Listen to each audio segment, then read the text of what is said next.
Hola compañeros de PUBG Mobile. Prepárense para experimentar los nuevos eventos que se vienen. Prepárense y únanse. Disfrutar el juego.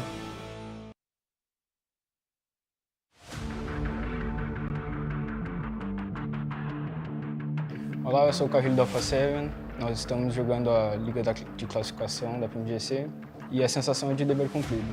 A gente vai trabalhar muito duro para conseguir E o meu jogador favorito nessa PMGC sou eu mesmo, porque eu sei o quanto eu trabalhei por isso. Vou dar meu melhor para deixar. Bom, eu estou muito animado por jogar contra o Sulkai, da Fireflux. Já tive a oportunidade de jogar contra ele no passado e agora a revanche vai vir, vai ter certeza. Eu acho que você é um oponente muito respeitado. Estou tão feliz que podemos lutar um contra o outro novamente. Nós respeitamos sua perseverança, mas esse é o dever nos enfrentar desta vez. Não temos misericórdia. Avantajlarımdan biri kimsenin meydan okumasından korkmamam. Geçen sefer çok iyi işler çıkardınız ama bu sefer takım arkadaşlarım ve ben bu kadar kolay ligi geçmenize izin vermeyeceğiz. PMGC Ligi'ne giderken çok mutlu hissediyorum gerçekten. Nova Paraboy çünkü her daim kendisinden ve takım arkadaşlarından her turnuvada bahsettiriyor. Ayrıca eski dostumuz HVP'yi gördüğüm için de çok mutlu oldum. Onlara bir mektubum var. Sevgili HVP, sizi tekrar gördüğüme çok memnun oldum. Avrupa Şampiyonası sonbaharında size yenildik. Bu sefer intikam alacağız. PMPL Batı Avrupa'daki performanslarınız çok etkileyici. Bence sizin gibi güçlü rakibe sahip olmak harika bir duygu. İntikamı çok daha tatlı hale getireceğim. Теперь мы на чемпионате мира, и не нужно оглядываться на прошлые результаты. Нужно двигаться вперед. Теперь мы будем на вершине, и чемпионство будет за нами.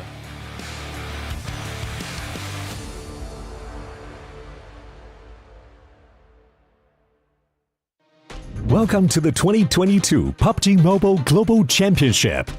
This year, we'll witness the world's best teams fight for their share of the $4 million prize pool across the PMGC League and final stages. The league stage will be held in Kuala Lumpur, Malaysia, with an all-new format consisting of 3 parts: groups, survival, and last chance. The group stage will kick off on November 10th all the way to the 27th, and we'll split our 48 teams into 3 groups. The top 3 from each group will advance directly to the finals, and the bottom 5 will be eliminated. The survival stage will take place from November 30th to December 2nd. The remaining teams from the group stage will battle to stay out of the bottom 8 spots to advance to the last chance, held on December 3rd and 4th, where the remaining 16 survivors will compete for the last 4 spots in the finals. The PMGC Grand Finals will be held from January 6th to 8th in Jakarta, Indonesia, where the 13 league finalists will compete with 3 special invite teams for the 2022 PMGC Championship Trophy and be crowned as the best PUBG Mobile team in the world.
Böyle bir ekstra böyle bir yok. Her zaman gördüğümüz böyle oluyor.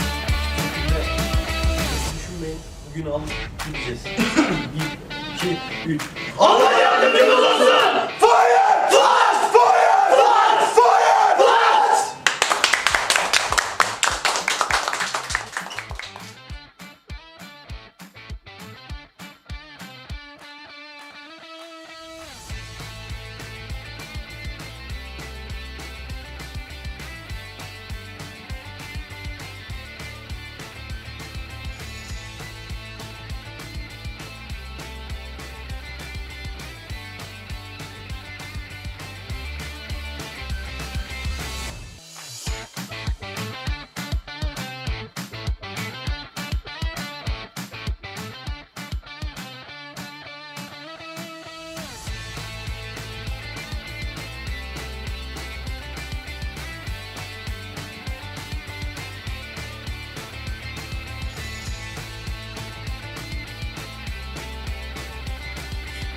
Welcome, ladies and gents, to the PUBG Mobile Global Championship 2022. I'm Tutu, your host for today, and we're heading into our last day for the Group Green in week number 2 of PMGC in Kuala Lumpur, live in Malaysia. Right now with me, we have none other than sounds very delicious team, Donut at USG, Naoto as the fragger. Now, today is going to be the last day of Group Green. Now, do you feel any sort of pressure, and how are you feeling for you and your team as well? 最後の日からどのぐらいプレッシャーを感じですか？プレッシャーは全く感じてないです。Or he feels no pressure at all because he have a plan. He gonna stick to the plan. Oh, they got a new plan today. So speaking of plans, right? So far, the past few days you've been playing quite safe and a bit more conservative, but it doesn't reflect when it comes to the results. So can we know a bit of his sneaky bit of your plan, at least for today? 今日のゲームにチェンジストラテジー何が？ゲームストラテジーのチェンジ。ゲームプレイスタイル。はい。プレイスタイルは今までは保守的守りのイメージが強かったんですけど、最終日で自分たちのプレーを全力で出してもう敵をただひたすら倒すような動きをできたらなと思います。Alright, basically, yeah, the strategy that we came out didn't work out so well, but today we're gonna improve because we've seen some players replace, and then we're gonna improve today, and then yeah, we're gonna stick to the strategy that we have today. They're not going to spill out the bins for now as we speak, definitely. So, since we talk about the changing of plans and everything, what are your expectations when it comes to your today's performance, like placement or even how many chickens you're expecting? 今日のあなたのゴールを。目標、はい。目標はまず11以上に上がって、そのサバイバルステージに上がれたらなと思ってます。Yeah, we're gonna get the chicken dinner today, and then we're gonna improve, and then watch for us today. Okay, we're going to wait and see if that's going to happen. Now, this is going to be a bit of a trivia question. Out of your players, aside from your players, your team, do you have any other team or player that you look up to or respect so much? あなたのチーム以外一番やばいチーム。やばいチーム。やばいチーム、そういうチーム。強いチーム。はい。そうですね。個人的には中国のノバだったりはあるんですけど、今爆発的に動きだったりとても上手なのが HVVP と FF とかが最近上がってきてるので、本当にそこら辺はやばいなと思います。Yeah, obviously it's like the HVV team that we can see their performance is amazing, and also we also can see the Korean team. That's the team that we're going to watch, and that's the team we're going to look after. Okay, that's going to be the top teams for now. Definitely, I want to ask one more. Are you ready for game today? Yep. Yep. Let's go together. Are you ready for game today? Ready! Let's get into the game, guys. Woo! Let's go.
Welcome, everybody, to the final day of the PUBG Mobile Global Championships Group Green stage, aka the Group of Death. I'm your host, Hot Jukes, here with the 7 Worlds Gaming and Glitter Explosion. Welcome back, guys. And you know what? I just realized that the Group of Death is kind of like a double entendre today. Because one, this is the most difficult group of all the teams, but also, at the end of the day today, 5 teams will be going home and have to wait another 365 days to get this chance again. How does that make you feel, Seb? Yeah. I can't wait to see what's going to happen today, man. With everything that you just said, with how you hyped it up there, I'm pretty much speechless. Hey, I hope you guys have your voices ready to yell out, because I hope you guys are going to be able to vote for everybody that's going in the game right now. Vote for your favorite player. It's your last chance for this group, and also we have to give a big thank you to our sponsors, none other than Sony with their Xperia 1.4 and Xperia Stream. They were actually created in collaboration with professional esports players. Play PUBG Mobile in 90 Hz with Xperia Stream's total cooling system and multiple ports to make gaming and streaming just a cinch, just like that. Hope you guys also got to give a big shout out to our official hotel partner for this PMGC League, and that is Pullman Kuala Lumpur Bangsar. Our world is your playground. Alrighty then. I hope we got that out of the way. I hope you guys are following us right now as well. Make sure you click all the buttons. Tell all your friends. Tell your neighbor. Tell your cousin. Tell your aunt. Tell them to come in the show. And make sure they hit that follow button so that way we can make these shows bigger and better every single year. Just like that prize pool. Get bigger and bigger. Here are the participating teams. Glitter, what stands out to you from these squads playing here today? I mean, after yesterday, the problem is there's too many teams that stood out that we can talk about that actually now have a fighting chance, whether that's teams that are battling to get into our top 3. I mean, you've got Godlike Stalwart right at the bottom of that top 3, followed closely by Vampire and Bacon Time. And then on the other side of the bubble down there at the bottom, Evos and Inko are going to be battling it out to try to stay within the top 11 so that they can at least make it through to the survival stage and not get kicked out early like you were just talking about. I mean, Seven, there's too many teams that can do well. Yeah, and I think that's why I was speechless earlier, because there's just so many good teams that are actually going to be going towards survival stage that's going to become a group of death on its own, so you don't want to miss out any of that. And then we have the top 4 damage players here. By the way, Godlike Stalwart top. He had a pop-off performance yesterday. This man was able to put up 18 eliminations and 4,354 damage in just one day, which was just absolutely ridiculous. I want to see what Tixie is going to be doing today. He had maybe his most quiet day yesterday. I am going to be looking forward to seeing him bounce back later. Yeah, and okay, now this is something we talked about at the end of the show. We needed to talk to all of you about it because this is going to be the teams with the most stolen elims. Okay, now, I don't know how everybody apparently has 20 across the board for 2, 3, and 4. Godlike Stalwart at the top with 22. But this is kind of tying into what we talked about. I mean, that's 20 additional points going the way of all of these teams that have been missed out on by the other squads, and that's massive. If you're able to play cleanup crew like this, the ability to jump up the leaderboard is incredible, and we actually saw that happen with Godlike Stalwart, with Fireflux. I mean, Vampire right behind them holding on to their spot in the top 4. It's just been so competitive after yesterday that the points are too close, and every stolen elim will matter. Oh my goodness. So every elimination's gonna be huge because 7, we have seen it so many times. How many times have we seen it now? Where we've seen people go home or make it to the big show by just 1 point. I mean, it happens over and over again, and this is kind of what we were hinting at too. Like, every team is gonna have to make sure they come out and perform every single match, especially on this final day, and especially like the teams that are currently fighting for that top 2, top 3 spot. And also, I know there's a bit of a gap there with HVP with what they were able to do yesterday at the end of the day, but I feel like some of these other teams are actually going to be contending for that first place. Now, when I was talking about the caliber of the teams that might be going to survival stage, I'm going to be looking at Bacon Time, Alpha 7, Nova. We'll get a chance to talk more about all of them. And then Power. I want to see what Power is going to do today. This was a team that at one point yesterday we were actually in 4th place. We didn't really see much of them, and I'm actually glad we're looking at Fireflux here because they had an amazing way to finish the day off yesterday, Glitter. I mean, the consistency out of Fireflux yesterday, the back-to-back chicken dinners, preceded by the second place finish, shoots them up into second place, and they're not even behind HVVP by all that much. That's a gap that's more than closable, and we saw it closed many times. HVVP did drop down for a little bit, fought their way back up into first place after a little bit of a stall, and I mean, right now, the top 3 is nowhere near set in stone, like you were just saying, Seven. Yeah, nowhere near. And then when you have 8th place, 7th place, I mean, they're currently tied. You can probably add 6th place. It's a 2-point difference. You know what? Technically, they're kind of tied in a way. And then from all of this, you have other teams that are going to be looking to kind of spoil their way in a little bit more, right? You're going to have some of the teams like Power Esports that I was mentioning, Skylights Gaming, Evils Reborn, Inco Gaming. I mean, these are 2 squads that yesterday were absolutely night and day in the way that they were able to play.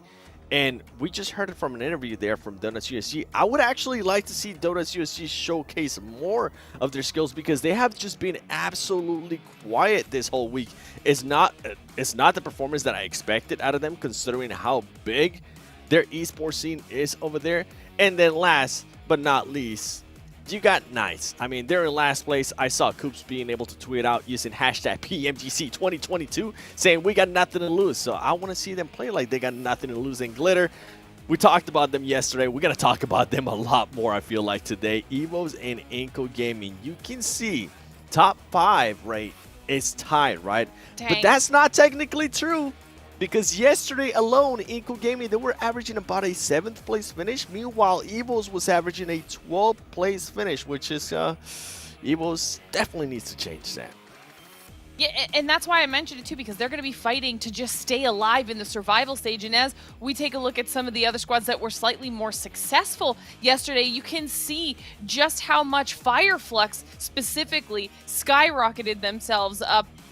And on the stark contrast, I'm glad that they're up here, is Damwon, because they were another team that had really jumped themselves up their leaderboard, then fell off, and when they got quiet, Bacon Time held their spot, Fireflux pushed up, and Godlike Stalwart pushed up as well and put themselves above Damwon. They're probably another squad we're going to be able to be keeping our eyes on to see if they can get back up into the top 3, because they were there at one point, Jukes. Yes, 1 point indeed. And I just kind of want to give a quick reminder again for anybody that's just possibly tuning in here for the first time. Again, top 3 will be getting that automatic golden ticket to the finals. The bottom 5 are going home today, and those 8 in between are only going to have another chance, a very distinct slight chance to possibly make it in again. So the stakes could not be any higher here.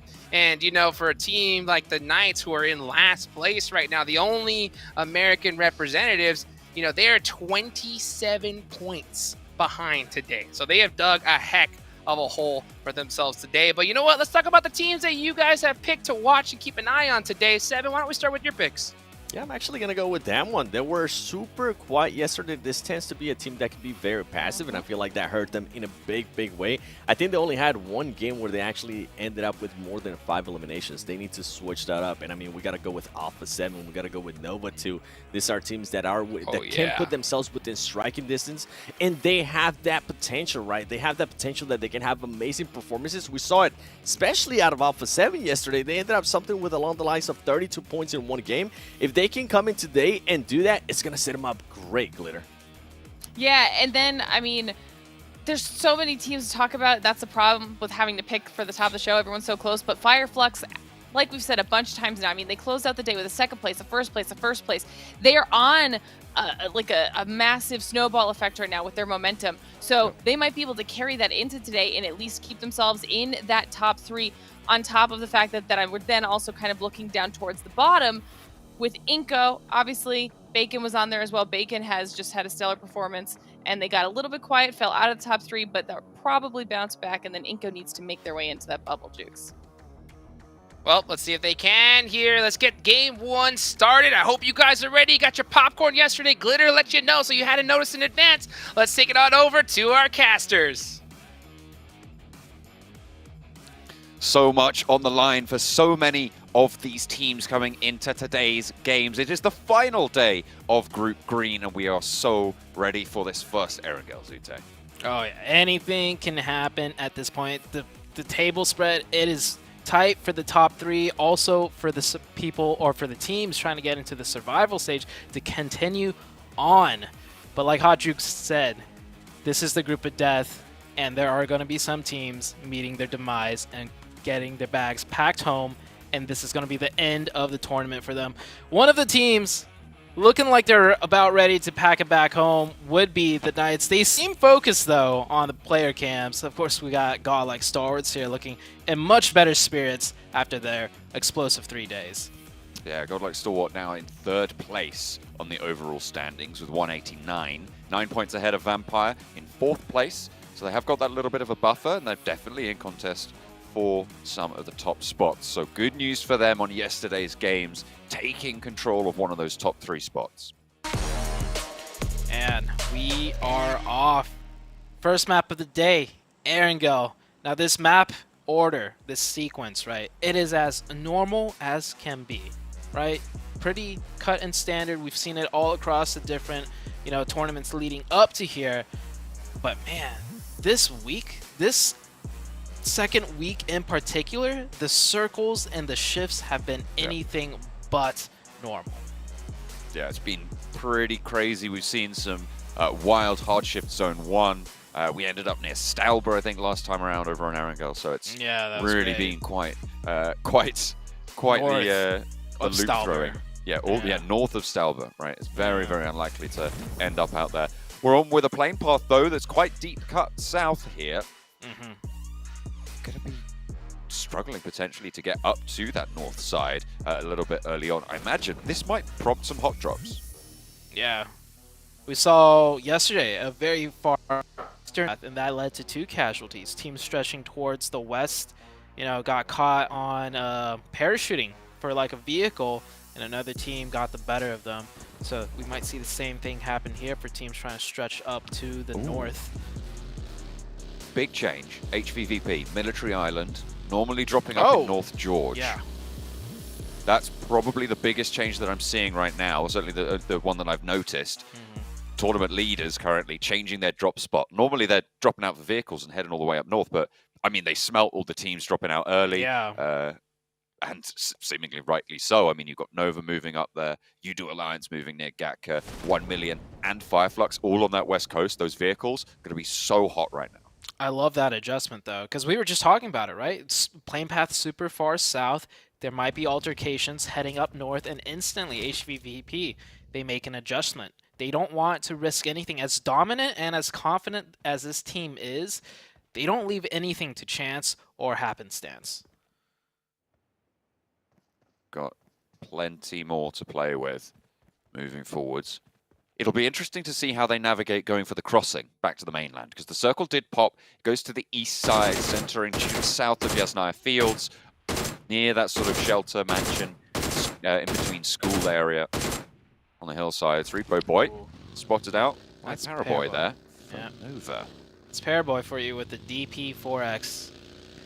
Oh, this brings back memory. I remember the first time I met Paraboy. It was in the finals in Berlin, right? And luckily for me, goodness me, yeah, my booth I was representing, I believe Omen at the time, was right next to the Nova squad. And by then we've already heard like rumors and like there's this guy named Paraboy, this team called Nova, they're insane.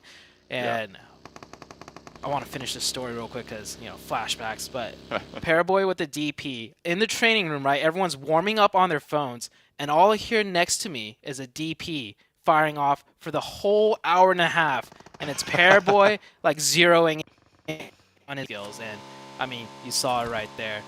Hits the shots and gets the knock. It's a very valuable weapon, that long-range suppressive ability. The damage that it's able to put out and the magazine size as well. You can consistently hit those shots. You're going to be getting a lot of a reward for it. Down 1, they've grabbed a bike, a vehicle or 2, currently split 2 and 2.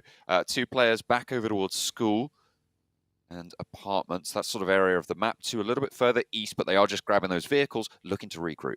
Yeah, and they managed to pick up an elimination point onto either, I think, USG Donuts. Yeah, so we were talking earlier, Damwon Gaming, If you actually take a look at their map performances from yesterday, they had a really bad day. I believe you were saying they had only one top 10 finish in all of yesterday. Yeah, they came 5th in round 16 in the 16th match with 8 eliminations. So that's a decent game, right? But other than that, 11th, 14th, 14th, 12th, 16th. Wow. And overall, they were able to pick up 8 eliminations total in those 5 other games, right? So it was a disaster of a day, quite frankly, for Damwon. This was a team that was in the top 3 and is still in the conversation, but 156 points to the bubble of 189, it's quite the hill to climb today. They can pull it off, though, like you said. I think teams from the 4th position down to the 8th position, doable. Definitely doable. It just depends on how these matches go, and if we can learn anything from days 1 through 3, you can't count anybody out. Like for example, Fireflux, I think after day 1 they were like what, definitely bottom half, but like deep down in the bottom half, and now look at them, 2nd place, right? Yeah. Bacon won the very first game of the very first day. And then they dropped down. By the 2nd day, they were also in the deep down bottom half. Now they're in 5th. So anything could happen here. It's high volatility. I mean, these circle changes really have, I would say, changed the dynamic of these lobbies. We saw it in Group Red. We were thinking, oh, maybe it's just the dynamics of this group particularly. Maybe it's just how these teams interact. Maybe it's a little bit more volatile. Seemingly, no. It's now been seen again with just how volatile these tables could be, how wild these swings can come through. And it's really nice to see it starts to consolidate towards the end as it did over in Group Red. And I feel like we're going to be seeing that over the course of today in Group Green. Yeah. I like that you mentioned the word volatile, but I don't want the audience to get the wrong idea. It's volatile in the sense that it gives everybody a chance, like a fighting chance. Yeah. To get their win in towards the late game, as long as you can make it into the late game. So the circles make the leaderboards volatile because any decent team towards the end game, could really get a good shot at winning the match because it's not like super huge shrinks where it like hard shifts even more. Like we still see drastic hard shifts, but because the circle doesn't shrink as much, you don't have to, YOLO it across like multiple teams to just get sight lines of where you want to break into the next circle. So it gives everybody a good fighting chance. So with that fighting chance, we've seen teams constantly get a chance to go up and then go down and go up and go down. Probably no more important position for that to be able to happen than the bottom of the tables, right? It's going to be a little bit closer there as well. Seeing if those teams can jump up is going to be one of the running themes of today. EVOS obviously on the bubble right now with 102 points. And seemingly one of the very few teams that are at risk. Skylights Gaming, 124. I mean, sure, there's danger there, but it's a lot less than teams like, well, for EVOS specifically. Power, again, a little bit further up. So that survival bracket looking pretty good for them at this stage. Teams above them as well, looking very, very solid into the survival bracket. I'm just looking at last week's 11th place bubble, 153 points, which was Box Gaming coming in last week for Group Red in 11th place. So if you're jumping up and pushing over that, I would say 160 mark, you're going to be very, very safe to be confirmed into those survival brackets, no matter what, pretty much. But those teams that are over that scoreline already are the teams fighting for the top 3. The other thing with the bottom of the bracket, I feel like those teams generally down there just, won't have explosive games. So EVO's not very safe, only 12 points ahead. But that 12-point difference is kind of a bigger gap than like a 12-point difference around the 3rd and 4th place team, right? Because the 4th place team is very strong. They could easily get more than 12 points in a single match. But as for, bottom of the leaderboards, if you have 12 points ahead of the next team down below you, chances are that team isn't going to, close that 12-point gap as likely as, the top end of the leaderboard.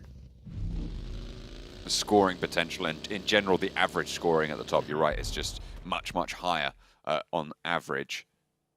But there is always that little glimmer of hope. We'll have to wait and see if anyone's going to be able to realize that. Circle pops down, centers up towards Shelter, just to the north of Farm on that southeast side. It's a fairly hard south shift, but a lot of those teams were already south side of the river. No one really playing in the area north of Yasnaya. So, quite frankly, a lot of teams are already in this one. Yeah. I love what HVP is doing here. They come in from the very south because, you know, adjusting to the plane path, but they'll still wrap around and rotate all the way to the north and work this circle from north down, because, I mean, that's what they do every single time.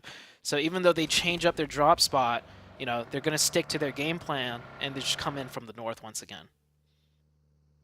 So they can go back to their basics. It will be a little bit slower in terms of getting on the road there, but you're right. I mean, they'll know exactly how to handle this. They'll be used to it, maybe coming off the back of a fight that they've been embroiled in. Obviously, being ticked away by the blue means that their armor and stuff will be still there, but they will still have to have expended those meds. So it's kind of a similar situation to if you get hot dropped and win it out. Oh, Nova. Things heating up, though. Nova onto EVOS, our current bubble team. Nova, a team needing a good day today to try and move up towards those top three. Paraboy spotted by Schweppes with the SKS. Has to go for the reload there. Or it's not quite landing it just yet. Order up onto the roof already. Lizo down, Microboy down. The building already cleared by Nova. And now they can turn their attention over towards the backstop. The other duo from EVOS. Redface puts a nade in through the window. A reposition from Order. It isn't going to be good enough. He's not quick enough on the feet. Will go down to it. Yeah, Order saw that nade coming in and tried to juke it. And Nova, not a team that usually just takes engagement straight up, especially this early on, but Nova knows their backs are against the wall and they need to pick up points and chicken dinners here. So it works out for them as one of the EVOS player going to help gets third party. We have a team Molly going out, just confirming the pretty much knock of a down teammate. So EVO's now down to 1, and Nova's going to be able to full reset. They're fighting like near center circle. This is risky, definitely risky for the Nova team. But they know what they have to do, and they have to take some risks now at this point to get up to the top 3. There's 2 third parties coming in. Godlike Stalwart on the eastern side, and on the south, it's Vampire, both of whom are looking the way of Nova versus EVOS. Lapar, the last player now standing for EVOS. It's not looking good for their game. A hard northwest shift, though, and that's going to move those third parties away from those sight lines. Vampire trying to break up north. That's a big shift up to the northern side. Vampire's going to go ahead and rotate, swinging by the Nova team. I do imagine Nova might just decide to hold down this hillside. Yep, where Paraboy is. The EVOS fight not fully done quite yet. There's still 1 player left of EVOS, and I think Nova might be staying down there to finish up that point, potentially, because I don't see any better spot for them to rotate to. There is that dip smack dab in the center of the zone that no team have taken just yet, and Jimmy always being, you know, the little bit riskier scout to find better positions. Jimmy might end up sniffing that one out, but he's going to return back, and they're just going to play it slow from this position. Maybe they have readjusted and made that change, because, I mean, we saw Jimmy make some quite wild plays yesterday, once or twice, to be honest. With rotations. Uncharacteristically dangerous, I would say, and with a bit of a lack of foundation there. But it is, of course, Nova, and I'm sure that there's something that we don't know about it. Maybe it was a little bit of a misstep, but the road to hell is paved with good intentions. EVOS, 1 player left, looks for the shots, doesn't even really get a lick of damage in there. I think Paraboy didn't even take damage there either. Yeah, that AK close range, like if you can hit the shot, it does a lot of damage, but it just fires so slow. And Nova, they're taking risks, but then again, being very cautious, right?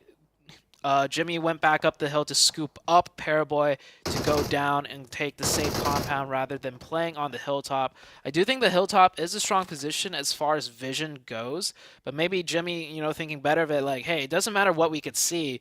We could kind of assume almost everything's already taken. So let's just see where this circle goes, and we'll plan our next step as a 4-man team, then potentially losing Paraboy, you know, up there by himself. But once they take care of EVOS, downhill, they might go back to a more comfortable 2-2 split, which is what we're kind of seeing right now. Meanwhile, everyone else just been chilling in the circle, waiting to see where the next shift goes.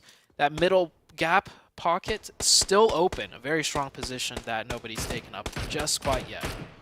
And let's just highlight as well, that was EVOS that went down. Our current bubble team, 102 points. Correct. So for all of those bottom 5 teams, this is a chance now to try and move up and challenge out those areas. The question is, how many of them will be able to do it at the same time? Because we've seen this a couple of times where a team that really needs it has a really good game, but then everyone above them also has a solid game. And they put that on the cards, and it kind of just negates the whole thing. So if you're a team at the bottom, not only do you want to try and challenge up towards EVOS, you need those other teams around you to also have a little bit of a lackluster performance. Here comes Vampire on the rotation, and they sniff it out. They're like, no way the spot's still open. They'll take it. It's on the edge of zone, however. I do think that blown up car there was what was deterring teams from taking this spot. They see a blown up car, a vehicle there, they're assuming like, okay, there's probably a squad already taking that spot up. Vampire will indeed take it. I see Nova swinging down to the southeast. They're going to work their way in from the bunker shelters. And we've seen Nova just play that area so many times. Here comes a full send out of the Knights. They're going to go for it. They actually... Okay, They're going. That's just how Knights... Yeah, okay.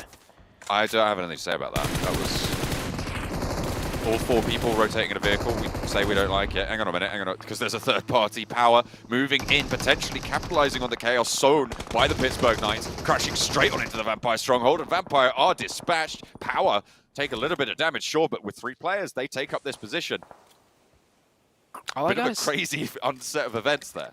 All I gotta say is, if you're gonna drive through that area, you stop and take the fight if there's a team there. There is no, oh, it's taken, let's keep driving. You're all going to get shot out.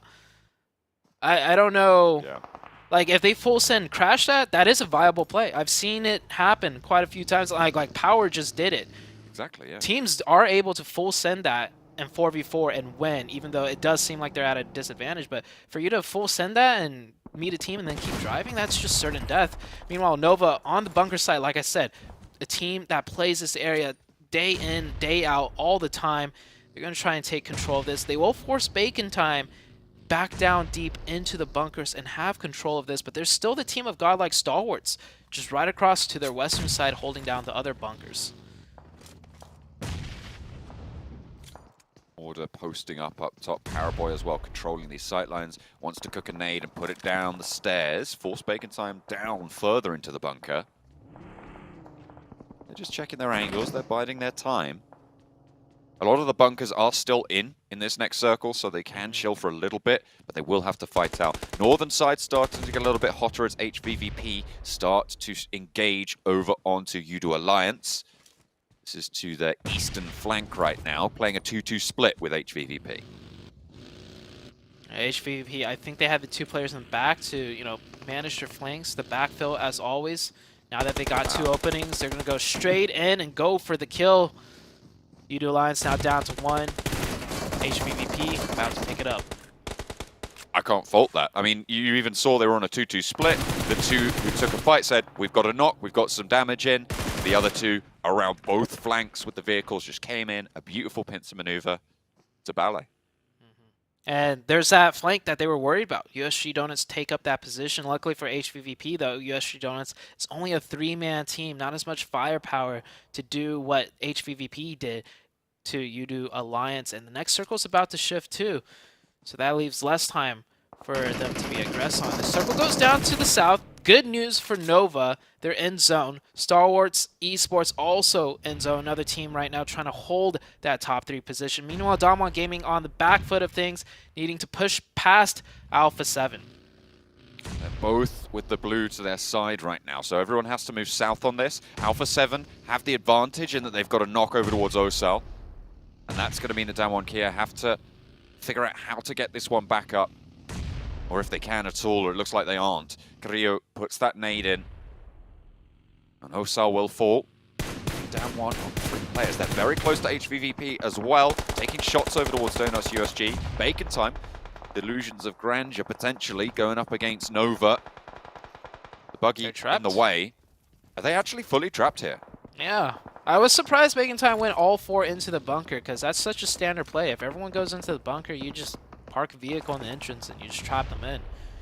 I do think maybe Bacon Tom has an exit though. If they navigate the bunkers, they could come up and fight out through an open bunker. We'll see if that does happen as HVVP just doing HVVP things. Godlike Star Wars picking up to 5 eliminations too though, so they're actually putting in work as well. Nice USG, 3 players. HVVP want to fight out to the south, but there is potential for Down One to backstab here. It looks like they're going to try and take that opportunity. HVVP turning and adjusting, going for that alternate fight. Kitsune, though, still wants to suppress Lufa in that shack and will do so beautifully with a nade posted right through the window. Not a lot you can do there. It's not like you can shut that letterbox. Down One. Out of the Alpha 7 frying pan and into the HVVP fire. Actually, Alpha 7 getting lit up as well. HVVP will need to move in further. Down One taking heavy casualties. Donuts USG also suffering from their sidelines.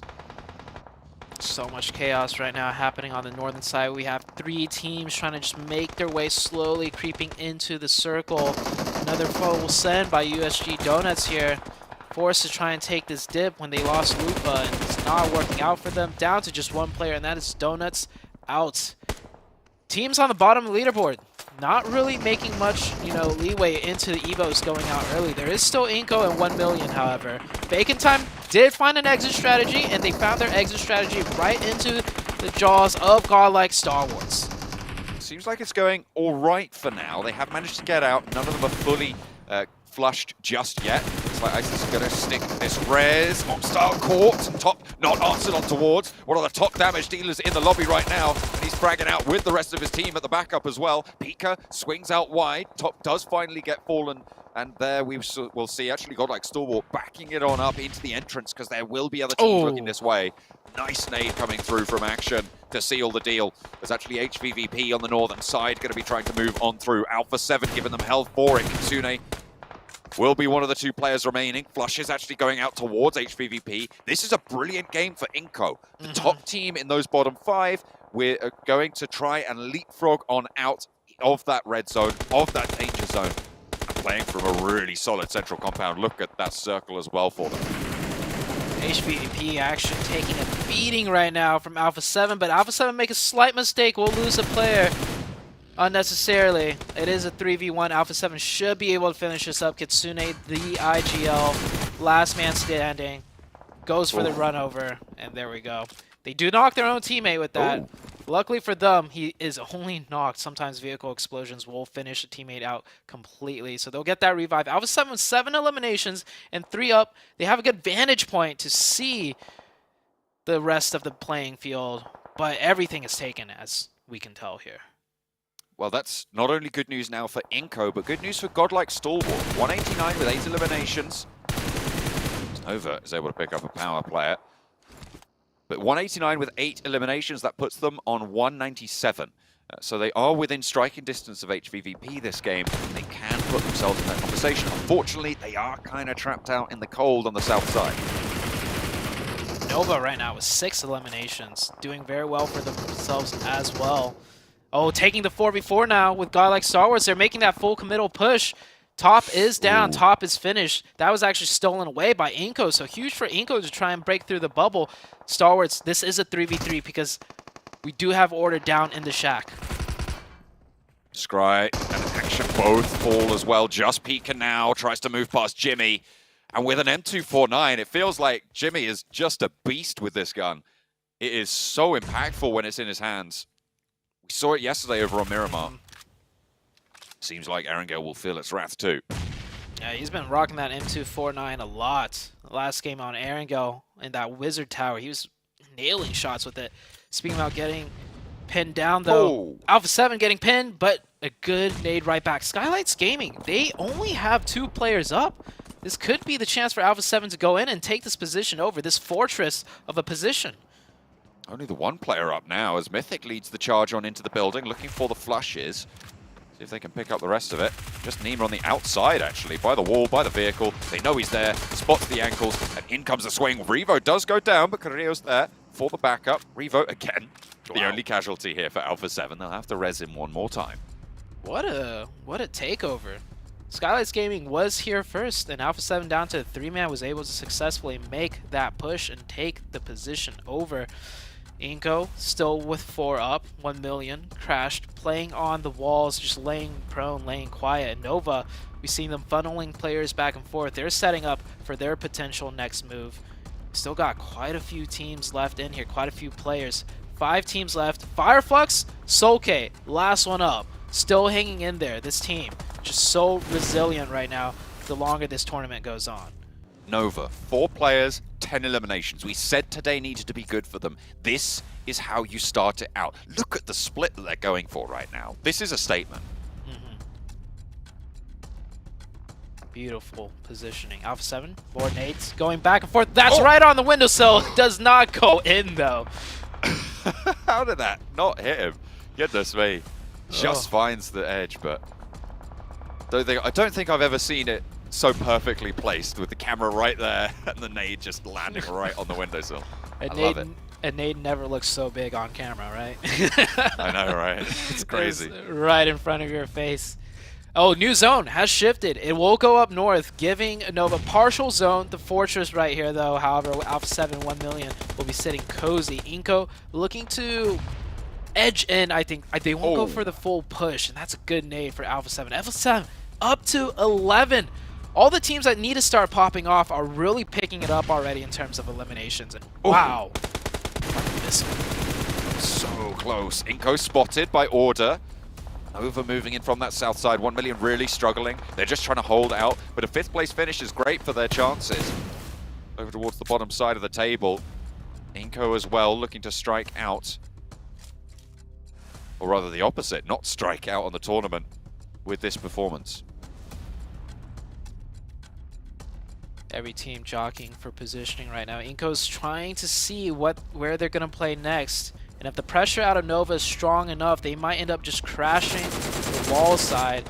Inko looking like they're actually going to try and slowly move this in with all 4 players of Nova focusing. But good cover fire from the back 3 will return some fire onto Order. No knocks just yet, but Vitali feels the wrath. Order is traded up onto wards for Nova, so potential readjustment needed to try and get that res. But Inko are going to stabilize. They have the hard cover of the wall to go for the res. Jimmy drops those smokes, lines up that cover, and gets Order back to his feet. Well, he will do in just a moment. But then Ebete gives them that little foothold for Inko to try and move across this road. Yeah, gotta watch out for Solke, though. This man is about to cause trouble for Inko. Nanabete up close, trying to get some more nades in to confirm that knock. Frozen right now can get a third or get some shots into Alpha 7, but Nova really need to watch out for this other team right now.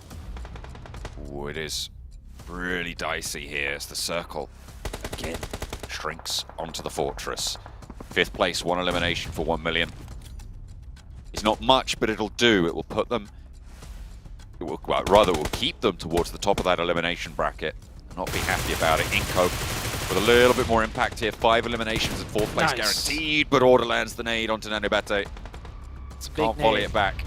Solke, solo player, still undetected in the grass. He's gonna wait for one more player of Inko to fall before he starts striking it. Oh, I was just gonna say, Frozen was able to spot out Alpha 7, meaning he should move away from that position. He was gonna get caught eventually. And he does get found. Nova lose a player right there. Alpha 7, look at that split. They have all the sides of the circle covered. They're looking to win this match, but Solke now decides to strike with his grenades, and Inko taken out. Did anybody else notice that it was Solke there? Do anyone else feel that there's a player in this direction? Nova potentially looking to scout out that way. I think Jimmy might have a little bit of an inkling that someone's there. They might have heard a nade, but might have expected it's just one of their other players. Solke, actually a real chance to sneak across this road. Nope, Revo spots it. Order spots it. Yeah, Revo does take care of that. Order was knocked in the meantime. Now it's Alpha 7 versus Nova. 13 eliminations on the cards. Paraboy tries to dip out wide, and Jimmy now trying to hold it up for Nova. The only player remaining, Alpha 7. 1 versus 3. Jimmy left alone, but he's on the inside. Has got the building and cover. Carrillo is first to go down. And remember, he's still got that M249. There's plenty of bullets. Gets the flush. 1 versus 2. Jimmy playing from the door frame, will spot Revo on the run. I think the nade is there. 3 nades to put into this building. Can he find Jimmy? 17 eliminations, by the way. Jimmy in a 1v2. This is going to be the most difficult clutch for him ever. He needs to isolate the 1v1s. He finds Mythic isolated in the 1v1, but he runs back and forth to get a shot onto Revo. He needs to go for that drop shot right now for any chance. And Alpha 7, though, however, takes the match with 18 eliminations. However, Nova, second place finish with a lot of eliminations themselves. Trouble is, Alpha 7 was ahead of them, and Alpha 7's another team contending for that top spot, that top 3. Crazy games. Also a great game for Inco contending for that survival spot. They finished out in 4th place, I believe. Some really important games coming through from quite a few teams. Inco, you're right, 4th place with 5 Lux actually outlasting them there on the sneaky little play.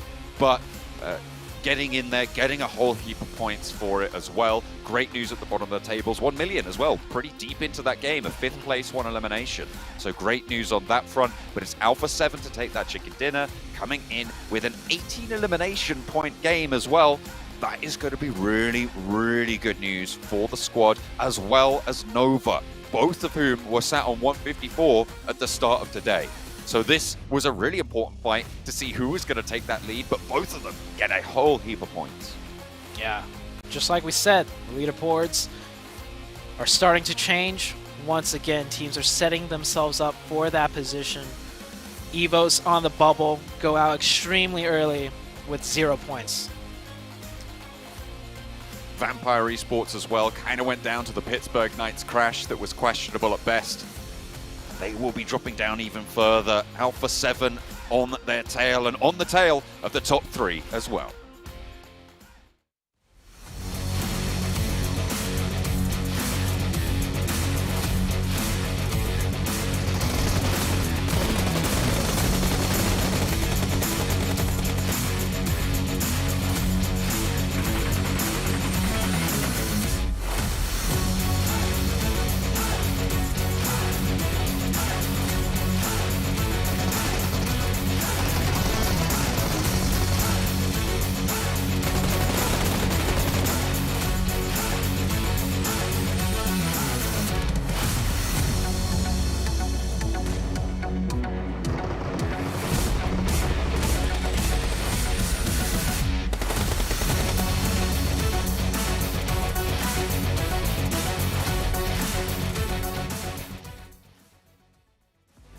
We talked about it at the top of the show. How much Alpha 7 needed to start off strong today. They were 7's team to watch.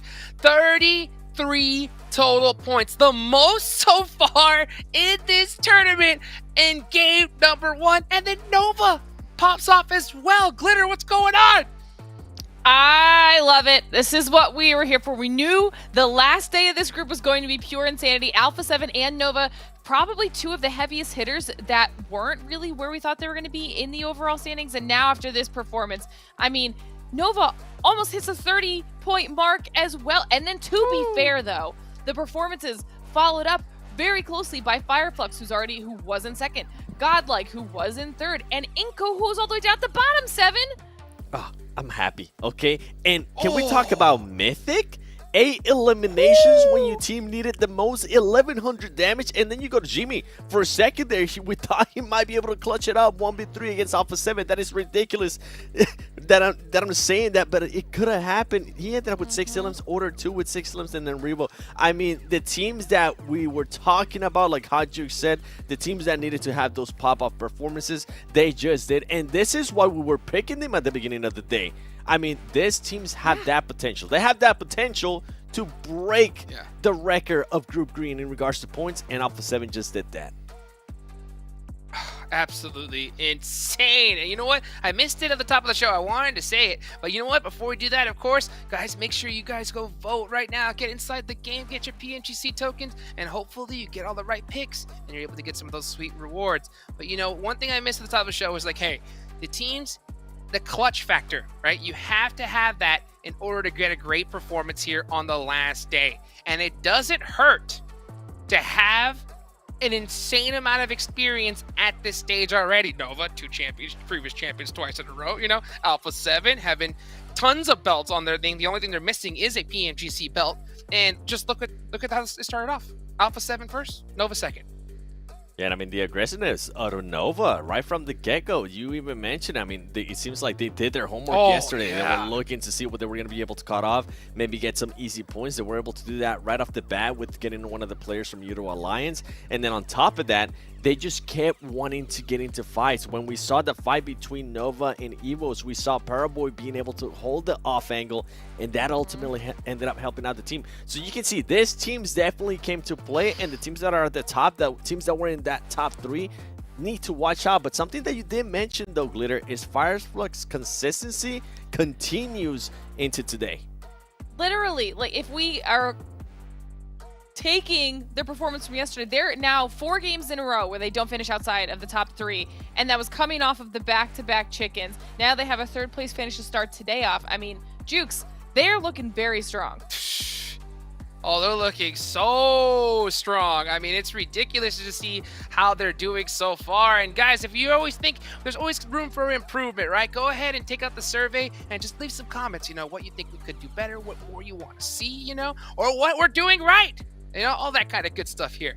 So, man, it's just, you know, the one thing you mentioned, Seven, earlier, when it came to Nova on Udo Alliance, that was insane. You know, they did their homework. They saw that player would go loot first and then to the vehicle and just knock them out. Let's take a look at these overall rankings. Woo! What a push-up. Hello, right there, Alpha 7. From Alpha 7. Yeah, that's exactly what I'm looking at, too. And with HBVP actually not having a good performance there, guess what? Fireflux being able to push up a lot closer there, got like Stalwart. This is going to come down to the last game, Glitter. This is insane, too, because still the points are very, very close. I mean, yeah, Vampire drops down, Bacon drops down, Damwon continues their downward trend, but just that first page alone, that gap is still close. Well, this is amazing. Okay, we needed to see this too. Inco, for the first time, are within the top 11, putting them in there for contention for their survival stage by 1 point, which this also kind of ties into what we were talking about with those stolen elims. Every single point that you can get on the board for your squad, it matters, okay?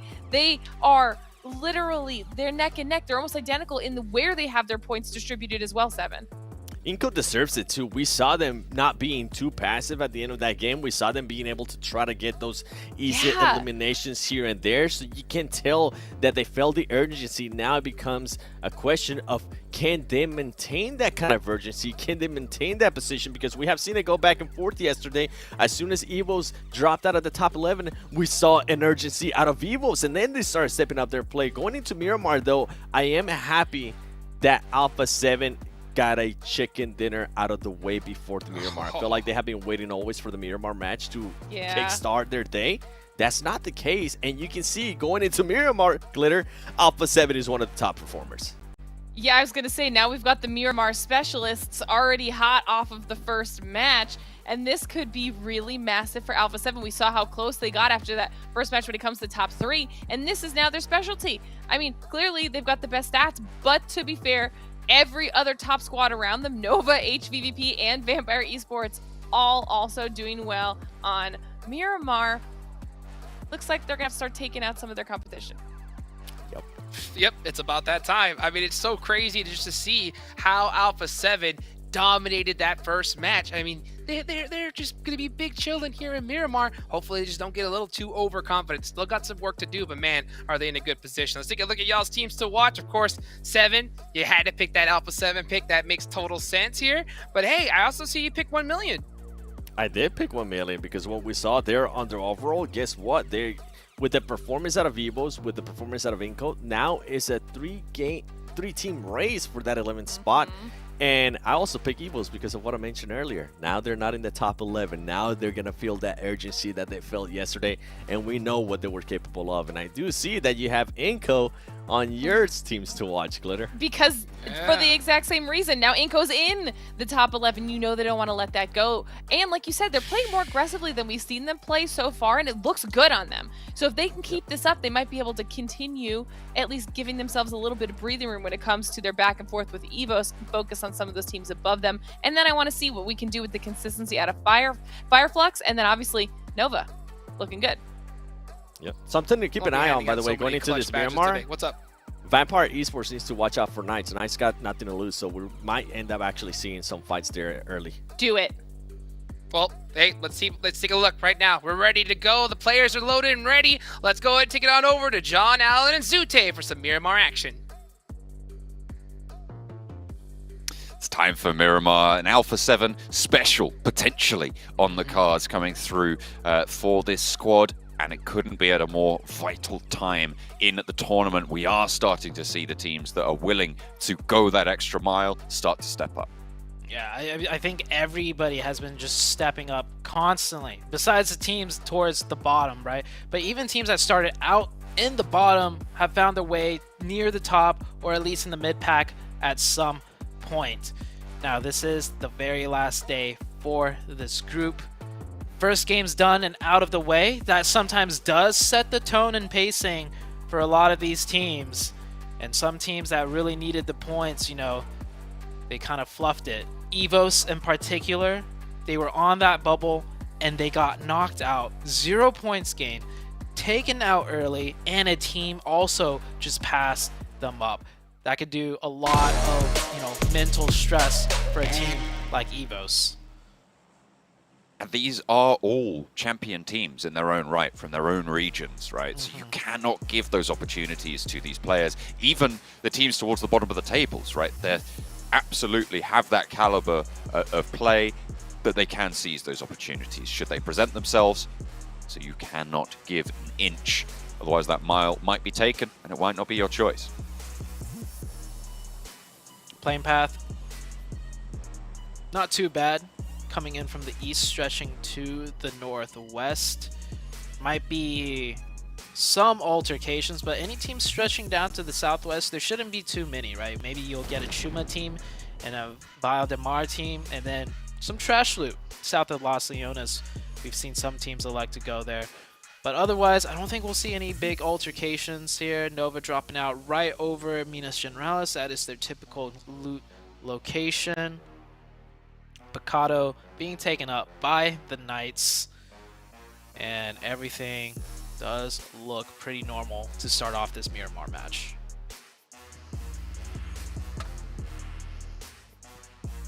So far, not too many hot drops on the vehicles. We have seen a couple of scuffles over the last couple of days. EVOS out on the north side of Impala. That's a very, very south circle, centering actually to the south of Los Leones.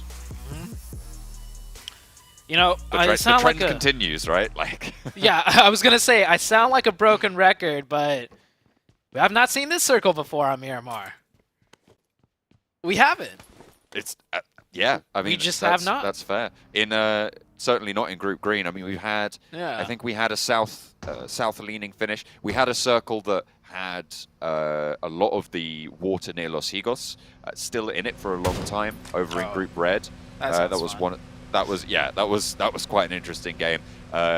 It was, yeah, interesting. I'll leave it at that. You go back and watch it last week if you're watching at home. I definitely recommend that. But yeah, we've not seen it lean this far to the east. That south coast can gain a lot of value from this.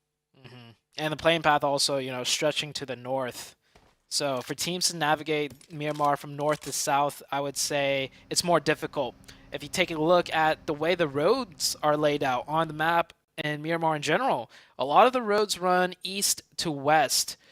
Not a lot of, you know, straight shots from north to south besides on the far east and far west. So we might see a lot of teams have to elect to do, you know, the looping rotations, which does end up, you know, having a huge congestion on both the east and the west. And if you were to go from north to south, it's just you're going over hills. Like, there's no straight shot road from the north down to the south. And if there is one, there's usually some central choke point where a team on the high ground could really camp it out. So this is probably going to be the most difficult Miramar game in terms of rotations, given the plane path as well being so far to the north.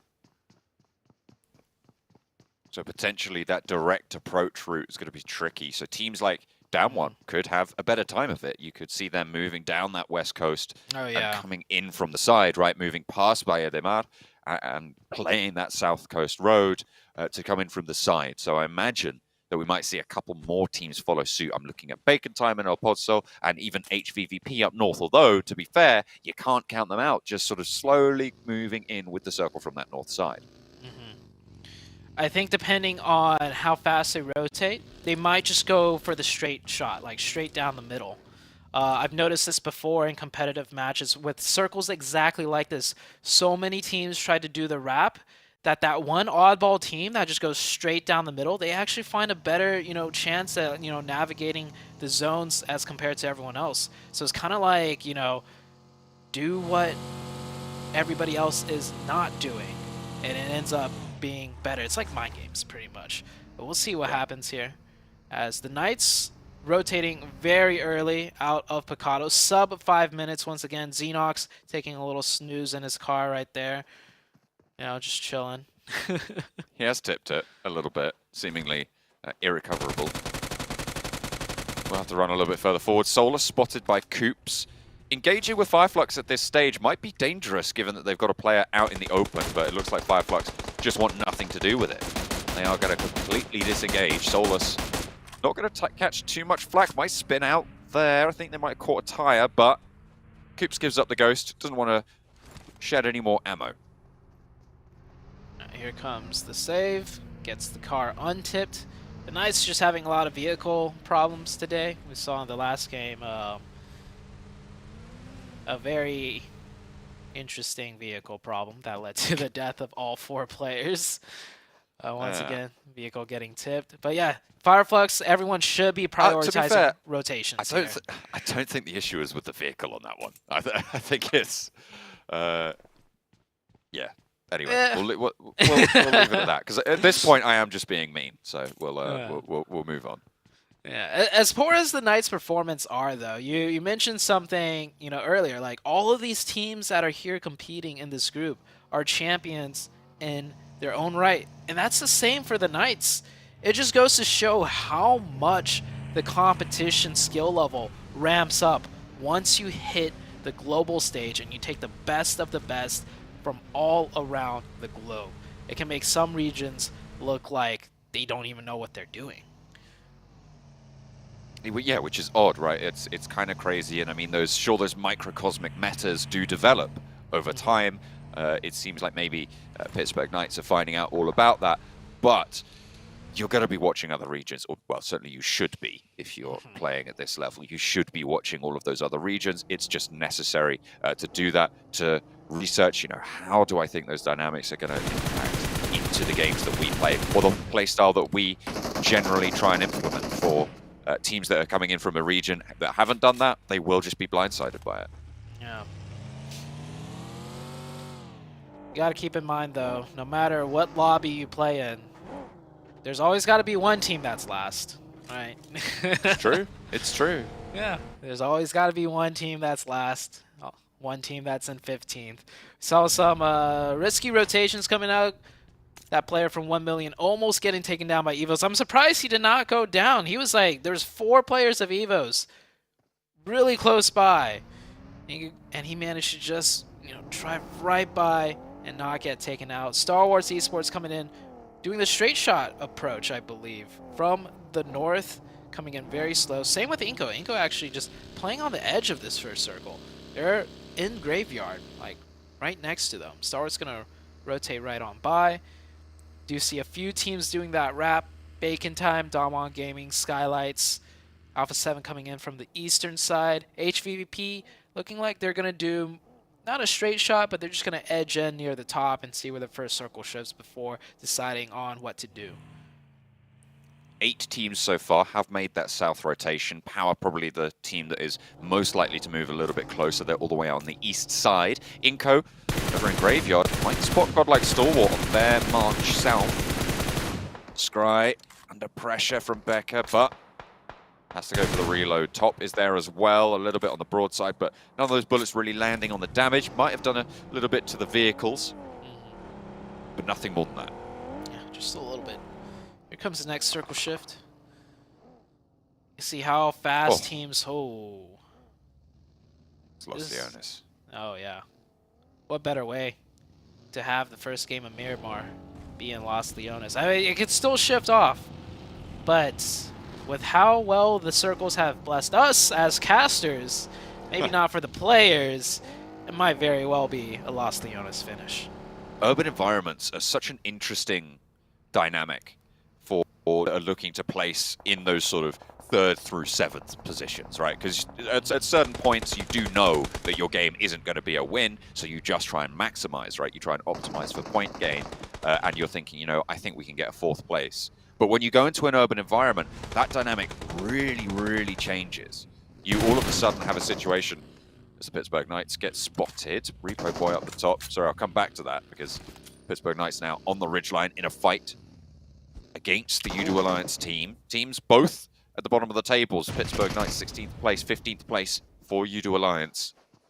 Nade being cooked around the side. Not going to find the damage. That was a nice long nade there from Repo Boy on the top rope. Wants to put another one in behind. Coops is getting rezzed right now, but the bounce is there. Not quite going to find the damage. Xenox gets a crucial knock onto a Udo Alliance player. That's going to slow things down for them just a little bit. Tenson's actually going to wrap around the side. That Overwatch player just reloading, leaving that one Udo Alliance player to fend off a swarm of players. And the Knights, I mean, it's very, very aggressive. It could go very bad if the Udo Alliance played a little bit tighter, but USG Donuts now in the backside going for a third party. Xenox does go down. Udo Alliance might be able to get this revive, and yeah, just unnecessarily aggressive there. I know the Knights feel the pressure. They feel like they need to get things done, but you can't just throw caution to the wind entirely. This is how you lose players, and this is how you get taken out. We saw it in the Erangel. We're seeing it here again. Pittsburgh Knights get a little bit too big for their boots. Will be busted back just a little bit. 3 players still active, though, and they do pick up a point for it. So, you know, they do get something in this scenario. Only Xenox going down. It was Donuts USG third-partying onto that as well. They were behind Udo Alliance's position, so it was sort of 8 barrels pointed towards the Pittsburgh Knights in that spot, and you know teams are going to be surrounding you at this stage. Yeah. I understand the urgency, definitely, for the Knights. I think they wanted to push Udo Alliance off or get deeper, or at least make it to the high ground, because that position is very strong in a circle like Los Leones. Unfortunately for them, they will not be able to do it. Not a lot of teams actually centered in Los Leones, as you can see. Starwoods Esports on the northern side. HVVP actually wrapped down to the south to work their way in here. Must have some kind of set strategy as the circle goes east, putting Nova red like right in the middle, and they're gonna already be playing that high ground mountaintop that comes in very crucial just east of Los Leones. Nova have been playing this for a while, this game, actually. They had a lot of opportunity to move into the city. They didn't take that. As we talked about cities, I imagine, quite a lot over all the regions of broadcast. It's always a lot easier to get into them than to get out of them, and I feel like Nova are leaning on that principle. Rightly so. HVVP coming in on that southern swing. They're going to be running into a lot of teams here, but I mean, that works out for HVVP, honestly, as 2 teams fighting, Bacon Time and Evos, with HVVP on the backside looking to maybe third party all of this. Bacon Time actually are just going to prioritize the rotation. Redface might be able to get revived, as you can see HVVP actually circling down around, so they don't want to take this fight. They want to come in from the southeast probably with that new circle shift. Try and play for the hills to the south of Los Leones. Maybe even leapfrog this engagement, because Bacon Time, this is a really solid position for the current circle, but they're right on the edge of this next one, and they will have to move in most likely. HVVP roll up. Pick up a nice little flush there, add the first point to the tally. And keep on trucking, split into the vehicles. It just seems like it's so easy for them to find eliminations. Like, that one player Should have been rotating in his buggy, but instead, I guess he steps out on the ridge line, which is a great spot to take shots at HVVP. HVVP are in vehicles, and then they somehow knock him and get a point. So they stalk their prey. They stalk their prey like a pride of lions. I'm telling you, this is pack hunting right now. These wolves are out and they are hungry. They find a straggler and they isolate it and they control the ground around it. They wear it down. It is brutal. It is brutal. HVVP certainly living up to that. They should not be able to survive this one, John. As good as they are. I was just singing their praises and all of a sudden they roll up this hillside. Hang on a minute. Meku's there.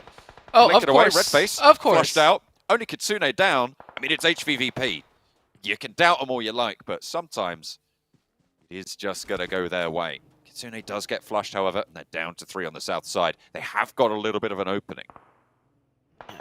But there's Damwon Gaming out over the top and Bacon Time out over the top, and that was a messy entranceway in. Surprisingly, they pick up 1 and only lose 1 player. And if Tixie somehow fends back Bacon Time on his own, but yeah, here we go. Damwon Gaming from the other side. Now HVVP is feeling the brunt force of everything. As good as a team as they are, they can't get away with everything. We'll probably check back in on them like in 5 minutes, and they're probably 3 strong with like 7 eliminations somehow. But Nova sitting very comfortable. It has shifted off Los Leones. It could go back into it if we get a Western shift. Well, this could be a big game for Nova now. Matic taking shots over to Lapar from Evos. Microboy is there as well and will need to be careful of that cover, but Tixie has the back of Matic. Lyzerg as well down the hill, so it's Microboy and Lyzerg both playing the same angle. They know that Tixie's there now. They're worried about the really high ground, as Tixie actually might be able to just swing out low and deal with it. There's shots as well coming in on the side swipe. Matic has the line up, needs to hit the deck and get out of dodge because he's super low on HP right now. It's time for Tixie to come through. Microboy is low. Tixie rolling up the hillside, wants to wind up for this final blow towards Evos, but he puts the weapon away and might come across before it. Microboy now operating on all cylinders. 1 player left standing, has to turn his attention out to Matic. Won't be able to sneak it in. HVVP survive once more, but they need this res and they need to get going. I don't think they could get the res. But I was saying they're going to somehow make it out of that with 7 eliminations. Hey, they picked up 5. I mean, so HVVP doing HVVP things. But that's once again Evos out early, this time only with 2 points. They already dropped out of the bubble, and now they could be dropping more as Inko right there with 103 points. USG Donuts in the city trying to stay alive here. So many teams right now in the city. We do have some teams out on the eastern side, east of Nova. We do have Alpha 7 and Damwon Gaming. Alpha 7, Miramar specialists, as they have been dubbed. U2 Alliance, shots over towards Fireflux. This is all inside fighting in Los Leones. And with Los Leones occupying probably about, I would say, 30% of this circle, there's going to be a lot of teams looking to fight out of it fairly soon. Fireflux dead in the center of Los Leones, so they're going to have a tough time fighting through everything. Luckily for them, though, HVP, right? Very hurt, just down to 1 solo player right now. They're on 2. No way. They got the res. Tixie's back up. Oh. I guess they carried it. Fair enough. All right. More power to them, right? 5 limbs, 2 players, HVVP. Don't count them out, I'm telling you. Yeah. Got Stalwarts on the northwest, sitting more comfortable than all the teams in the middle. They could navigate this a little bit more easily as they aren't in the dead heart of things. Scry with that Scar long range. Ravenclaw getting really banged up here. This is a 4v4, though, for Damwon Gaming. And Damwon Gaming, I feel like they're feeling the pressure, which might make them play a bit more aggressive. Now, this isn't fully isolated, since you do have Nova in the distance right there with really great sightlines. There's a chance that if Damwon Gaming can get 1 opening, they push this in and try and pick up these points. They just don't know it's Alpha 7, however.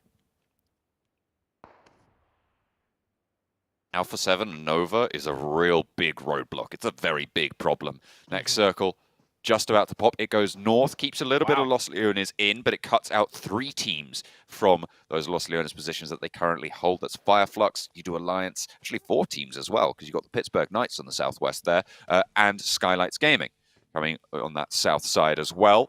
So every one of those teams is going to have to either leave and swing around or try and move north through the city. It's going to be tricky for them.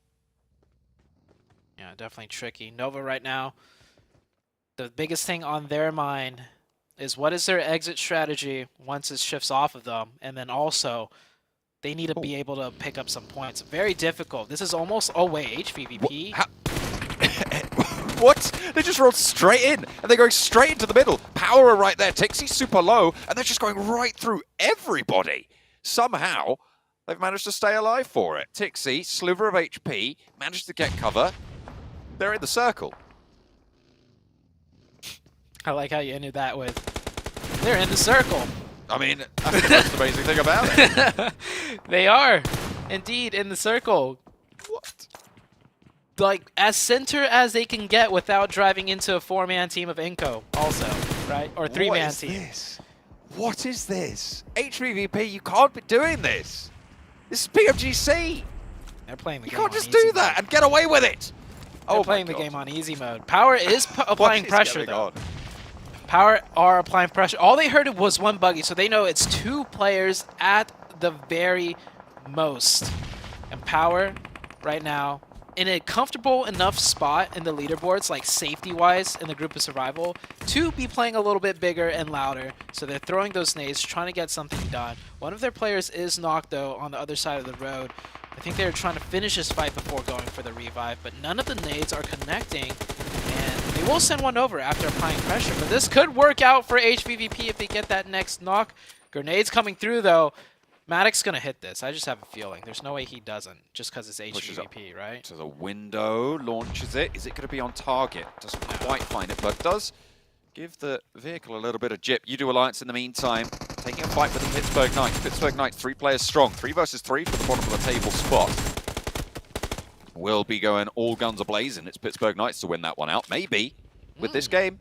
They have, in fact, look, they are in 15th place now, not last place. In the meantime, by the way, Nova and Alpha 7 are clashing on the eastern side. A crucial fight for the table spots right now, as Nova want to try and convert their previous good game into another solid one. This duo from HVVP, though, still grabbing our attention. It's a close fight here. Nova has 1 player knocked. They did confirm one onto Alpha 7, though, so Nova's kind of in the lead in the fight on the east side. As far as the HVVP Valiant stand, hey, I predicted 7 eliminations. They could get it. Matic goes down. That might prompt the entirety of Power to push in, and HVVP falls short. 5 eliminations, however. Fireflux, a team that could really capitalize off this, is getting into a roadblock themselves, so into the form of godlike Stalwarts. And Stalwarts are looking to finish this fight out. 4 strong and only 1 up. It is Catch, though. Catch is pretty clutch when it comes to the Fireflux team. We'll see what he could do here. Godlike Stalwart, 4 players alive. I mean, Fireflux better watch out on this one. You're right, it is Catch, but imagine that Godlike Stalwart are just going to try and move forwards. I'm glad that HVVP did go down there. As much as I kind of wanted that fairy tale story for them, playing with that duo sailing right through. They should have gone down in that scenario. That is necessary for me to remain sane. Otherwise, I might have. For competitive integrity, you are not allowed to do that, HVVP. Otherwise, I might have had to have been committed if they got away with that. USG Donuts here. Holding strong with 4. This is another team that could break into the survival stage. They've been struggling a lot over the course of the days, but it looks like they're getting the better end of things as they pick up 5 eliminations. They take out the Knights, which pushes the Knights away from, passing them up. They still have 4 members alive. The edge of zone, however, as 1 million has wrapped around down south and causing some trouble for the Nova team. Nova's still in the superior position to win out this fight, but Jimmy gets confirmed. That is unfortunate. There's Alpha 7 shots coming through, as well as I believe either from Skylights Gaming or Inco potentially. I think I spotted some shots coming in, maybe even Bacon Time, but 1 million now having the tides turned on them just a little bit. 2 players remain, Marshall and Senke down the hill. 3 players for Nova, as Jimmy, as you said, did get flushed. That was taken away by Alpha 7. Marshall, position known, and Mythix finds a cheeky little angle onto Order. Brings 1 million into a 2 versus 2 here, with Paraboy super low as well. Alpha 7. 2 versus 2 for now. Alpha 7 coming in up the hill. Yeah, 2 versus 2 for now. It's about to be a 3v2v2 with Alpha 7 coming in for the third party. Surely Nova knows when they got third party there, Alpha 7 is going to be looking to push. They got a confirmation onto Alpha 7. They know how aggressive Alpha 7 is, and Nova should have backed off already. Alpha 7 is going to come in and swoop up these 1 million points instead. Just about missing that spray over onto Marshall. Looks for a heal. Frozen on the ball with the AKM. Is that Iron Sights as well? Able to nail those shots. Oh, and gets the revive too. Looks to drop down for the revive onto Order. Can he stick it? Marshall, Senke, both looking to revive as well. This is a 3-way dance that we have going on here. Paraboy with the great nade. Can they finish out 1 million though? They do. And now they have 1 knocked out of Alpha 7. This could be huge. Paraboy's on the top side with a great supporting sightline angle. Order and Frozen pushing in from the low ground. All of a sudden, Nova somehow turned this around onto the backs of Alpha 7, and 1 million already eliminated. And it could not be a worse time for it. Alpha 7, 4th place. They were on that chase. They were looking good to be able to step off this fight if they were able to close it down with Nova. Can they find that final opening? Paraboy does get spotted. Carrillo takes him down through the gap in the rock. Is there an answer for it? Order and Frozen were given the respite to go for those heals. They did manage to get a lot done. Mafioso and Carrillo for Alpha 7, the remaining duo for the squad, fighting off against Order and Frozen. Push over the hillside. Order leads the charge. Frozen is there for the haymaker swing out wide. And up the top rope, they're not quite finding those openings. Frozen goes low. Order still going in though. And Carrillo taken out, but Frozen knocked. Order last, Mafioso trading. Carrillo's down! And it's Nova to keep themselves alive. That's the opening they were looking for. Alpha 7 are eliminated. And now it's Nova's time from the south side. Can they regroup as 3 and push on up north? Give me a second to breathe. I was holding my breath the whole time. Whew. John's breathing too. I could hear it. You alive? You have a pulse still? Yeah. Doing okay. Okay. All right. No just sudden about. heart attacks. Alpha 7 don't. But Godlike Stalwart, 4 players alive, pushing in on their fight with Power right now. Power, obviously, the team that took down the miracle duo from HVVP, but it might be a little bit too much to ask for them to take on the full squad of Godlike Stalwart. The strafe from Pika goes straight across the doorframe. Handles business. Top the only one to fall, but they'll be happy about that. 7 eliminations, 4 players alive, playing on that west side of the circle. This, again, is a chance for Godlike Stalwart to jump up a little bit further against HVVP. Same for Vampire, though. They've been on this north side the whole time, just playing quiet, waiting for the right time to strike, and given the circles, they're 4 strong coming in from a dominant position. So this could be a huge game for Nova, Vampire, and Stalwarts Esports. Once again, 3+ teams, and USG Donuts if they can finish off this Skylights Gaming push. They're up to 6 eliminations already, looking to push into that survival bracket. Nova looking strong. Frozen with the Mini 14. We saw him using the Mini 14 close range. That's how little left that Nova have to work with after holding that spot for so long, but it works out for them now as these are long-range engagements. That's a huge knock onto Ravenclaw. He will not be able to get revived. That hurts the 4-man team of Vampire heavily. As USG eliminated, Paraboy managed to thread the needle on the shot through the window. Order under pressure, Shaw on the hillside. Was that a sniper? Was that a K9? Yeah, he has I think it was a K9 in the hands of Order, yeah. He's going to be looking to rip some heads off shoulders there. Nova have been playing on the outside of Los Leones for so long. They should have been able to get a bit of a resupply as well off the crates from Alpha 7. Molly from way up high gets the hit in. But the circle does force Nova off the mountaintop. I think that's why we saw Order getting very close. No, they could stay in the circle 1 more, but they are going to need to come off at some point. They might leave 1 player up here for support as Order tries to thread the needle. Does not go in. Now Stalwarts Esports, they have 4. They need to push, and they're looking at the side of Inko. Inko, once again, in this deep, in this late, 3 eliminations short, but this is great for the bottom of the tables as well. You're talking about those average point scoring abilities for the teams towards the bottom. So getting these 5th place finishes guaranteed, a couple of eliminations might be all it takes. But they are now under pressure from godlike Stalwart with a backline of Nova taking shots their way whenever they can. Paraboy is just lighting up the battlefield. The good news is they're also looking at godlike Stalwart on this push. Yeah. And they have the zone here. Godlike has to push into the open, so there will be casualties no matter what. And Order threads the needle, by the way, from up high. Wow. Gets the finish, and that gives them the low ground. That gives them the ridge line, too. Look at that giant ridge line that they could use for the next circle. Nova, all of a sudden, in a very, very dominant position, even if they lose that high ground. Yeah, just like I predicted, they send 2 down. They leave Paraboy up top for the oversight, and well done. Gets another point for the side of Nova. Nova are absolutely on a warpath today. I mean, it feels like this is so refreshed, so revitalized coming through from the Chinese roster that has left us wanting over the last 2 days. A high frag game over on Erangel now coming into Miramar. I think they're up to 12 eliminations on this one so far. Yep, there we go. Looking for more as Order lines up action, knocks him down. Top looking for this res, keeping them at 3. That's the goal.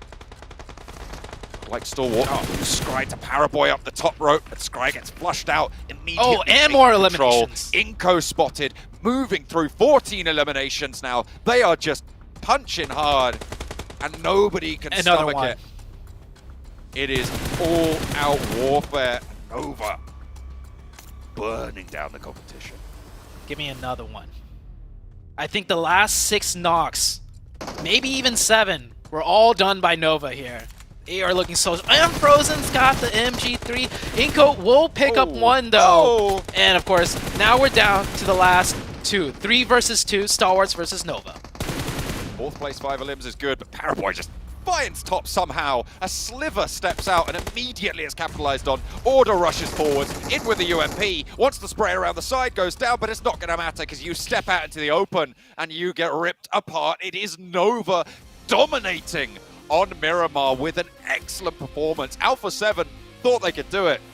You got another thing coming. Man, I expected a bigger celebration, but it seems like Nova's just like, we've been in this situation 100 times before. This is what we do, and this is how we do it. That was not a cheer of like a, holy, we just managed to do it, we're back in it. That was a, no, we've been here multiple times, we gotta keep trucking on. And that was not an easy win by any means. Sure, they had a great position at the very end, but that 3-way fight between Alpha 7 and 1 Million got so dicey. That was probably the diciest, most crucial, important fight we've seen all week long. And just by securing and winning that fight over, Nova probably give themselves another 15 plus points. I mean, they get the chicken because of it, and then they picked up at least 6 more eliminations because they won that.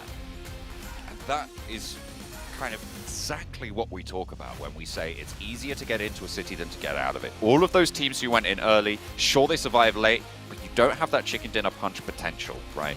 Nova, they stayed on the outskirts. They stayed on the outside, controlled the high ground, stopped people from moving in. Sure, it looked a little bit dicey, but as you say, once they'd won that fight against Alpha, it was their game to lose.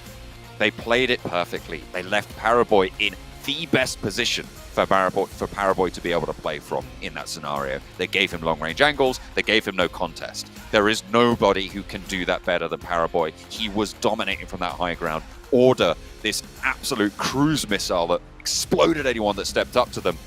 Nova are back.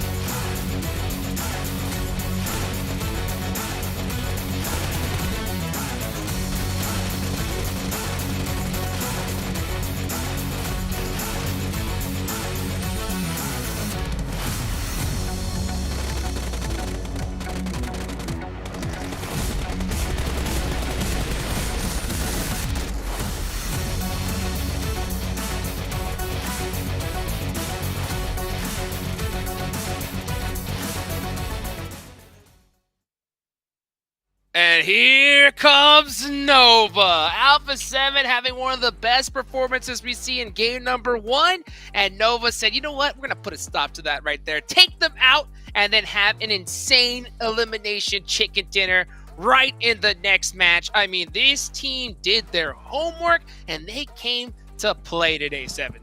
They definitely did, and this continues on with what we were saying earlier. Those two teams, the one you mentioned earlier, Alpha 7 with the first match, and now Nova with the second match, continuing on the performance that they showcased earlier in Naringo. 17 eliminations, and I love what John was able to mention there earlier. Paraboy being able to get those off angles, being able to have the high ground worked out perfectly for them. And in regards to everybody else, I mean, this team, Glitter, they had almost 3 players with 1,000 damage. Nova is back. I mean, this is insane, as we can see on the head-to-head. I mean, Order with 7 elims, but Frozen at over 1,200 damage? Are you kidding me? I mean, this was just a pop-off performance, and for Nova, they had more eliminations in this match than they did in 4 of their games, the first 4 games from yesterday. So, like Jukes was saying, they have completely done their homework. They turned it around from yesterday to today, and they are doing what needs to be done in order to get into that top 3. Say less, say less. I mean, you couldn't ask for a better games or better starts today in general. I mean, their first game, they did great. Second game, they did even more insane. And I can only imagine how they're going to do in Sandhawk, because Sandhawk, you know, Nova loves to play in the jungle. So, I mean, it's just ridiculous to see them show up. And I kind of had a feeling the second I saw that match 1, that little snipe on Udo Alliance, I was like, Nova, they're going to bring some heat today. And they have. All right, let's go ahead and take it to a quick break, and we'll be right back with some more PUBG Mobile action.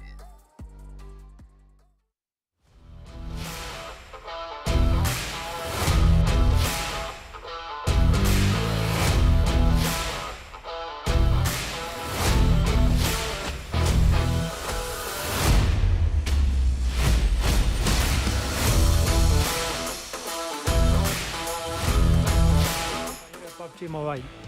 Prepárense para experimentar los nuevos eventos que se vienen. Prepárense y únanse. Disfrutar el juego.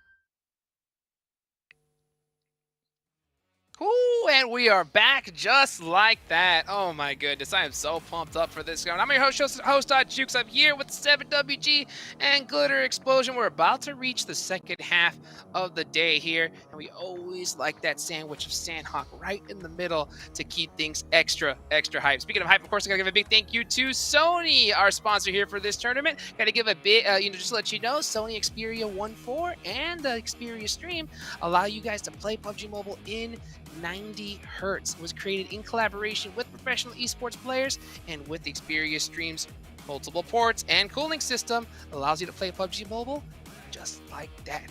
So guys, let's take a look at the overall rankings. Let's not waste any more time here. Let's see how the leaderboards have moved. And welcome back, Nova. Welcome back. Hey, where's Alpha 7? Where's Alpha 7? What happened? Wow.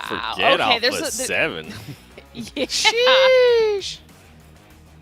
Glitter, And take this it is away, crazy please. because Firefox is still above the 200-point mark, which only 4 teams have reached so far. But Nova, in just these 2 matches, went from down in 8 all the way up to 3rd, and only 6 points behind godlike Stalwart, who are now up from 3rd into 2nd. So, I mean, the performances, and not by, I mean, HVVP not safe by a lot, only 3 points. But like you said, Alpha 7, who they're dropping down. And now, Inko, look at the point gap that Inko has created over Evos. That is lovely to see there for Inko. And I mean, this is a team that we've been wondering how they were going to be able to react now that they were in the top 11. They were able to showcase that, hey, they're putting themselves in such a great place every single match that they can at least are able to steal some eliminations, get some eliminations, but most of all, get those placement points, and it's working out for them. Evils Reborn's got to wake up 1 million. I mean, if you want to get a chance, you got to wake up too.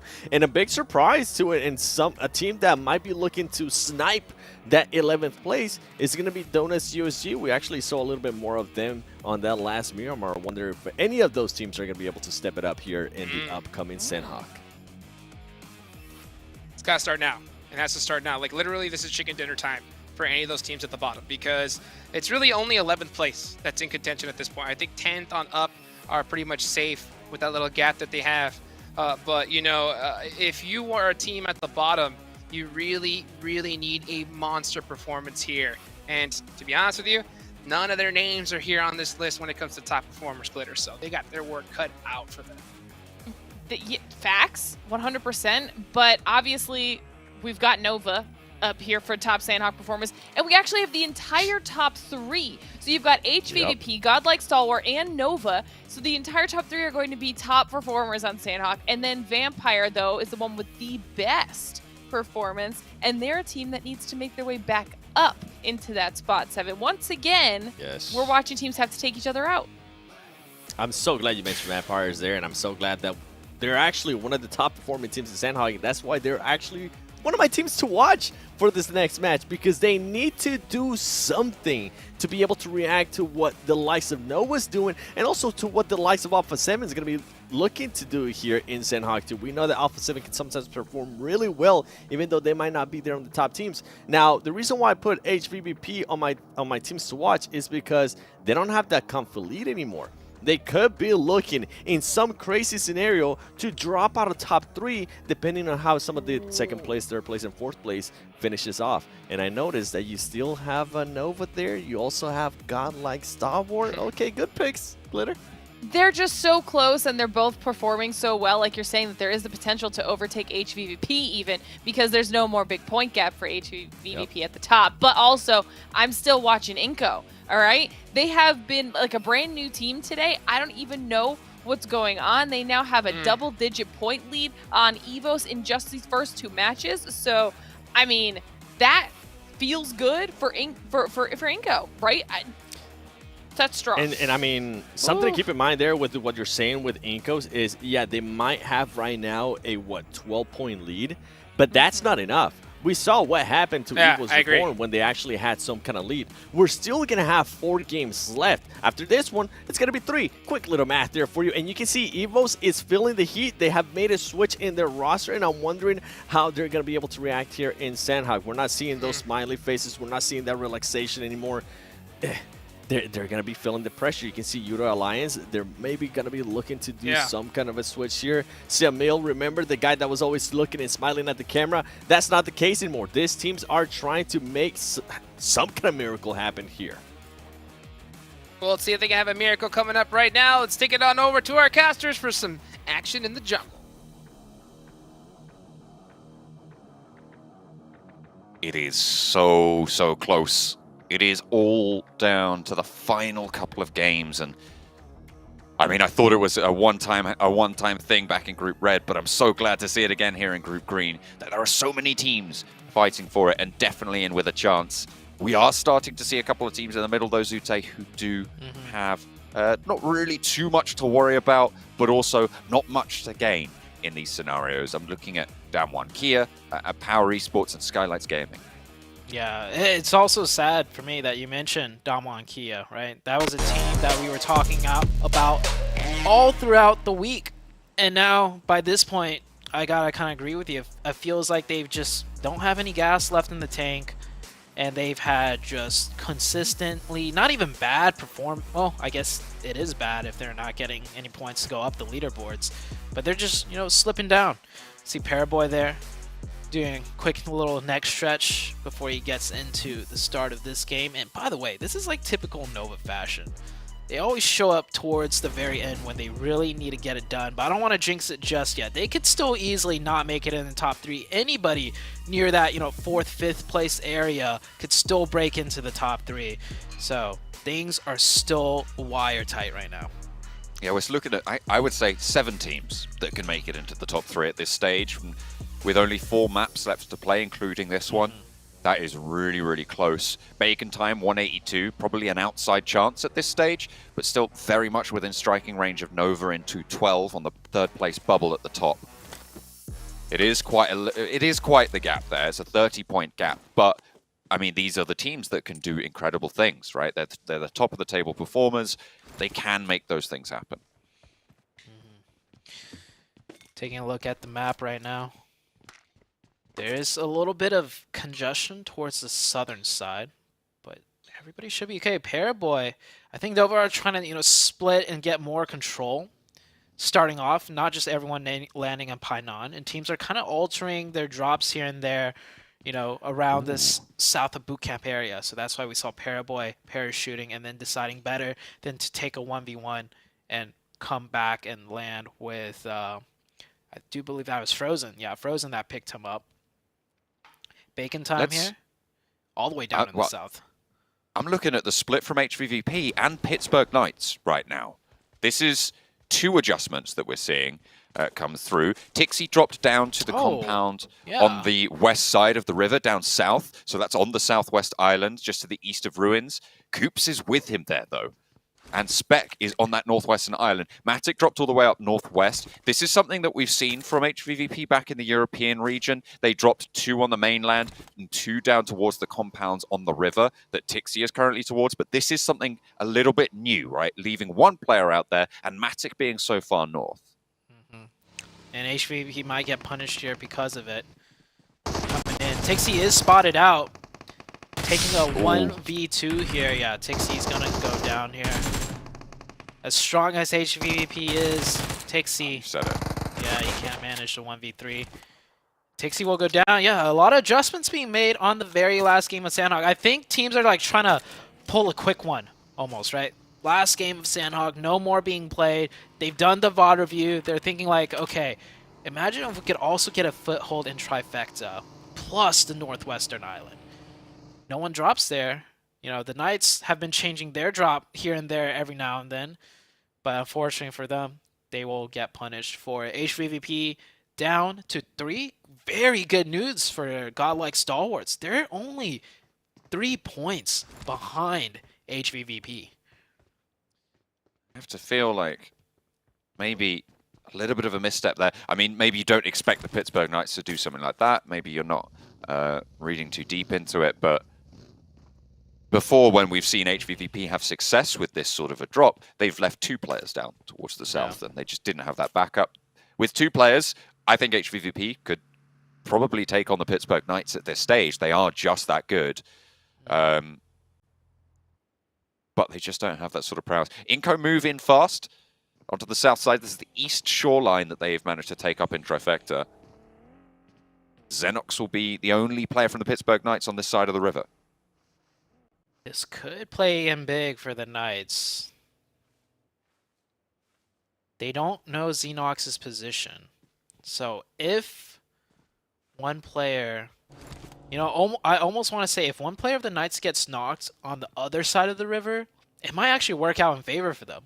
Because that might prompt a push for Inco, but I don't think Inco's going to push. Inco did a really fast rotation here from the quarry area to get dead set center. This is the center of the zone. Oh, Xenox throwing a nade. That will let Inco know there's a player on their side of the river. Unless I think someone could chuck a nade from all the way from the other side of the river with that much accuracy. They should be a little bit more aware now. Spec is going to put one up. So maybe they're going to see that and think, oh, it was just that. It was just the wind. Don't worry about it. Just a creaky floorboard. Xenox proning around here. Meanwhile, rest of the map, everyone else is playing it slow. Inco, the only one playing it fast, making that quick rotation. HVVP also did lose one, of course. I feel like I just want to touch on it again real quick. I think that was a mistake because as you're parachuting down, you should be able to see, the Knights. And the Knights have played this position before, so you could be a little bit more cautious. Pull your parachute early, see 2 other shoots, and then have enough time to back up and join the rest of your team, right, on that northwestern island. So a little bit of a slip-up, I have to say, for HVVP. This is actually a fairly crucial engagement for the Pittsburgh Knights as well, because Inco, as we've been talking about, is the current bubble team. if Pittsburgh Knights want a chance, taking them down here would be great news. Just getting any points for the Knights at this point would be great news. It's true. Yeah. Nova on the hill. They've rolled up to the back of Inco's position, but will have sightlines over towards Pittsburgh Knights as well. That's going to, I imagine, play pretty difficult for pretty much any movement now on these compounds. Yeah. Nova's used to getting at least one side of the bridge due to the fact that they drop in Painan, right? It's so close. But Inco, like we said earlier, did a very extremely fast rotation, so beat Nova to the punch. Now Nova don't have access way to that area, which is a spot that they usually leverage into their overall strategy and rotation on Sandhawk, so Nova's going to have to improvise a little bit now, in my opinion. See if they can come up with the goods. Power taking a knee towards Godlike Stalwart, which is very good news for their run. Remember, a 3-point difference between the second and first place teams right now. It's pretty huge. Will not be the nicest of feelings for HVVP to go into the final 3 games on the back foot, not in that first position. They haven't been out of that first position since they took it. There was a tie during one game with Vampire. Yeah. But other than that, they haven't been out of that first position. So losing it here would be pretty horrible. Ooh. A south shift on the circle, that's quite interesting. It's going to make it difficult for the teams on the northwest. That's Vampire and HVVP. But do you choose west or do you choose east? I choose the middle. I think Nova has a great opportunity here. There's that bridge down to the south, which is a little bit... Actually, I don't think they should go for it. Because if it goes up to the north, they're put in a tough spot. Yeah, this circle is a doozy, for sure. Do you know the Knights are in a good spot? Alpha 7! Oh! They were on an absolute tear game number 1, put up a strong fight game number 2 against Nova, and just like that, 2 down to a nade. Skylights Gaming, an unlikely contender to be the ones to take down Alpha 7, looking like they will in Alpha 7 early here on Sandhawk. But this is one of the teams that is now unburdened by the tables, right? This is a team on 142 points, no one really pushing up from underneath, nowhere really they can go up top. So they can just go for these plays and try and make it work. Skylights Gaming, hang on a minute, Frozen's in the mix of it. Somehow, a little bit of a third party coming through from Nova up the top of the hill. I mean, it's the power of this hill to the east, right? Can they use that control? Skylights Gaming will have to learn to share with Alpha 7. Fireflux just picked up 3, I believe, on the north side right there against USG Donuts. Fireflux do lose 1 member. This is a team that was in the top 3 just before the last game, and they are bumped out. They're in 4th place now, so they have to fight for their spot in the top 3 once again. Starting it off strong, I would have to say, with 3 points. They do lose 1. Alpha 7 managed to hold here. That third party from distance, slow things down for Skylights Gaming and keep Alpha 7 alive just a little bit longer here.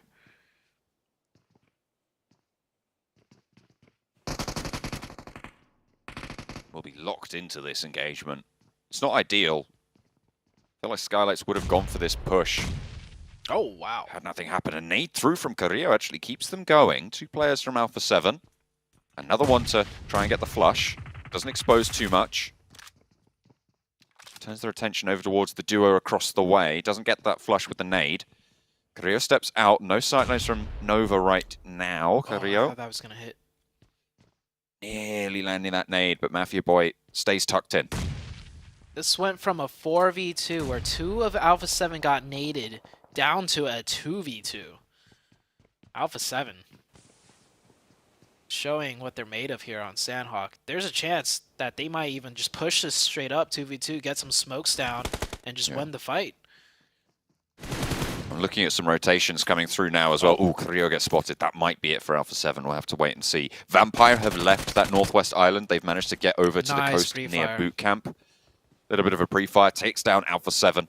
The last player will fall. AJ can get res, so Skylights Gaming will be on 3. Vampire Esports managed to cross that river. HVVP looking like they're setting up. Remember, they did lose a player early to the Pittsburgh Knights, so they are as 3 on that northern side. They can wait a little bit longer, but they won't have much to play with when they need.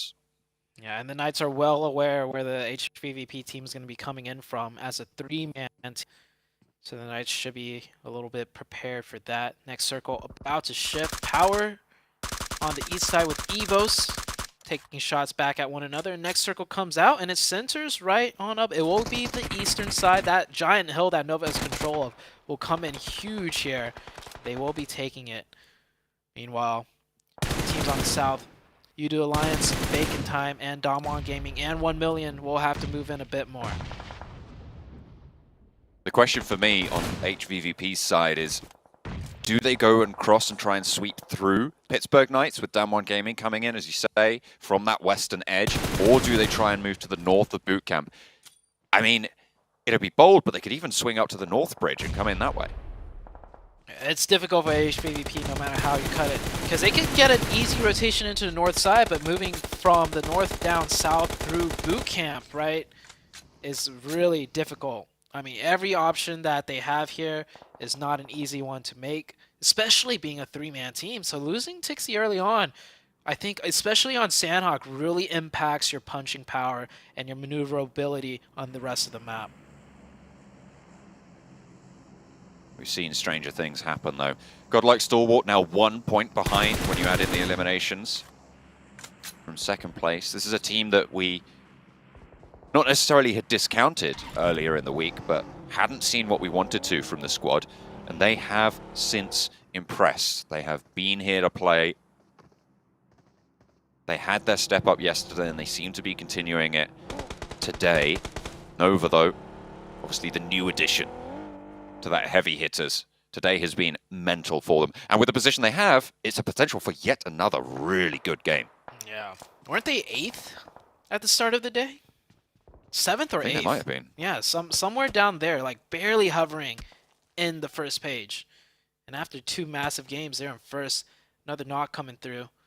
I don't know if he'll be able to get that confirmation, but Nova playing a 1-1-2 split. 2 at the compound south of the hill, 1 at the top of the hill, and then 1 in a more forward position out of the form of order here. Nova are just maximizing control, maximizing point opportunities, most importantly. And that is how you win the game, right? In the end, it is all about how many points you're able to get out of it. Do whatever you can to get the most possible. Molotov forwards from the party. Voss yet to go for this committed push, but you know how many third parties are going to be coming through. Fireflux are out to the west of this engagement. Godlike Stalwart currently controlling boot camp. And that river crossing out to the west of it still a little bit fraught with danger. Kitsune from HVVP is trying to make a cross right now, actually making it to the cliffs underneath boot camp. And the other pair from HVVP just providing a little bit of oversight. Next circle is going to pop. It goes down south, but it stays on that eastern island. The bridge still in zone. Bacon Time, Damwon Gaming, 1 million. Multiple teams, HVVP as well. And on the northeast side here, we finally have the fight breaking out. Both of these teams need to move in. They're going to take the fight with each other, and that's good for Evos. 2 duds in a row when they were the bubble, dropping out of the bubble, finally showing signs of life and fight to try and break back in. 3 eliminations on the game, keeping all 4 of themselves alive. It is, as you say, a good start, but they're going to have to fight through Fireflux and Skylights Gaming ahead of them. Nova will be looking out every direction the entire time as well, because this circle did go right on top of them once more.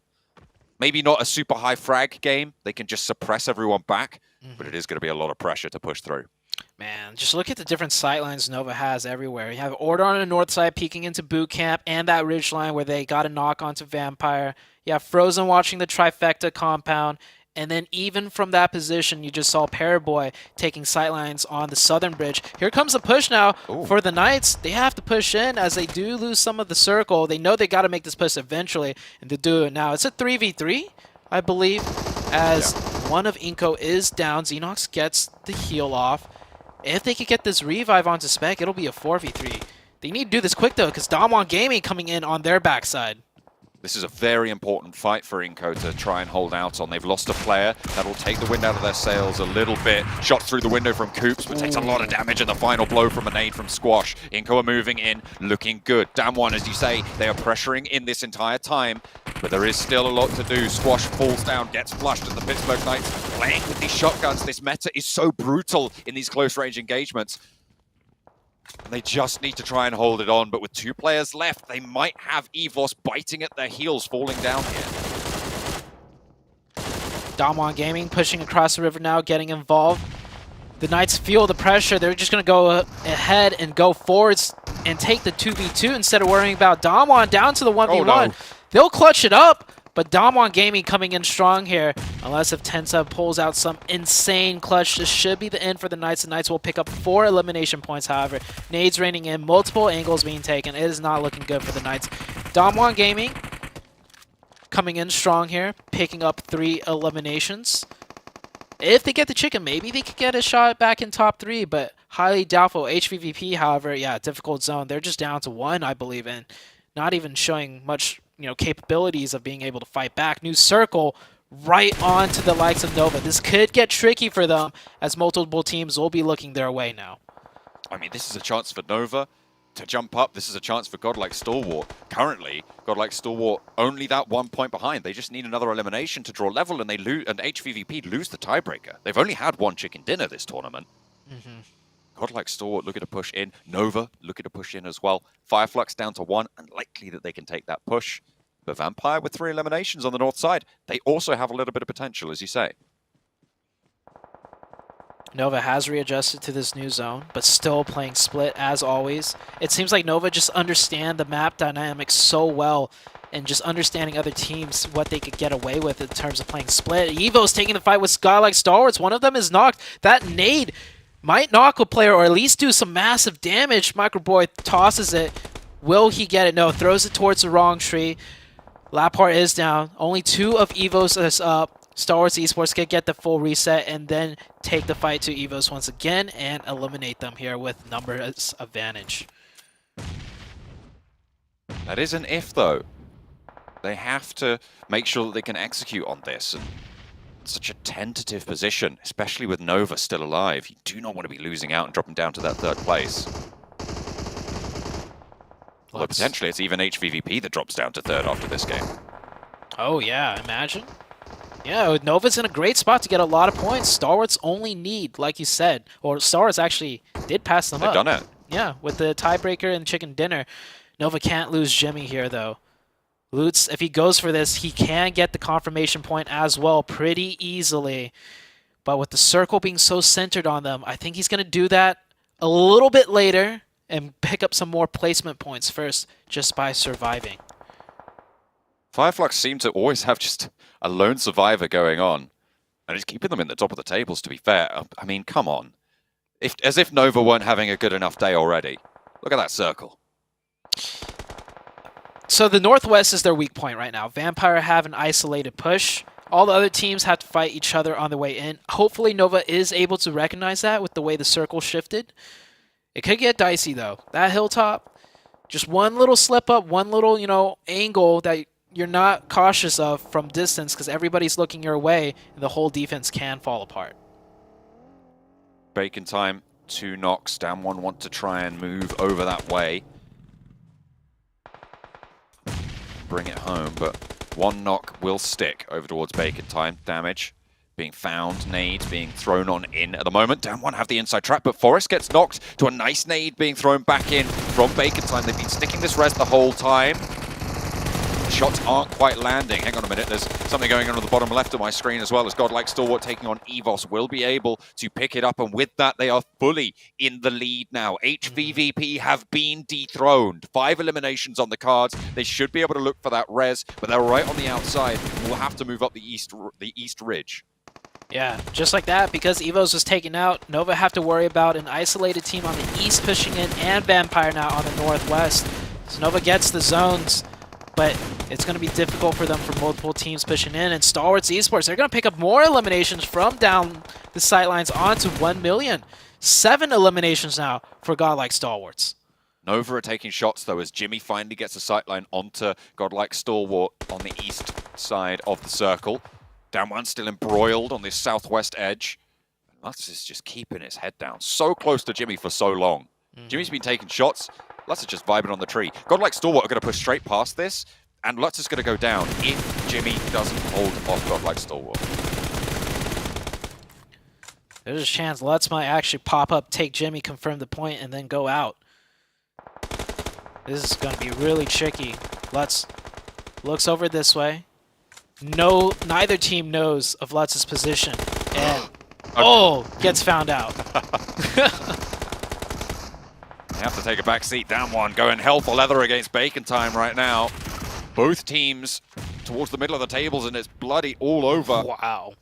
Down one, just with Fabian left. A nade over the top, that could be beautiful. It's got to take down Noise on the back, brings Ormstyle very, very low. Ice is low as well. Another cook, is it good? It goes a little bit long, and will not find the damage. Fabian falls, and down one will once more take the knee. Shirty is down, but they're on the edge of the circle. They might just have the cover to go for a res. Godlike Stalwart, potential to go down to Nova here. They've been on a warpath so far, and it might just be a little bit too much. The DBS shots ringing out. Top in the grass will be the final one to fall, and it's only Frozen who's answering towards. You do Alliance as well. Oh my god. Over a run for the money, and it's 8 eliminations, just like that. Lickety split, only Vampire to deal with. Nova looking so good, but Vampire has 4. They need to get a revive onto Frozen still. Bacon Style down to 1, so they can't stall off Vampire for that much longer. And Vampire, they know they're 4 up. They just heard the giant fight that Nova had. They're going to try and push this advantage. Pairboy needs to get an opening knock to slow things down so Frozen can get a revive. He doesn't just get an opening knock, he gets 2! Both Fluke and Schweppes fall. Ravenclaw and Stoned active for Vampire right now. It looks like they are going to leave Stoned back. Look for some reses. Paraboy in the meantime. Moving over to deal with Bacon Time. No first aid, so we'll just be relying on this gun skill here. Has a bandage though. Might top himself a little bit up on the health bars. Stoned being allowed to get these reses. Stim is there. Alm Style for Bacon Time. Crawling up to the rock now, as Paraboy will be his marshal to keep control of him. He goes down. It's so unfortunate for Nova's position. Ormstyle, can he get taken out? He can. Vampire in the meantime, get back up to 4. Yeah, Nova didn't do the push because they have the position. They know the circle's going in on them on the high ground, but with Paraboy going down, things could change. 1 down for Vampire though. The order goes down, however, 2v3 situation, John. Jimmy from down low and Frozen on the off angle. Can Jimmy hold it out? One falls to his barrel. And next is up is Schweppes. Fluke jumps over from the top rope. Oh my god, Jimmy! Up for Nova to keep them in the top. They will hold the top of the mountain and they will lay claim to the tables, because with that, Nova should be able to jump up. Vampire with a big game there as well might be in contest even for that 3rd spot against HVVP. Order who? It's time for the Jimmy show. Jimmy, the close-range clutch player coming in this time. Order didn't even need to get involved in that fight. And once again, look at how calm and reserved they are. They do this. This is incredible from Nova. This is why they're back-to-back champions, right? This is world championship stuff right now. I will say, they kind of got the circles there, but still. It's Nova. True. And Frozen. But I mean, there was a lot of times where it looked a little bit more shaky than maybe they would have liked. We didn't get to see the full engagement between Godlike Stalwarts and Nova, right? Godlike did have to push in from the blue. They were at a disadvantage there. But it's a 4-man team of Godlike Stalwarts. Any team less formidable, than Nova and like maybe HPPV and another top team, they could have fallen. But Nova held it strong, and plus, UDO Alliance did come in with a quick 3rd party, and that got shut down too. My question is, can HVVP survive in these top 3? A question we didn't think we were going to ask ourselves. Nova's taken their toll on them, and they are at risk.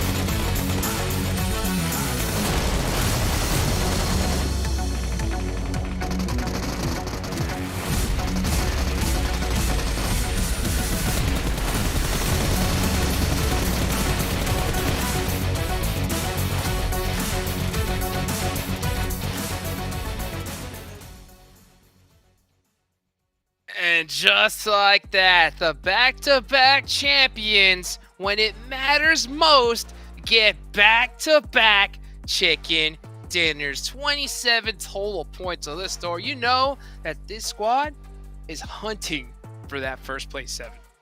This is why they are that back-to-back champions. 12 eliminations, 27 points total. I cannot wait to see that overall ranking. But you know what? We got to give some credit to some of the other teams too. Vampire Esports, when they needed to step up, they stepped it up in a big way. Glitter, they got 20 points. And Godlike Star Wars, 15 points for them too. And look how far down HVVP is. Only being able to get just 1 point. Yeah, this has got to be a little bit scary for HVVP, knowing that they had first place, and then the ones below them had phenomenal performances. And speaking of those phenomenal performances, okay, first of all, Mafia Boy. Skylights Gaming was another one of the teams. I think they had 9 elims as well. 5 of those go to Mafia Boy. Okay, then Godlike Stalwart, 2 players up here top yet again, always in the conversation, and Action up here. But we got to talk about Jimmy, okay? Because the clutch from Jimmy at the end of that game was insane. I mean, he was on the low ground, and he just he made all the doubters shut up. Okay, that's what Jimmy just did. Jimmy's always looked down upon his stats, and he's always not looked like a big clutch factor player. He just looked at everybody in the eyes and was like, "Oh yeah, I'm in the Nova team for a reason." Great performance. Big bad Jimmy. I mean, just great performance from Nova overall. We were talking about it backstage in the green room, right? Just like, you see the way they control the map, it's ridiculous. You know, there's the pressure fire that they have for it. Not to mention, they have that Nova factor, the fact that their name is Nova. You know, if you get eliminated by that squad, no matter where you're at on the leaderboard, I mean, Glitter, you said this yourself, right? No matter where they're at on the leaderboard, they have to be careful. You don't want to take that fight early on, right? Right. If you don't absolutely have to fight with Nova, or if you don't 100% know that you have the advantage, you're going to avoid that at all costs, because it's just not a certainty. And we're too far into the last day, the last opportunity for these teams to get points on the board. They just don't want to risk that. Not at all. Not at all. So, I mean, now I'm going to ask you this question, Glitter. I'm going to go back with you here on this one. Where was this Nova? Where were they? Day 1. Day 2. I hope we get to talk to them at the end of the day and ask that question. Well, we'll find out in a bit. We got a great interview coming up right now. So let's go ahead and take it on over to Juju. Thank you, Casters and Penners. We're back here live. And also, we're halfway done for the day in the final day of the week 2, which is going to be the green group here on the 4th day. Here with me, we have none other than Inco Gaming V22K. I think he's the support role. I'm not sure if they change in the game. But right now, we want to know your expectation and how do you feel when it comes to game today, the last day of week number 2 for your group. Is your expectation when you enter PMGC as it is, or it's sort of not what you're expecting? Então, ela perguntou qual é a expectativa para o jogo de hoje e se a expectativa que vocês tiveram no início do jogo é a mesma agora. A gente achou que a gente ia bem melhor desde o começo do campeonato. Foram muitas mudanças, muitas surpresas. O nível é altíssimo do campeonato, não tem como discutir isso. Pegou a gente de surpresa. Erros não estão sendo tolerados pelas equipes adversárias. Mas a gente está confiante e a gente espera ir para a fase de survival. So like they're not like playing as they wish in the beginning, because they say like the level here is really hard. Like all the teams, they're all good players, and like they made a few mistakes that the other teams like didn't let go. So for them now, they just expect like to keep up their game and maybe do better for them, like to go for the survival stage. I'm sure they can. We're already done with our last Sunhawk for the week here. It's left down to with Erangel and Miramar. Now, which map between Erangel and Miramar you have a better chance when it comes to your scores here? Então, tipo, terminamos o Sunhawk agora. Então tem o Erangel e a Miramar. Para vocês, qual é o melhor mapa que vocês gostam de jogar?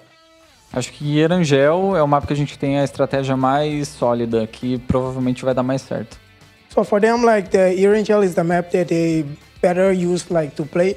So like they waiting like good results in this map. And what about Miramar? Are they done with Miramar then?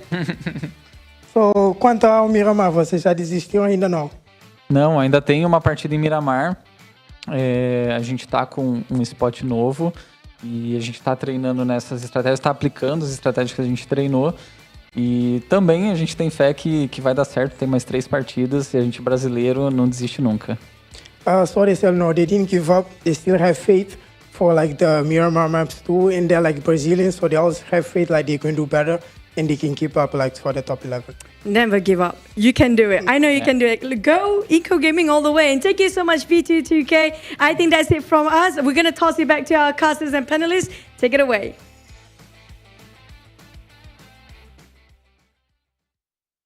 Great to hear from V22K. I mean, he's looking pretty calm and collected, but I know that man is stressing on the inside because, I mean, his team's back is up against the wall right here. Literally every single team below can catch them if they take them out earlier and get a chicken dinner. Of course, I gotta give a big thank you to our hotel partner for the PMGC League here in the Pullman, Kuala Lumpur, Bangsar. Our world is your playground. So, having said that, we saw Glitter, right? Inco go out a little bit early there in that one. But let's take a look at the overall rankings and... Woo! Hello. Okay. Hello. You know what? We'll be able to see what happened with Inco in a second because we got to talk about the fact that 3 games in a row Nova decides to dominate and now they're back. They are at the top where everybody kind of assumed they would be. They're above godlike Stalwart, who's still holding on to that second place 7 because it's HVVP that drops down into 3rd, followed very closely by Vampire after that performance. Remember earlier that when I told you that HVP could slightly just slide down to 4th place? It's looking that way if they're not going to be able to wake up. And Inco Gaming, I mean, currently with the 7-point lead, you do see Evo's Reborn, you do see 1 million. Donuts USG had a chance to make that gap a little bit closer and get themselves in contention there. They weren't able to really do that.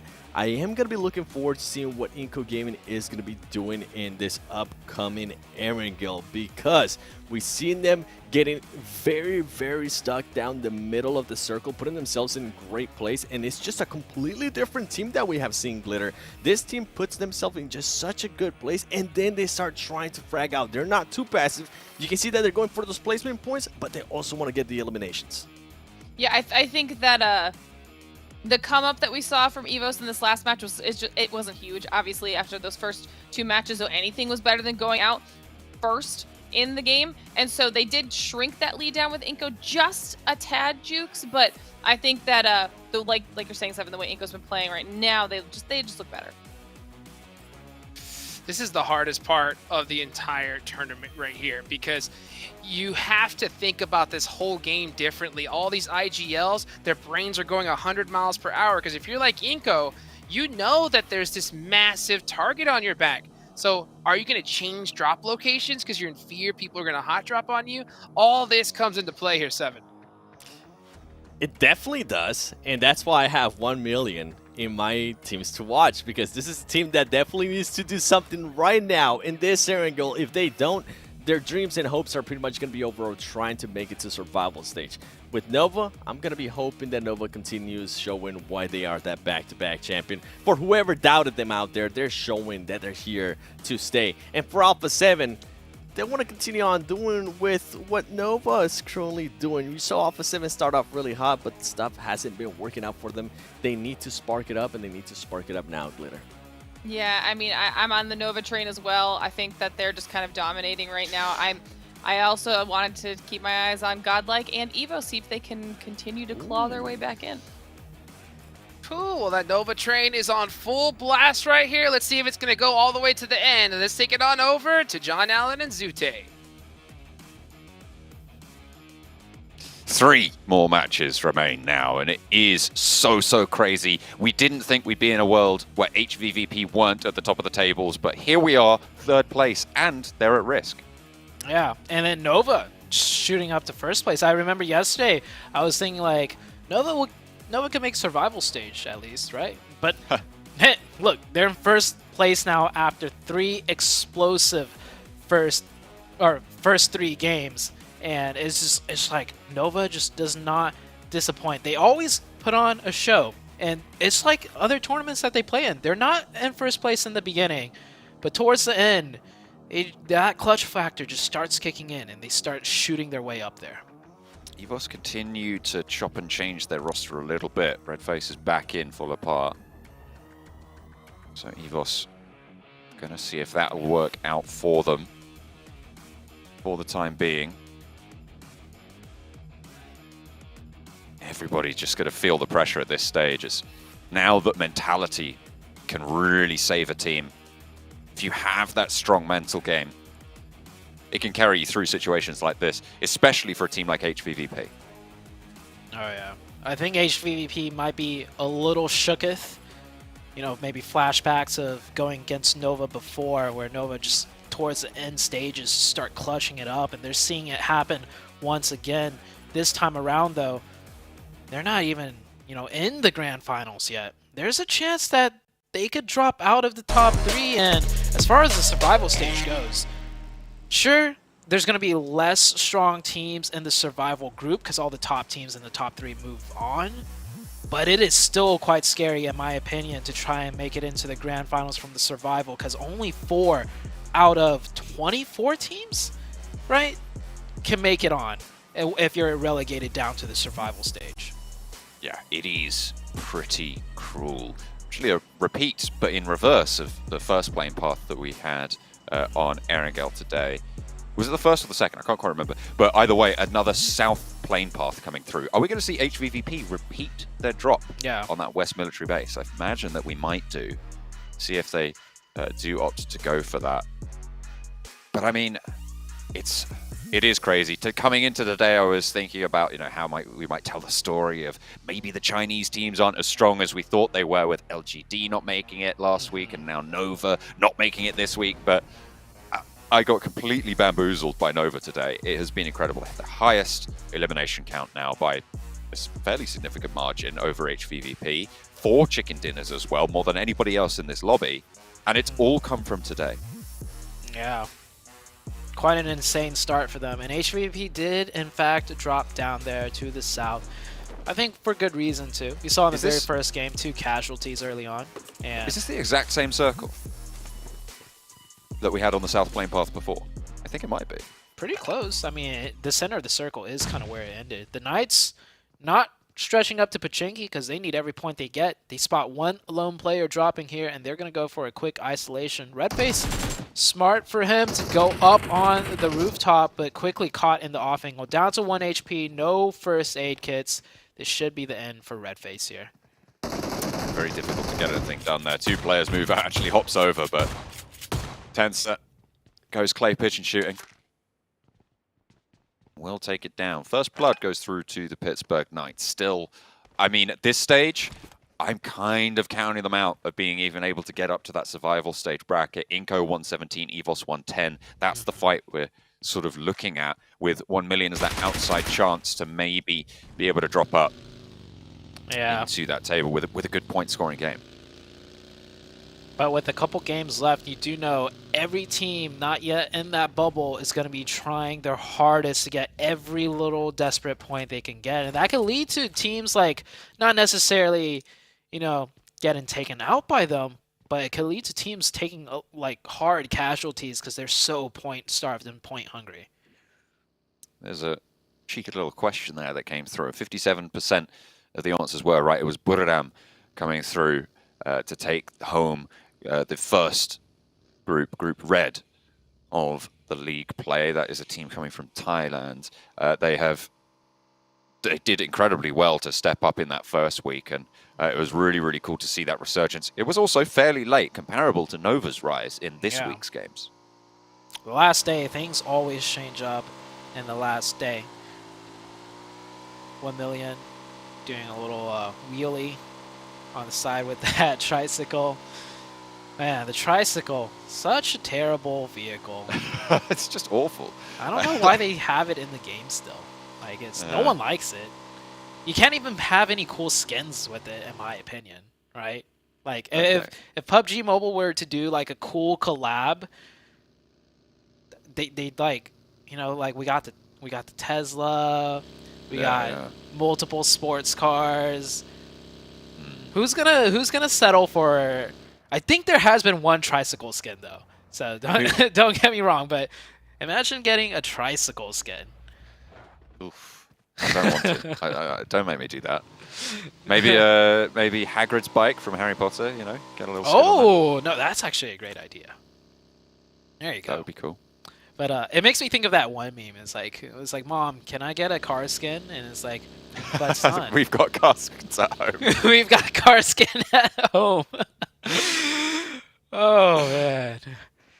All right, let's get back into the game. So the circle, like you mentioned, pretty centered around where the first game of Erangel ended. Of course, who knows where it could go. Every circle has been crazy as far as where it's been ending.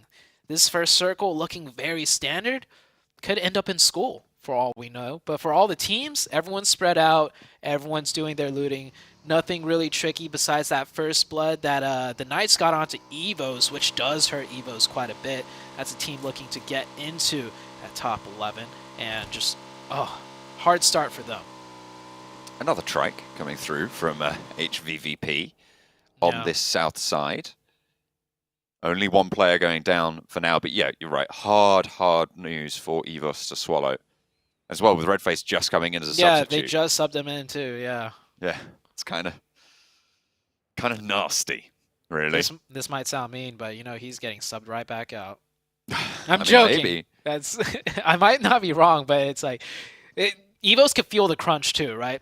Constant sub-ins and sub-outs. They're doing everything they can. Every little like potential problem, they're just like, okay, maybe this is a problem. We'll put this player back in, or we'll take you out. But I mean, that's what it's like when you're right on the cusp, when you were in the safety zone and then getting kicked out, and then not doing well for multiple games. That's what the pressure does to a team. And there is so much of it now.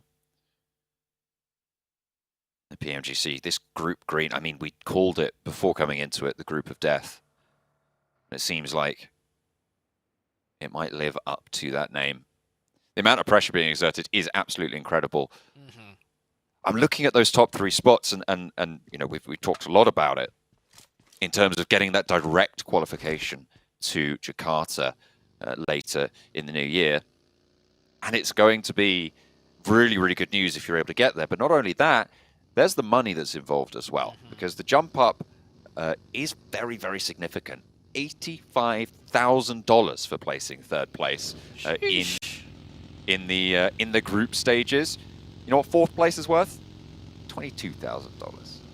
That's a real big drop off. With the caveat, it has to be said that the survival stage has a prize pool, with the top prize there being $26,000 and the last chance being $27,000 for first place as well. PvP though on the warpath. Oh, wait a crucially, second. Vampire. Hang on a minute. I'll cut the money talk right now, because Ravenclaw on the ropes will get spotted out. A lovely supporting fire coming through from Kitsune, and they can get that res on the forward position. Vampire losing a player to HVVP is so important as well, because the fourth place team Vampire now has their force diminished somewhat. And, oh no! Oh, the other angle! No! Oh, it comes back twofold as well. They send it back on in, and Vampire are still in this fight. They are not going to go down without their pound of flesh, and HVVP, they don't even want a part of this anymore. They're going to give it up. They leave the 2 players out the field, Matic and Kitsune. It felt like it was a good trade for HVVP. They were going to be able to get the res, get back on the road, but no. Halved, and again, they are cut down. Can they go as a duo much further? This is catastrophe for HVVP. It's not just Vampires that are celebrating, you know, picking up those points. It's also Fireflux, Bacon Time, and Alpha 7. All of these teams immediately are like, all right, HVVP down to 2. Still got a few more games to go. We could pull this off. HVVP, though, multiple teams now, just all of a sudden, they're smelling blood in the water. And they're weak. HVVP down to 2. New zone pops out. Shifts hard to the west. I don't think we've seen a zone in here either yet on a game of Erangel, so we're going to be in for another fun one. Nova getting central position over towards the apartments yet again. They moved in nice and early with an outpost over in school. Down one are going to crash into the back. Frozen swiftly nice spins around and gets out of there. I mean, you've just fully disengaged. You see 4 players move in as well. Sung might be able to find an angle onto the vehicle, but already that wall is there. The divot is there. A nice, timely evacuation from the school for Frozen. Holds back in with the rest of Nova. I don't think Nova are happy with their position, though. I think they either wanted the doghouses, south of school on the high ground or the school building itself, but a little bit split up and both positions taken. Then again, this is only Circle 2. If the Circle keeps ending around on them, it gets a little bit dicier because we've seen that school compound just getting filled with teams. And Vampire now losing another player, the team, to take down 2 of HVVP, losing one in the process, might lose another one. And not just to any team, it's Fireflux, but Vampire, so resilient, answers right back. Now, most of the times, teams would decide to leave here, but it is so crucial for them to get this revive. They need every player up, and they're going to do what they can. Fireflux taking a knock if they lose a player here. I mean, this fight is just good news for HVVP in general. Both of them fighting off against one another means that there's going to be fewer teams chasing them as hard, right? There's more damage done to them, and they are ahead, right? In terms of position, HVVP actually completely changed their position. They're all the way on that northern side as a duo. They've gone north of the river. So they actually crossed up there. They just want to stay out of dodge. As many points on this game as possible. It looks like they're just going to play quiet this time. I think they're planning for maybe some miracle rotation towards the late game as a duo and just crossing their fingers, right? Rather than trying to weasel their way in with only 2.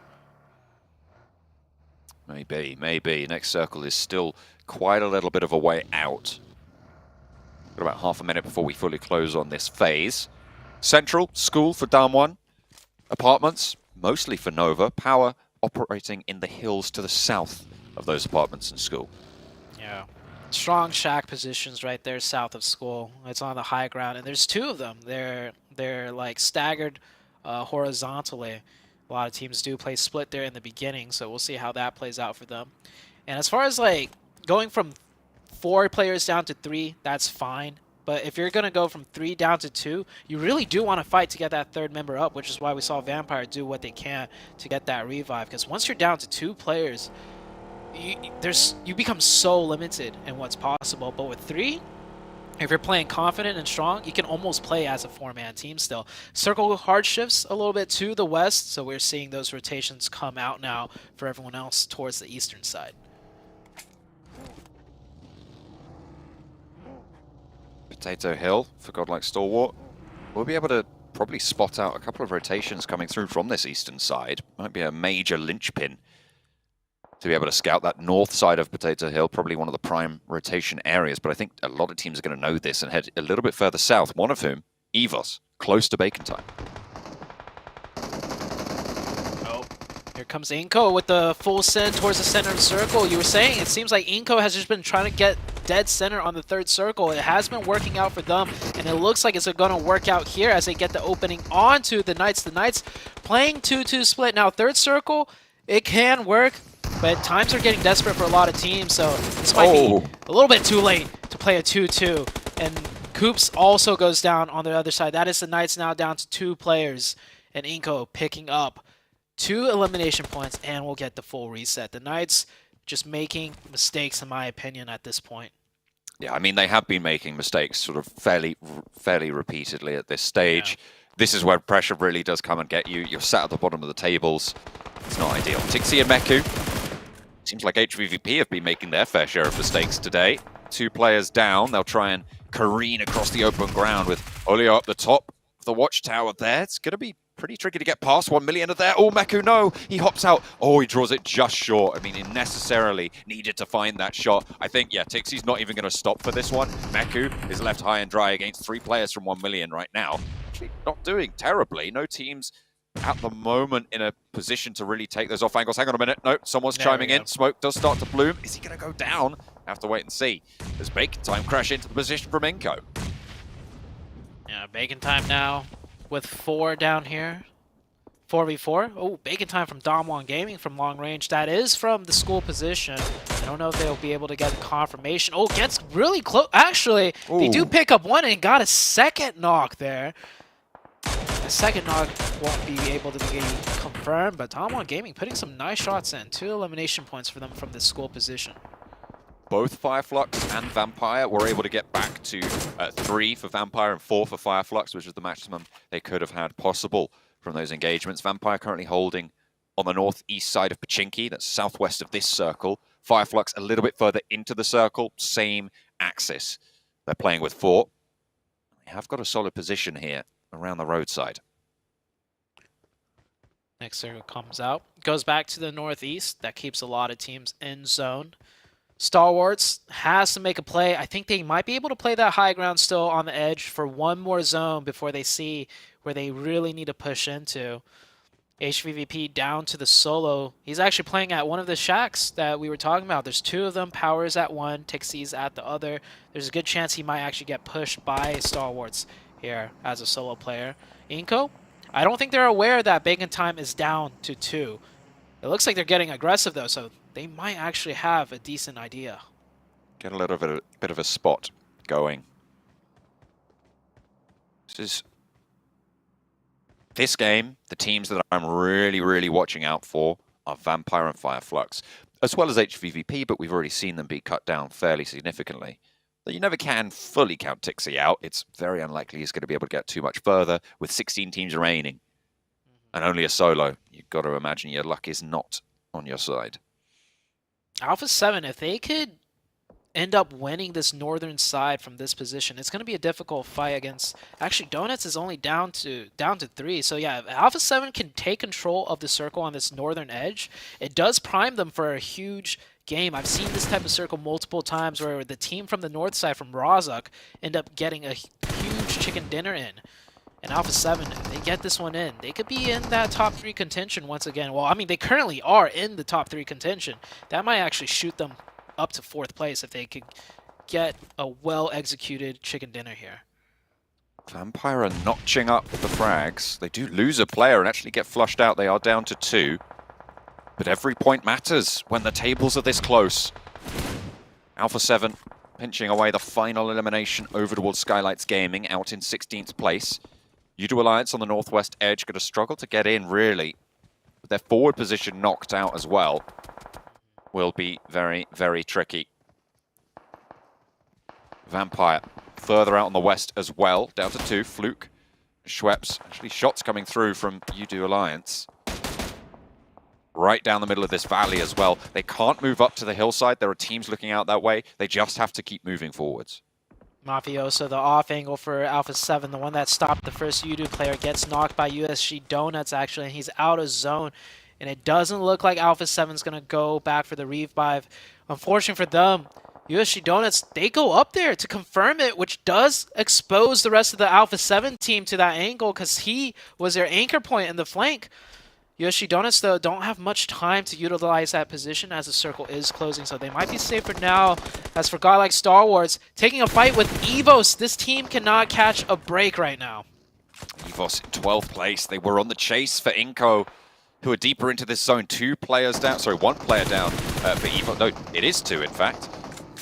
Now just SKF left, with godlike Stalwart staring you down. That is one fearsome fight to have to take. The other knock is all the way out down south, so no chance that you go for this res. SKF, you imagine this game's just about to finish for him. Going out, 15th place, can you imagine? Really quite brutal. Vampire struggling in their own right. They've got 4 eliminations. They've just managed to outrun the blue, but the circle pops. It goes down. I think it keeps Tixie in. Yeah, Tixie is still in for HVVP. And with Vampire going down, it's good. But Fireflux are also going to have that shot this game. Yeah, the shift does prompt Fireflux to have to fight their way in. Yeah, Alpha 7 losing control of the north side when their anchor point got taken. They realized they can't hold the north. They'll be forced to play in that ditch. Not much room not much that they could do there besides hoping they could survive and get into the next zone. So okay, setting up a forward position here. 1 million, still in zone, in a good strong spot, but they're down to 3. They might be pressured by one of the teams not in the zone from the west side, but there's quite a few teams. They might get caught up with one another. I'm looking at U2 Alliance, Alpha 7. the 2 members of Vampire and Fireflux all need to look this way. 1 Million's actually going to take the warehouse, smelling it out that it is unoccupied.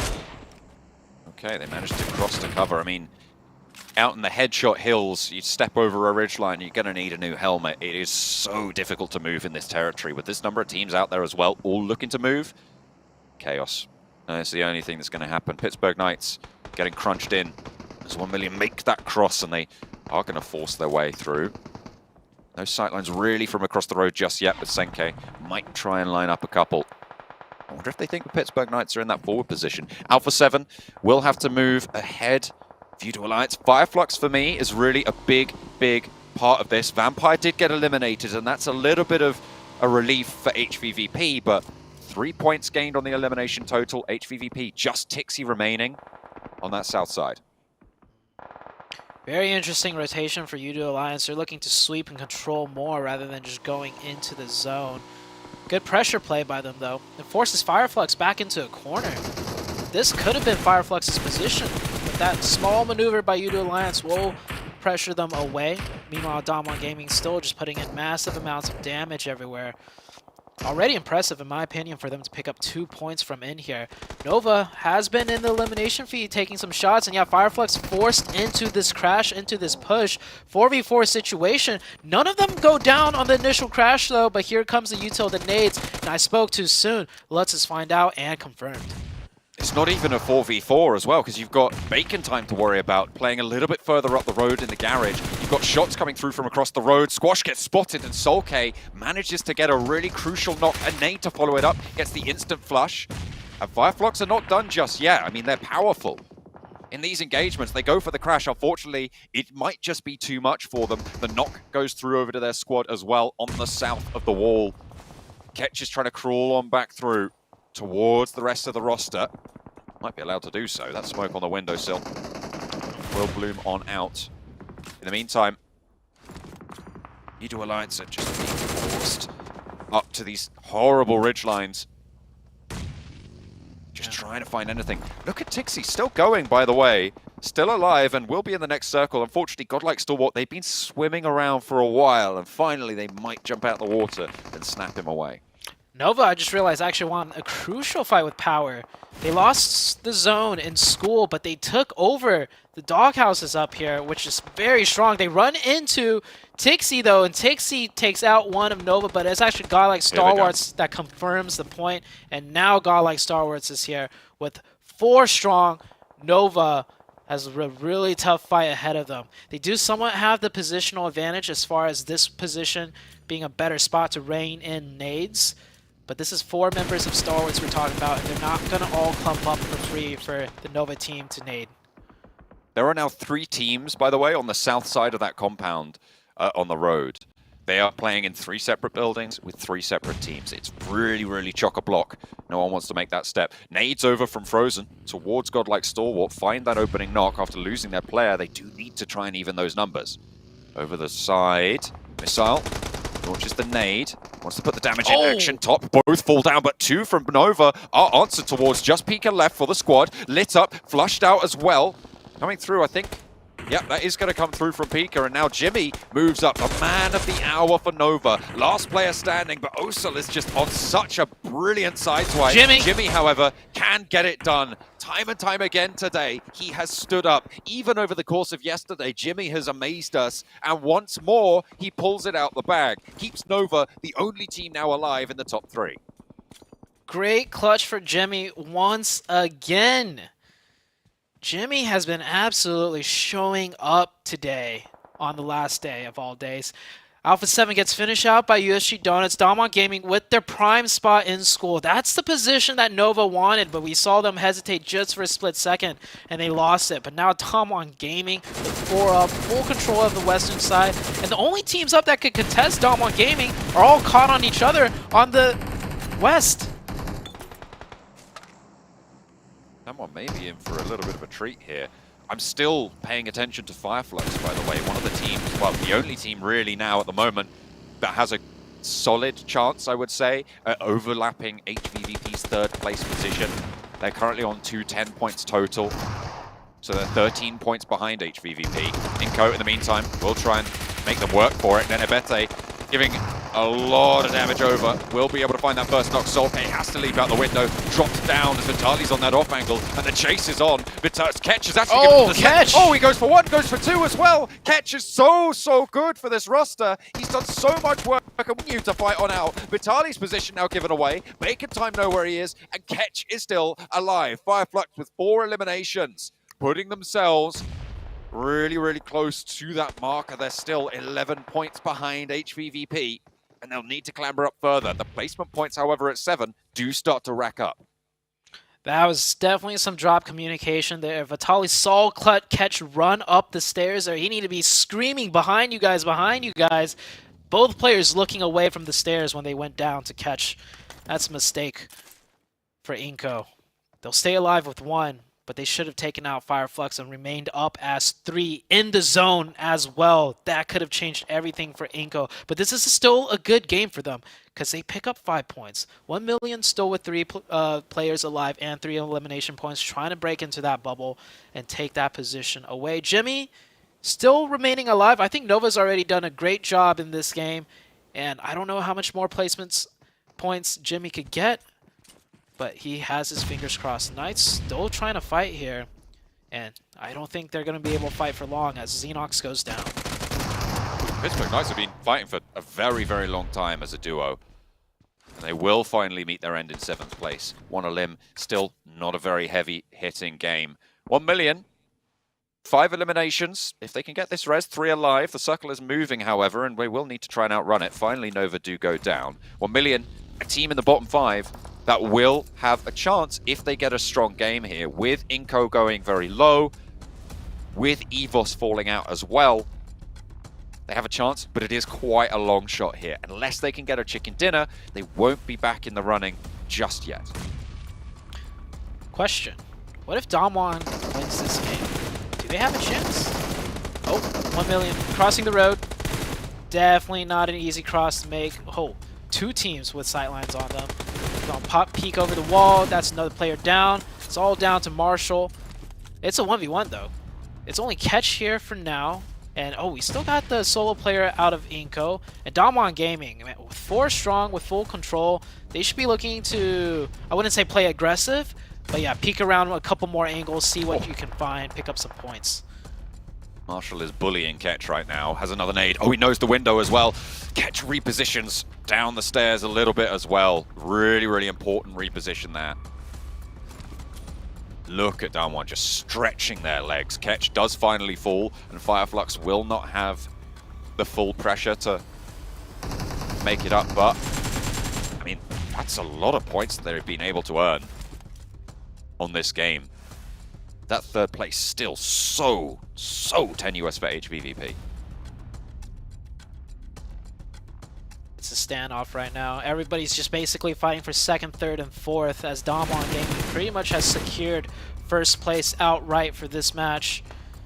They're just trying to secure more points, as much points as they can. They probably don't realize it's actually 3 teams they're against. Oh. Another nade. And there we go. There's a finish. Ooh. Oh, actually, the last one's stolen away there. Now it's down to a 4v1v1. Damwon Gaming needs to just go hard here and pick up the last 2 points. They need every point that they can get, and I want to see them get a little bit more aggressive instead of waiting this one out. I mean, they're over I think they were over 50 points behind the bubble at this stage.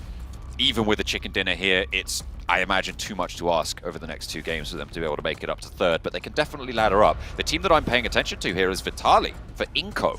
This is the team on the bubble at the start of the game. 10 placement points guaranteed, and I think they're up to 6 eliminations. If you can ladder up once more, if you can find that elimination onto Marshall, that's worth 3 points to you. Is Inco gonna survive into 2nd place? So that nade getting dangerously close. Neither player even going to move. They all want that 2nd place. Damwon Gaming now realizes, okay, these guys aren't going to move. We're going to have to move in on them before they go out to the blue zone. That grenade I thought was going to connect, but bounces off a little bit to the side. I think he's on the outside. I think he's on... No, he can't be. He can't be. Damwon would have seen him. Yeah, Marshall. Oh, he's in the He knows other room. Vitali's there. But what can you do about it? No way. one more No circle. way is he not in the blue there. Oh my goodness me. I think Vitaly's going to be might found go out down. first. Yeah, he's going to be found out first. That's unfortunate. Marshall is in the building. Okay, yeah, the zone will just crunch him away. Down one, will take that one to very few people's surprise. And right at the end there, Inco stay alive with one for so long. Fireflux don't quite make the run all the way up for HVVP's spot, but they do put a dent in it. As well as Vampire Esports keeping on going, they close that gap slightly. Going into the final two games today, Zute, it is all to play for. Yeah. I like this. I like how we kind of slow down the pace here right before the last two games, right? I don't think my heart could have handled any more huge drastic changes. This is a little bit of a breather game. Damwon Gaming, get a great chicken dinner, but like you said, they're a bit far away from the top three. Unless if they pop off the next game, I wouldn't say they can make it into the top three. That's a decent win for them, but Inco Gaming was the one to watch out for. They secure a couple more points, good placements, good eliminations to keep themselves in that bubble. Not only that, 1 million with a pretty solid late game there. I didn't quite keep track of how many eliminations 1 million were able to pick up during that game, but they were on 97 at the start, which was 20 points behind Inco. They might have put enough work in to overtake EVOS on their position with a 13-point difference between the two of them, but still, really good stuff coming through. Down one, get a chicken dinner. It might not be enough for third place just yet, but it's still good news for the tables.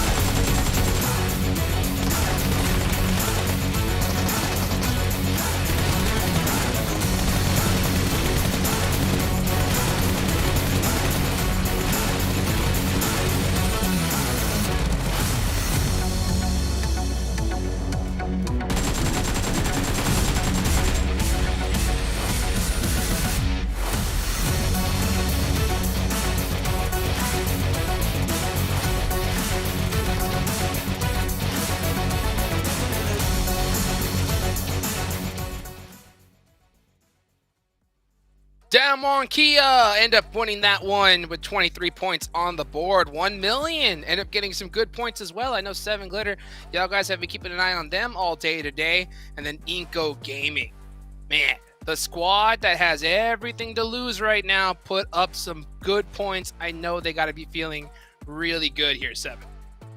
Yeah, for Inco Gaming, I mean, this is the perfect scenario, right? You do have a good performance at a 1 million, like you were mentioning, but they're able to counter with the 16-point finish here. And then Nova continuing on their streak, Glitter getting 11 points, and you don't see Alpha 7 anywhere up there. Which is kind of crazy, but also HVVP wasn't really having a huge game in this last match either, so we'll have to see what that ends up doing to the overall standings as we take a look here. A little bit of a head-to-head between Ketch and Naoto. And we actually have some pretty even numbers across the board. And what's huge though, 7, have we seen this yet? Have we seen 50% of the team contribution from one player with 5 elims, almost 1k damage? I mean, that's a big game for USG. It is, and I think that might be a first one. By the way, I love to see some Fireflux players there because that was a team that was starting to fall asleep a little bit, kind of like Damwon Gaming was. It's a great bounce back here halfway through the day. Huge bounce back for them. I mean, so many of these teams have just so much pressure on. There's only 2 matches left for the day, everybody. Don't go anywhere. We'll be right back after this break.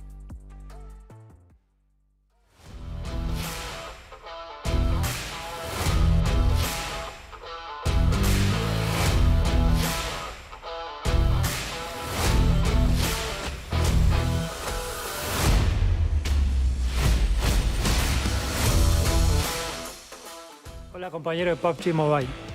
Prepárense para experimentar los nuevos eventos que se vienen. Prepárense y únanse. Disfrutar el juego.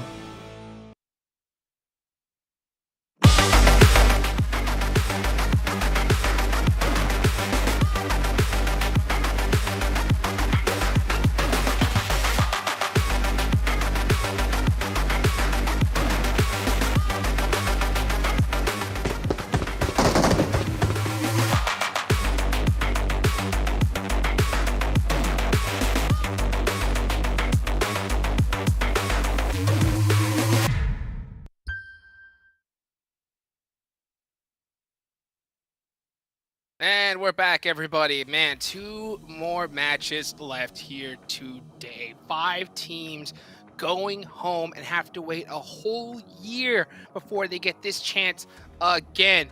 Absolute madness. This is one of the best shows when it comes to PUBG Mobile. And of course, it couldn't be done without none other than our sponsor, Sony. Sony with their Xperia 1.4 and Xperia Stream, they were actually created in collaboration with professional esports players. Play PUBG Mobile in 90 Hz with Xperia Stream's total cooling system and multiple ports for intense gaming and streaming. Man, I'll tell you what, speaking of intense, it's time to take a look at the overall rankings. And I think it's now time to also start coming up with our conspiracy theories here. Glitter, 7. Look at this board. HVVP is in 3rd place. And you know they have a massive target on their back here, Glitter.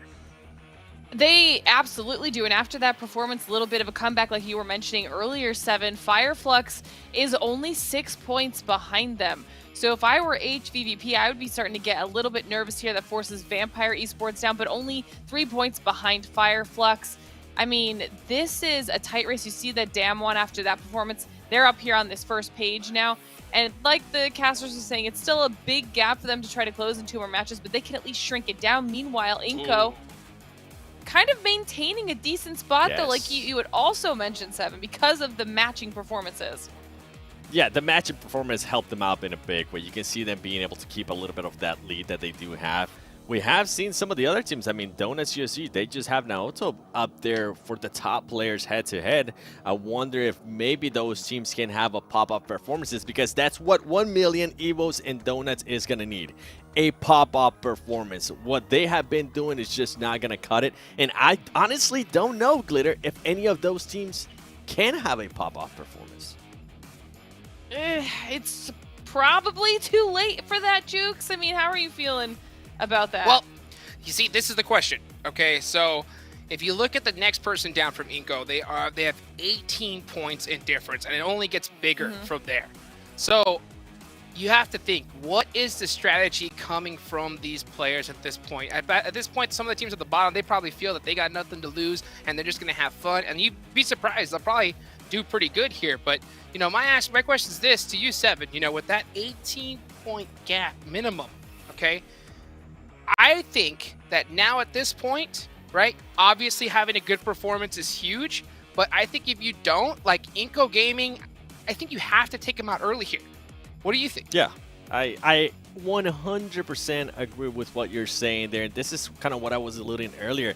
Yeah, a team could have a good performance, but if the other team that you're trying to catch up is also having a good performance, it's pretty much pointless. Yep, and that's why I'm going to be looking at Fireflux and Alpha 7, because those 2 teams are currently fighting for that 3rd spot. HPVP stuff has not been working out for you, and I think we got a perfect example to Glitter in the earlier Miramar match when they just fully send it to the middle of the map. You could hear John having pretty much a stroke, wondering how that had worked out for him. That stuff is currently not working for him. They need to do something different. Which is crazy, too, because they were at the top of the leaderboard until, I don't know, 4 games ago. So this is got to be really, really rough. They need to clutch up in these last 2 matches and kind of regain a little bit of that former glory. I'm keeping my eyes on Nova and Inko. All right, Inko still needs to maintain themselves just inside that bubble so they can at least make it to the survival stage. And then, of course, a Damwon. After the performance they just had, they tend to snowball a little bit and see if they can keep it up. Yep. Man, well, at this point, I think it's all about top 3 or nothing. So you got to put it all on the line, everything you got to get one of those golden tickets. Let's see if someone can get it, hopefully here in this next game, as we go on over to our casters. We're heading over into Miramar. We're getting straight on into the action, hopefully very, very soon, because for this 3rd place spot, the chase is on. And with a team that nobody would have expected coming into today, HVVP in that bubble position.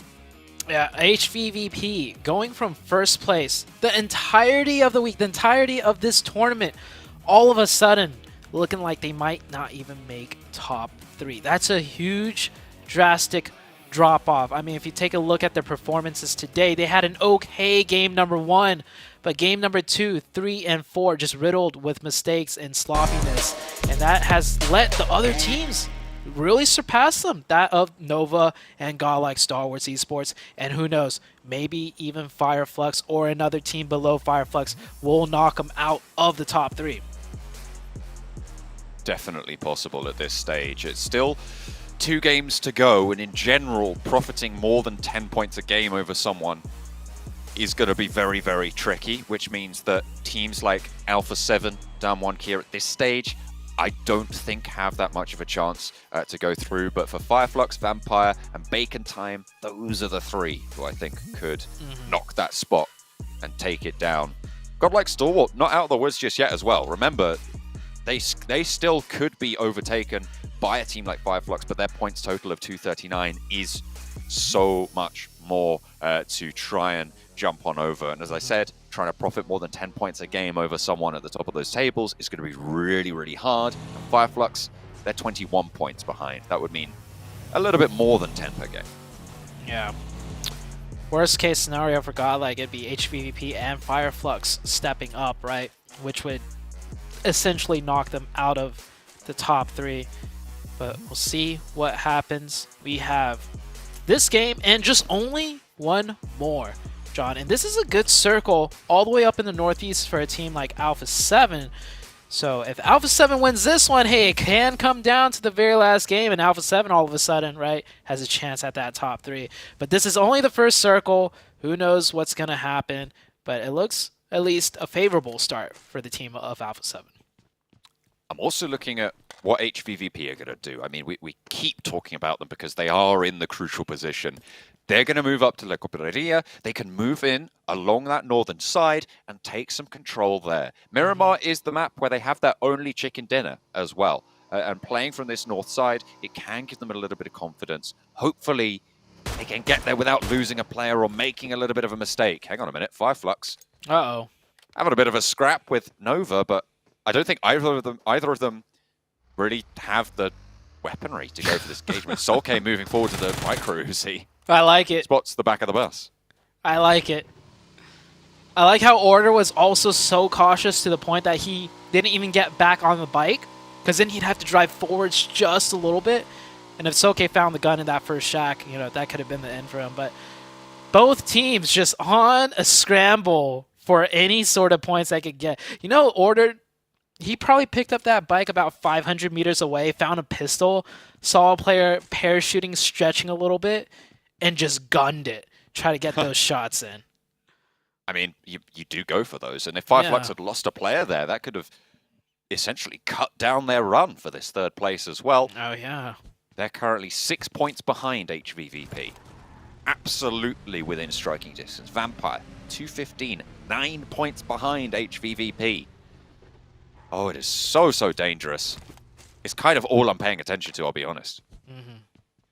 I also like how Nova, you know, they went from like 8th up to 1st, and they got so many good games. They have an 11-point lead, but you still see player like Order pulling stunts like that. And it's not, you know, I'm going to say it's not exactly a bad idea, but it's like, it's calculated risk, and he's got the confidence enough, and he knows the second he misses the first few shots, he needs to get out of there, and that's exactly what he did. And he still took the precaution of not getting right back on the bike and, you know, being forced to drive a little bit more forwards into the other player.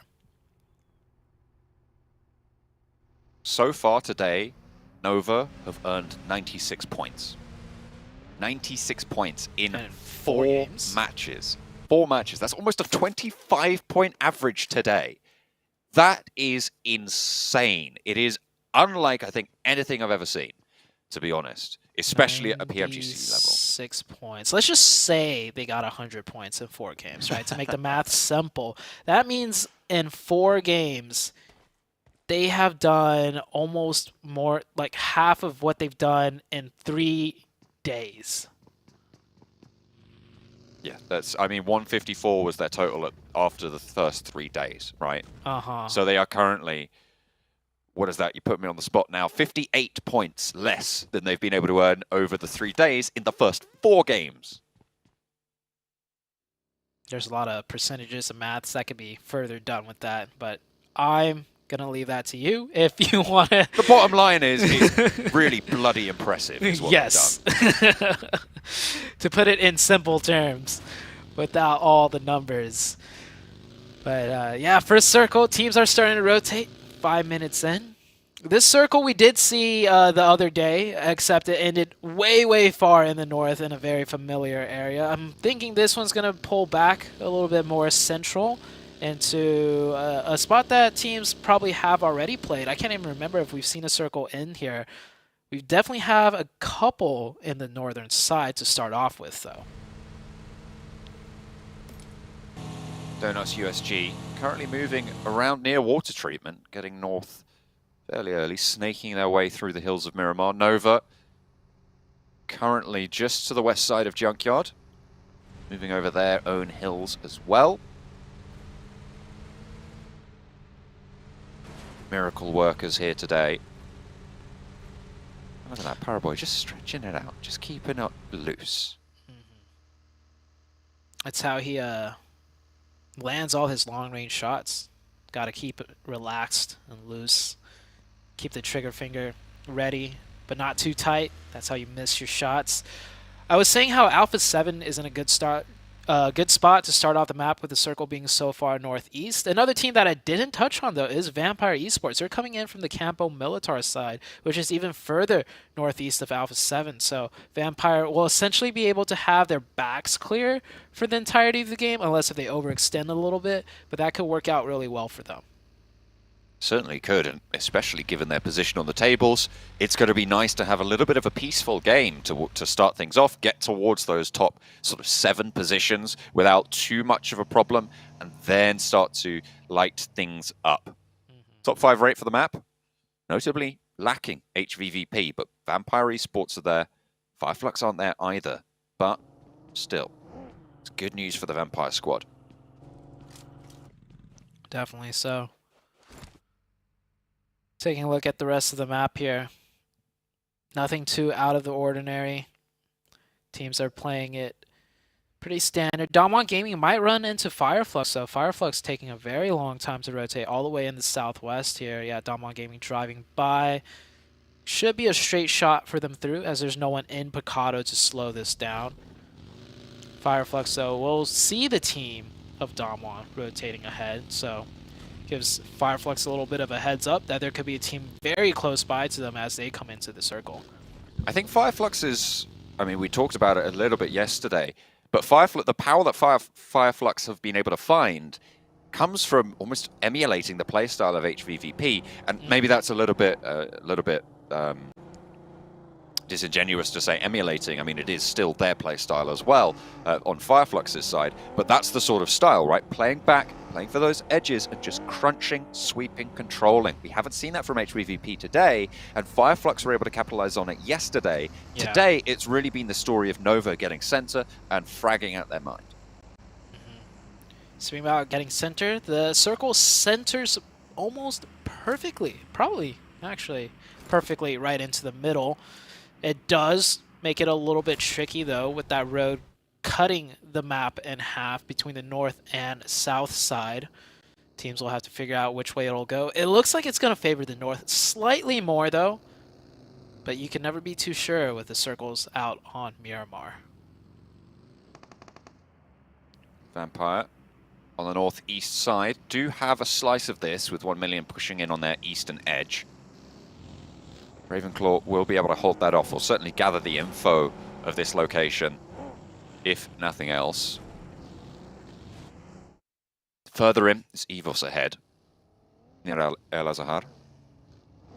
Godlike Stalwart on the western side, moving into the stables. Yeah, this is on the western edge here. Godlike, another team to really watch out for, see if they can maybe overtake Nova. It was 2 years ago, I believe, that this Godlike team got second place to the likes of Nova in PMGC Grand Finals. So A lot of similarities happening here. This is almost like a grand finals because of the caliber of the teams, right? We already have so many championship teams in this group, and this is just a group out of 3 groups. There's still heavy-hitting teams elsewhere that's all going to congregate into the grand finals later down the line. And oh boy, we think this one is neck and neck, tough and tough, back and forth. Can't imagine what the grand finals are going to be like, John. I mean, not even the grand finals. The survival bracket at this stage is going to be absolutely mental. Because we are going to see some strong teams go in there. We can't fit 6 in 3. It just doesn't work like that. I know we'd love to, but it's just not the way it works in the end. So 3 of these 6 teams that we currently have vying for the top spots will have to go home. We're going to not go home, go to the survival stage and start with our revision for the rest of the teams going over there. It's not going to be nice. It's not going to be pretty. But I can tell you what, it's going to be exciting. Yeah. Just to correct something I made a mistake on earlier. Actually, 2 years ago, it wasn't Godlike Star Wars Esports. It was a different Mongolian team. It was Zeus, I believe. Yeah, but that's what really put the Mongolian region on the map. And then it was last year that this current iteration of the Godlike Star Wars team overtook that Zeus team, and they became the shining pride for Mongolia, and they're keeping it strong here, you know, staying in the top 2. They also had a difficult climb back up into the top 3, right? They were struggling quite a bit, falling down, having a lot of rough games, but they've proven their worth as well. Absolutely. It's been really, really good to see Godlike Stalwart come back into this engagement, into this fight, with the strength that they've been able to accrue. We spoke about how many points Nova was able to get over the course of today. 96, really, really heavy total. When you turn that around and look at what HVVP have been able to earn today, they started on 209. So they really have been lackluster today, only getting 15 points in the first 4 games. That's such a vast ocean of difference that we just need to see HVVP step up, because they can do it. We know they can. Good start for Evos. They really need it. Can they confirm the point? On to 1 million, too. The team that's slightly ahead of them in points. And stolen by Vampire. Oh, those stolen eliminations. We brought it up in the very beginning how it will have a big impact. And that 1 point right there, that's gotta suck for Evos. And the circle, by the way, did shift up further north. It's very similar to that one Miramar game we had maybe yesterday or 2 days ago, where Alpha 7 ended up getting a huge, huge chicken dinner with a lot of eliminations. Would be great. I mean, so many teams would love that right now. So many vital positions being vied for. The middle of the table is looking a little bit more secure. From 7th through 10th, it's looking pretty chill at this stage. With 2 games remaining, you imagine you're going to be stuck in these brackets. Using this as a scrim opportunity for the survival stage. Still trying to maximize your earnings and maximize your points. But you must feel a little bit resigned when you're in one of those middle spots at this point. I think Alpha 7, with this position in the zone and this being their map, they're not going to lay their weapons down just yet. If they could get a chicken here, they have a chance at the very final game. Nova on the south side, Fireflux on the very southern edge of this zone, meaning they definitely will have to cross the road at some point. This could be a difficult game for Fireflux to close that gap and break into the bubble. HVVP, meanwhile, sitting pretty comfortable on the north side of things, but they're also on the edge. So if it centers on up, both Fireflux and HVVP will have to fight their way in. But that's where they shine for HVVP. I want them to have that performance today. I feel like this is a team that deserves to get a direct qualification spot. We've seen the power that they've been able to bring to the lobby. We've seen the power that they've exerted. But today it just has not been there.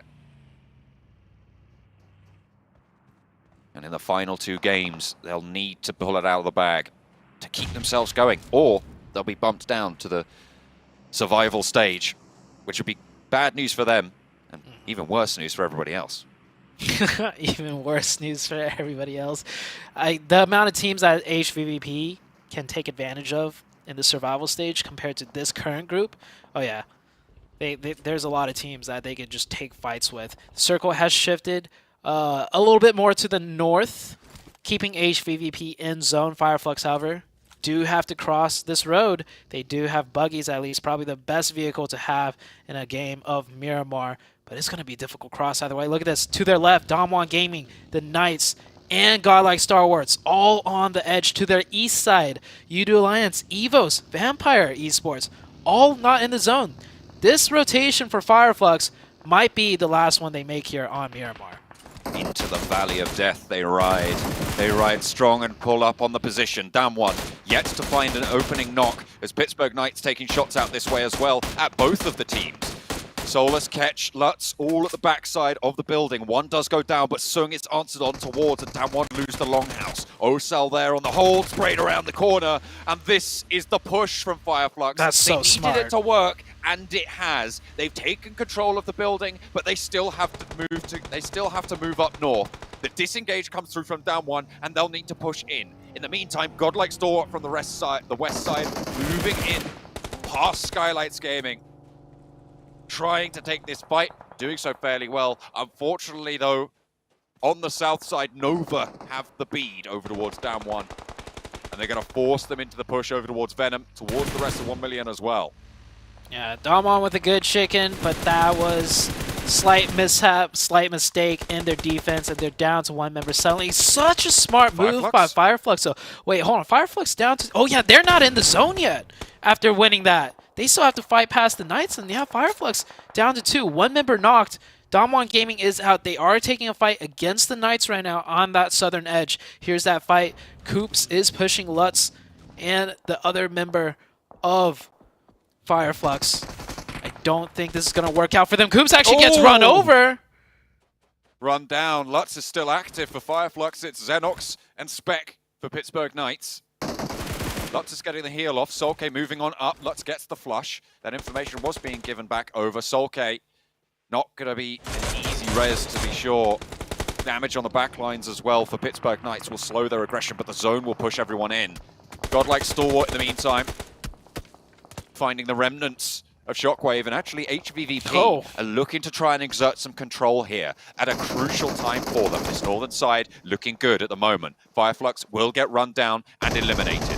They will not have the run towards HVVP. They have one more shot at glory, and that'll come in Erangel next. But we're back on over with Nova, who actually lost a player, and a knock went over their way. It's Paraboy and Order, the gruesome twosome for the squad. The powerhouse of today. Order on the swivel, snaps the shots back on over. No knocks go either way. Evos are here as well, trying to ruin the day against Udo Alliance. Look at the health bars for Udo Alliance in the meantime. Paraboy forced back on in, but the circle is nowhere to be seen near them. Yeah, this is a tough fight for Nova. They're being crunched in by two teams. Evos hungry for the points, taking a very aggressive push towards both of these teams, and that's Nova down to 1. It is just all up to Order, and the nade rings true. This is Nova out early. A bad game for them compared to what they've done so far, but they have somewhat of a slight lead. This is a huge game for Star Wars Esports to maybe overtake that first place position, and HVVP still have 4 left in this match. Still have 4 playing on that north side. 2 eliminations for now. Alpha 7 may be a little bit of a problem. Bacon time ahead of them. In the meantime, on the southeast side, Evos with 3. 3 eliminations, 13th place right now. Another knock sent over to Redface, though. It's not good news. Udo Alliance taking these eliminations away from them as well. Pittsburgh Knights cannot be capitalized on by Evos as Udo Alliance guard them out. And the eliminations, the points, so important for Evos. Sat 23 points behind. With those 3 eliminations they've got, well, it'd be 24 points behind. With the 3 they've got, 21 overall. More points needed to be earned this game. It's going to be hard. And HVVP, in the meantime, they've shifted over to the east, and they've taken out at least one of Alpha 7, maybe looking for more. HVVP about to start on their warpath. We have yet to see that warpath today, but starts off with 1 onto Alpha 7. These two teams always fighting it out. Udo Alliance, a good defense against both Evos and the Knights, but finally they're whittled down just to 1, and Evos smells that weakness. They want every point they can. And so far, they've picked up 4 elimination points. This is the best game that they've had so far today. I want to see them continue on the pressure. I mean, they have the zone, so why not try and pick up these last 2 remaining? And that's a good nade. Forces Helton up a little bit forwards, and he'll catch some stray bullets. Forces him to go for a little bit of a heal. Only the one first aid, and actually he has to challenge, just roar on this. Doesn't even get that heal off. Look at the positions. Microboy taken down with a crucial off angle for Udo Alliance. Helton still going. Helton still alive. Redface is up and close. Will not be able to take him down just yet. Finally, he's going to fall, but there's still the backline to deal with, and it's not easy. Redface falls. A sliver of HP. Lyzog looks for the final shots, but it comes the third party, and Vampire sees it. Unfortunately, though, it won't go much longer for either of those squads. Udo Alliance eliminated down south as well. Vampire Esports from distance with that finish. Vampire Esports at 215 with 2 elimination points. They also have 4. HVVP looking very healthy, however. This could be a game for Vampire Esports to strike in from the distance and then close it out towards the late game when it gets close and personal. They are on the eastern edge, though, so they'll probably have to make some type of push sooner or later on the next circle shift. But man, so many things riding on the line. Star Wars Esports also with 4 on the western side, looking at USG Donuts now in the next circle. Who is it going to favor? If it doesn't favor either of those 3 teams, all 3 will have to move in closer to claim their spot in the next circle. This is the test moment for HVVP on today. They need to push through Alpha 7, or, well, I suppose they could try and go around the side, but there's really not too much to work with there.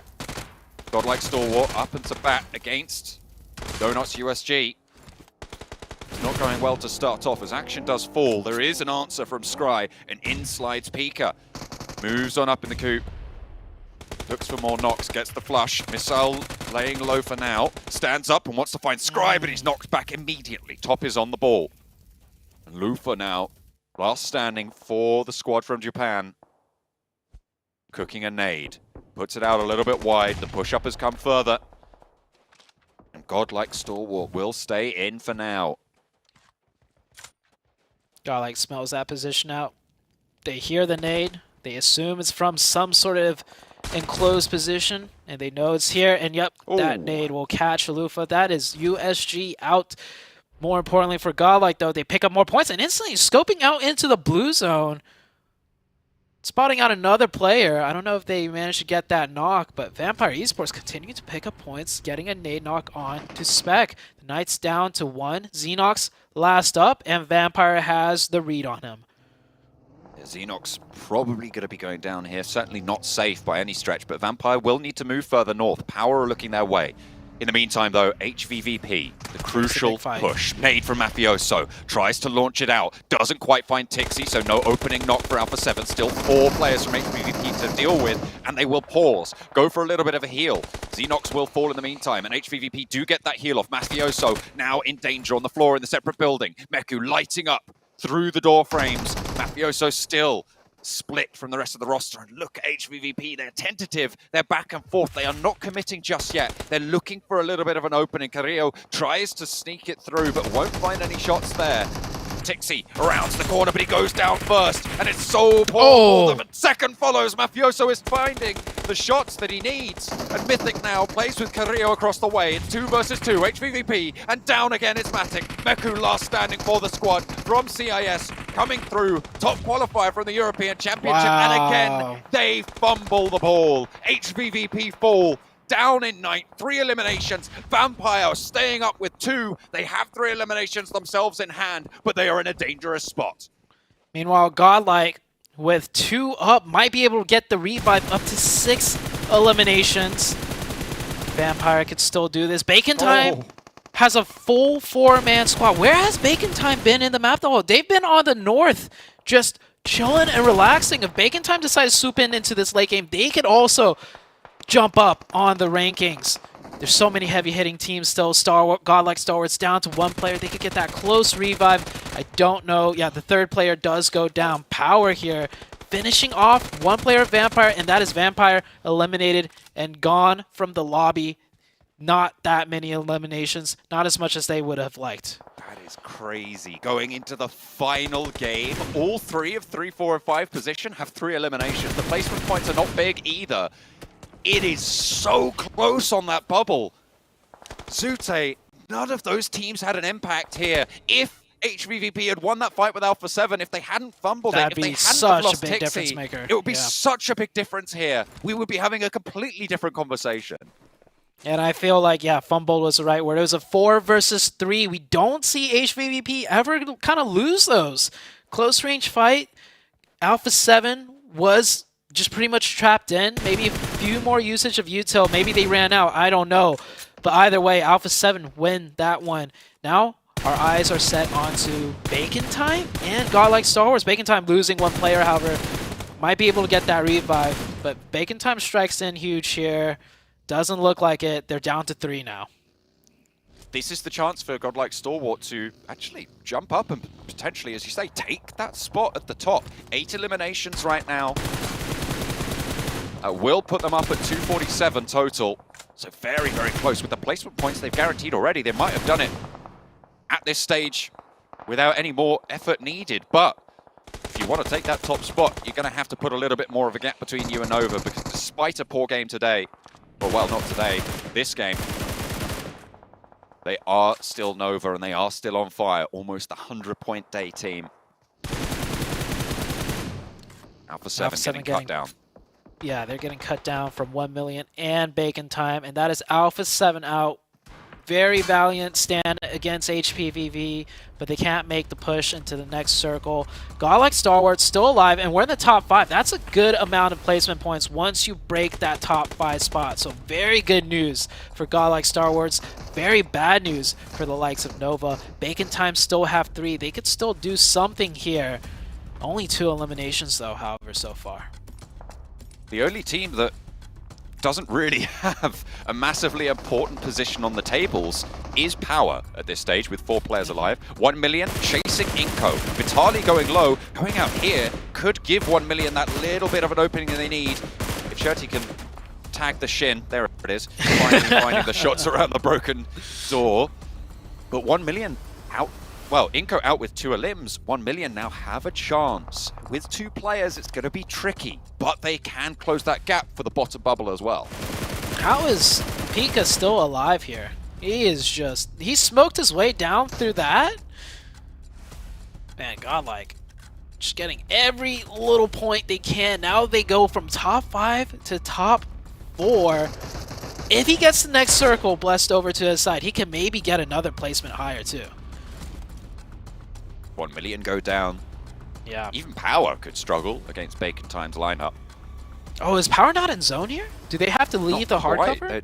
I think they do. Look at the circles. They're just outside on the shift. Yeah. They might have a really forward position, but they're only going to have 1 or 2 of those, and those nades are going to fly straight away. Circle's closing ever so slowly. We do know Godlike is safe. Oh, just as I say that, he's getting shot up from Bacon Time. They sniff him out, and that's Godlike out in 4th place, but with 8 eliminations. That's a really huge result. That's 16 points on the game. That will be enough to chase down for that top spot. So 3rd place moving into the final game will be all hotly contested for. 1st place hotly contested for. If 1 million keep going and survive up at yet another place, that's that bottom bubble being contested for. All of these teams sinking their teeth into this lobby, tearing pieces out of each other. Power forces to slowly push on out now that the zone is closing in. Looks like they do have some... Oh, that's not hard cover. Those are just vehicles.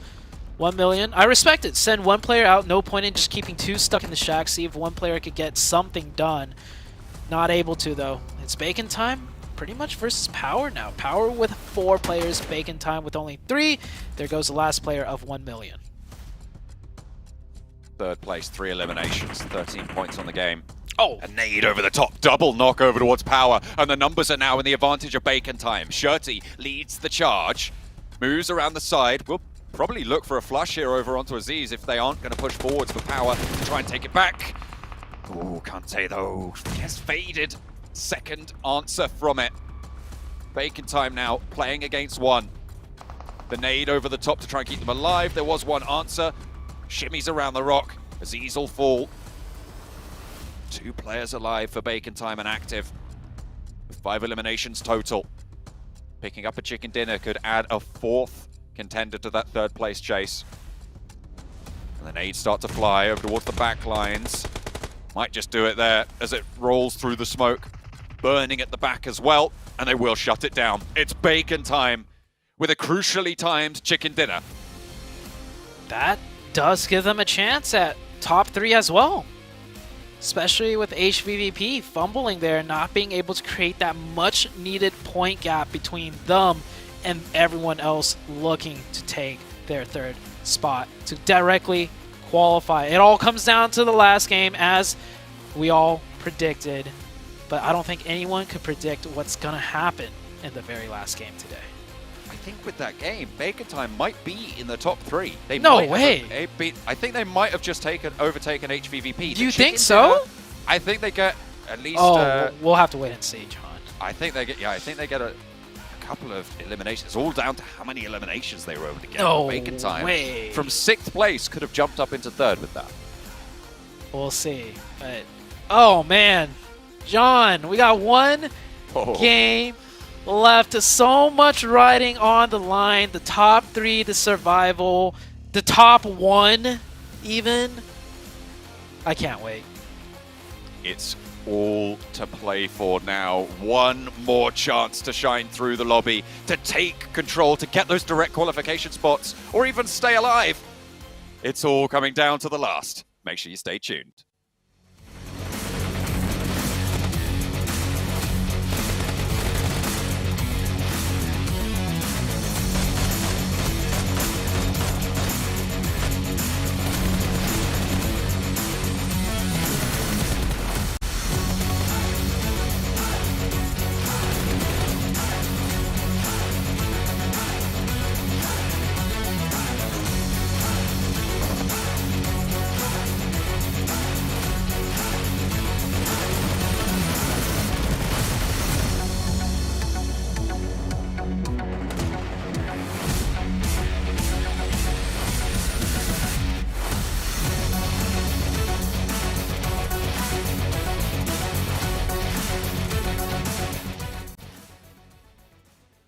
And it's Bacon Time, clutching it up right when they need to. This is going to come down to the last and final game here. It definitely is. I mean, so many teams that needed to perform have definitely performed here. You mentioned it perfectly. Bacon Time, 23 points, Glitter. And what's crazy too is that Godlike Sour was able to take advantage of Nova only getting 2 points. Godlike Sour with 16 points. I mean, it's the last 2 matches of the day. You know, everyone's pulling out all the stops, even Power Esports with the 9 eliminations for a total of 21 points for their game. That's a huge game for Power as well. I mean, you get a couple points here out of 1 Million Esports, a couple out of Alpha 7, even Inco is up here. So there's a couple races that we're going to be keeping our eyes on. But generally, why is it always the case that in the last or second to last match of the day, people that could have been stepping up all day, Bacon Time, step up? What's in the water? The pressure. They feel that pressure. That's exactly what it is. And you know what? Overall rankings, Bacon Time, clutching it up. Oh my I goodness! told you it was bound to happen. HVVP going to 4th place. Bacon Time making that big push there. And what's even crazier, Godlike Star Wars was able to do just enough glitter to pass Nova for 1st place. This is the first time the entire weekend that HVVP has not been in the top 3. So this is going to be do or die time for them if they want to make their way back. To be fair, they're only 2 points behind, but they have to match whatever Bacon Time does or go straight for them, take them out, and then continue to work up from there. Godlike Stalwart, amazing positioning. They've now got 3 points above Nova, so they look very, very comfortable. There's gaps that are being formed, and as we look at the bottom half of the bubble, 7, Inco has been just matching everything that 1 Million Esports has brought to the table today. They definitely have. They've been canceling out whatever Inco Gaming is doing. You can see it over and over again. 1 Million needs to find a way to just stop Inco Gaming from getting into that late game. And I was actually going back and looking at that first page because there's just so much crazy stuff going on. some teams are just 10 points away from also being able to make that jump up to third place. It's not safe for anybody, Glitter. And the best part here is that we are going to be going into Erangel. We know which teams have been the top teams there. Some teams have actually faltered. I need to call out Nova. Nova played a completely different style than what we have seen throughout so far today.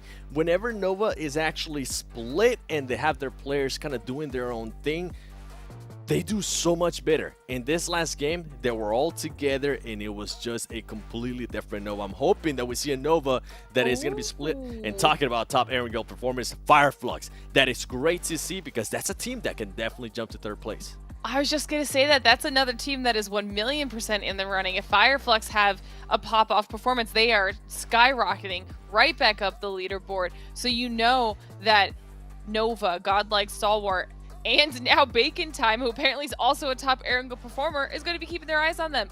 There's so much for all of these teams to be keeping track of right now that heading into this final match, I actually think it's going to be really interesting to see the playstyle decisions that are made by the teams that are desperate to get into the top 3 and those that are already there and need to hold it. Yep. Oh my goodness. I mean, there's 3 squads that could easily jump into that top 3 without even thinking twice here. So, I mean, it's so crazy. There's so many things to think about here. I mean, not to mention you got those teams at the bottom who have no chance at this point. So literally, they could go and spoil and just say, hey, we don't want any of these teams to go into the next stage. I mean, it's crazy. Go. Jukes, Knights and HVVP. Yes. Knights and HVVP. Oh my gosh. That's the situation you are describing. Knights can shut everything down for them. They've got nothing to lose. Nothing to lose at this point, and HVP has everything to lose. So let's take a look at y'all's teams to watch, but there's too many. There's so many of them, and look at these picks. I mean, I think, yeah, that makes sense. That makes definitely sense right there. Can these squads hold on? And in Bacon Time, jumping in right when it needed to be here, 7. They definitely have, Glitter. You know what? I actually want you to take it first. I want you to take it first for me, please.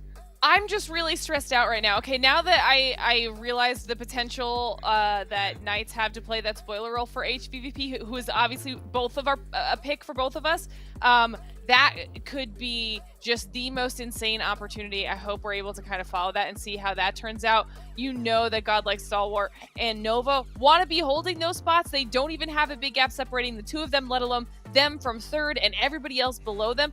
And the fact that Nova was one of the only teams not on top Erangel performance, like you were saying, 7, you were hinting at that earlier, they are going to have to step it up in the last match.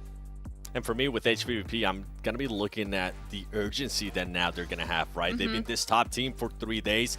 Now in the last day, they're not even in the top 3. They're looking at survival stage at this point. Is this team, how are they going to be playing? We've seen them do crazy stuff. It worked out in the first 30 days. So far today, maybe it worked out a little bit in the first Miramar. After that, nothing has really worked out for them.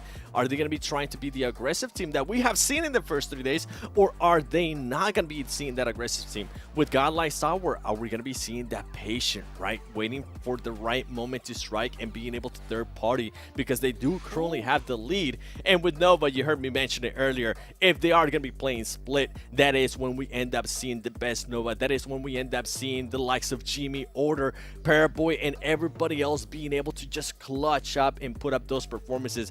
But the big question mark, Hotjukes, you alluded to it, is that spoiler role from the bottom teams. We saw a little bit in this past Miramar. I think it might happen here, and a lot of the teams that are currently fighting for the top 3 need to watch out for that. You know, it's not even just the bottom teams. It's also those middle teams, right? They can do whatever they want at this point, and not to mention you may have a middle squad who's got a huge, a pretty thick jump, and they may try to do his miracle shot and take out these squads early and go nuts.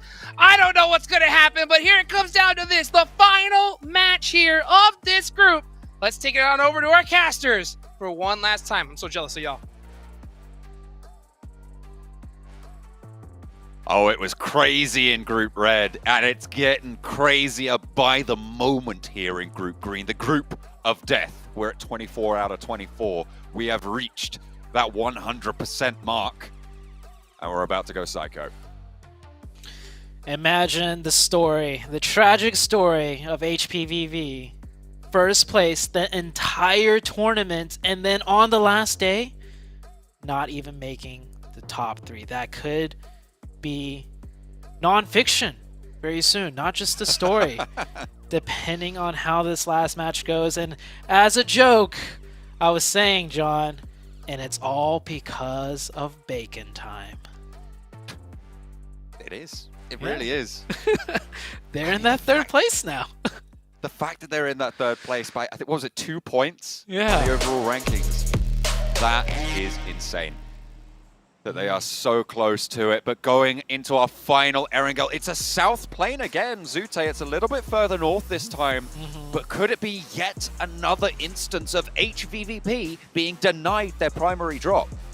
I think this last one, they're going to be like, you know what? No, we dropped north. Because the 2 Erangel games today, the 2 other Erangel games today, yeah, you're right. Very southern plane path, and they were forced to drop south because they didn't want to deal with dropping north, stretching for a vehicle, and running into a different team. But both Erangel games have been very poor for them. So this being the last one of the day, and this plane path being slightly more north than the other ones, I think they might take the, slight change and just drop north for the vehicles and go up to North George Pool. We'll see very shortly how things go. As for everyone else, I don't think anything's really going to change for them, and I don't see HPVV stretching for that southern side, so they will go north. Fingers crossed they don't run into Fireflux, though, because that's the other team dropping north for South George Pool. They might be in somewhat of a collision. Potentially, you can see the light blue dots on the map right now. You can see Meku as well on the left-hand side of your screen. Close to Power, a little bit close to Nova as well. Potential for a big hot drop. 4 versus, I guess, 1 it would be. Sorry, that's U2 Alliance that they're close by to. Playing around those ruins, playing around those compounds out to the west. Vampire dropping down southwest, uncontested, not too much to worry about. The circle pops out west. This is a circle for HVVP. If there's a chance for them, it's here. They need more than they've got. They certainly do want it. We saw the shots of their player booth earlier. You could almost feel how cold it was. I think I might need another jacket. Yeah. Reaper Boy smartly, pulling that shoot a little bit early and then seeing the other ones drop in. We'll turn back around. I would like to see for him to loot up and then leave a little bit earlier. Because there was a chance, they take this buggy and drive right back to that compound and pick up a quick point. But with such a bad performance today, I think HVVP is just going to stick to their game plan, not change it up at all. I don't blame them. They went from like the best looking team in the lobby to all of a sudden dropping out of the top 3. So the nerves, as experienced as a team that HVVP is and as dominant as they have been, they must be nervous. There's no way that they can't be nervous here. You've got to feel it at this stage. I mean, it's all coming under pressure. Can they stay the test? Because they put a buffer between them and everybody else. They elevated themselves beyond the quality of the rest of the lobby. But today has just been crazy. Team after team stepping up. Doing so much for themselves. Bacon Time leapfrogging them 2 points in the lead. They're only 7 points ahead of Fireflux. They're only 8 points ahead of Vampire. Yeah. Any one of those 4 teams, Bacon Time, HVVP, Fireflux, Vampire, could make it to that 3rd spot. I feel like it's fairly secure at this stage that both Godlike Stalwart and Nova will take the top 2. Yeah. But who's going to join them? And who's going to take top 1? That's also something to keep a very close eye on. 3 points, right, separating them.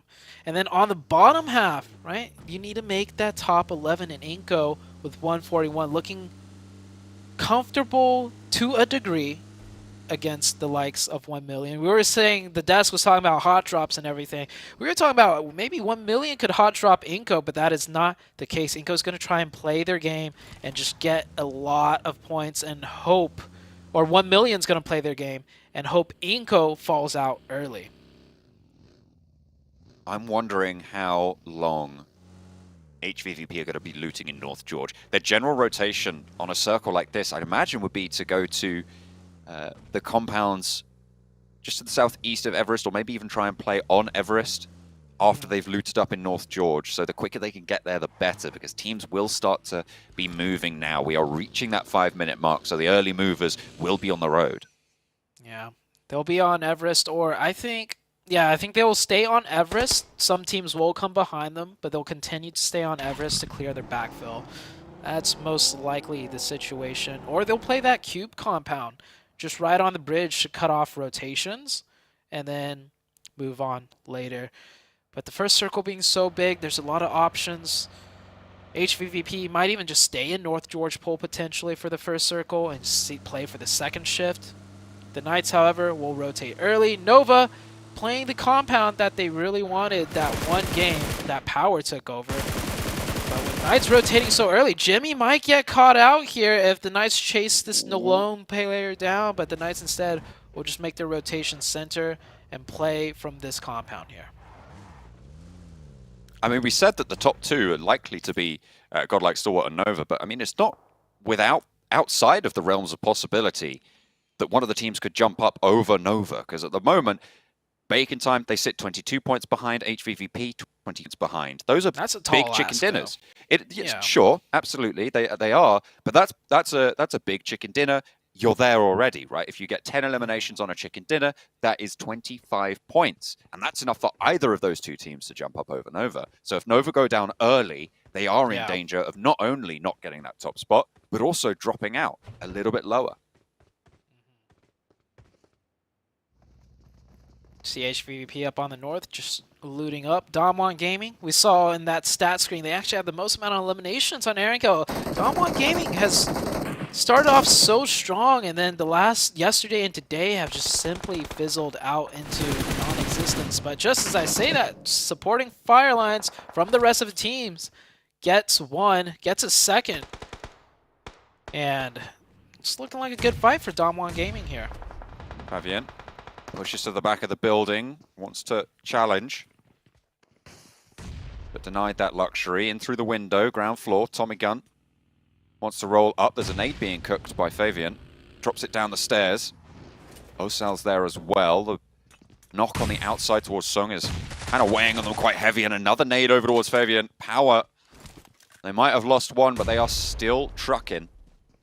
It's going well for them right now. As we hop on over, actually, hang on a minute, it's Pittsburgh Knights. Nova, 2 players from Nova have fallen. This is dangerous. Frozen, sprayed down, flushed. Nova down to 2. There's no way they go for these reses. Paraboy falling. This is bad for Nova. In a central position. How can they hold in this as well? Because it's just Jimmy in order, and everybody's going to be looking for these compounds. Punished. Finally, Nova gets punished for their splits that they love doing in the early stages of the game.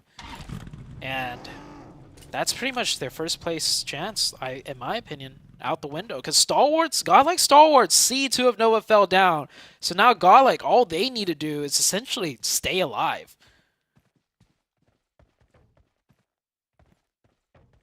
They can just keep going, get a top 5 finish. That's all that's required of them.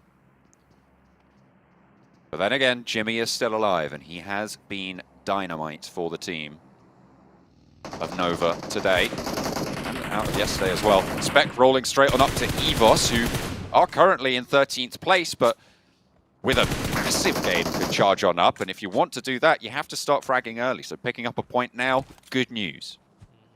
I think Knights are thinking the same thing. They're just going to try and take every fight they can to get as many points as they can. And just unfortunately for Nova, they were the first ones in the target sightlines. And Nova will lose 2 of their very important players. Now the next zone has shifted. It kind of centralizes right up. And this being the last game, we're going to see a lot more fighting than usual. Just because, teams know they're either in or they're not. And the teams that know they're not in, know they need an insurmountable amount of elimination points. So they may as well go for that as well. The question is, who do those points go to as well? Because that could be crucial. Yeah. It could be the decision maker. When you're talking about a bubble that's 2 points between 3rd and 4th right now, it is absolutely crucial Donuts USG looking to take a fight. Nade in, not long cooked there, but it's right on the money. Spray coming in from Udo Alliance as Bacon Time get into a little bit of a lock horn. We'll be able to find the first. No knocks sent back their way, but there's still more Udo Alliance players in the wings. Unfortunately, looks like there's a third party from down low. It's Inco trying to keep that 11th place under control. I see HVVP rotating in from the north. They're actually not on the edge. They're going to take this Mount Everest like we predicted, but Fireflux is here first. Tixie. Oh, I feel like a little bit more. Oh, never mind. He can still pick up Tixie. The headshot rings in, and that is Tixie down. And now HVVP definitely feeling the pressure and the burn now. Fireflux, I think this was a set trap. Fireflux got here first, and as predicted, HVVP wanted that position. And Nova is about to go out. It's all down to Order. Order will pick up 1 point, but down to a solo player against the 4 of Godlike Stalwarts. And they're at the point deficit as well. It's going to be a tall task for Nova, but hopefully right now for them, I'm thinking they just wish to be in the top 3 at this point. Top 3 really on the minds of everyone, weighing heavily. Fireflux, it's good news for them, right? They're in 5th place right now, 2-2-1, 9 points behind the bubble. So starting off, taking down a player of HVVP, arguably one of your strongest competitors for that spot as well. Excellent. And arguably, out of HVVP, you want to take down Tixie, because he is the heavy hitter of this team. Not today, but in general, over the course of the last 3 days, we've seen him be demonstrably monstrous. Demonstrably monstrous. It's the first time I heard that. Question is, though, who's going to take down Bacon Time? Because Bacon Time's the team that is in 3rd place with 4 members up.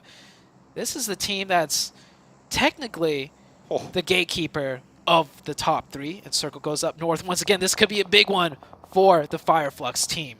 Look at Matic on the west side. He's really close to Lutz. Ketcher's going to be spotted this as well. They should be taking shots, and Matic really in danger. The rest of HVVP nowhere nearby. That's a flush if he gets knocked. There's no 2 ways about it. So staying out in the open, deadly for Matic at the moment. A wide split for HVVP, playing as 3. Order, I mean, they've been hounded by the Pittsburgh Knights for this entire game. In through the door, it's Order to face off against 1. Does a lot of damage. Might be spotting around the window. Coops is there. Tensa, first to fall. Order, 1v2ing right now. Handily taking control of this engagement. Oh my god. Not even a lick of damage.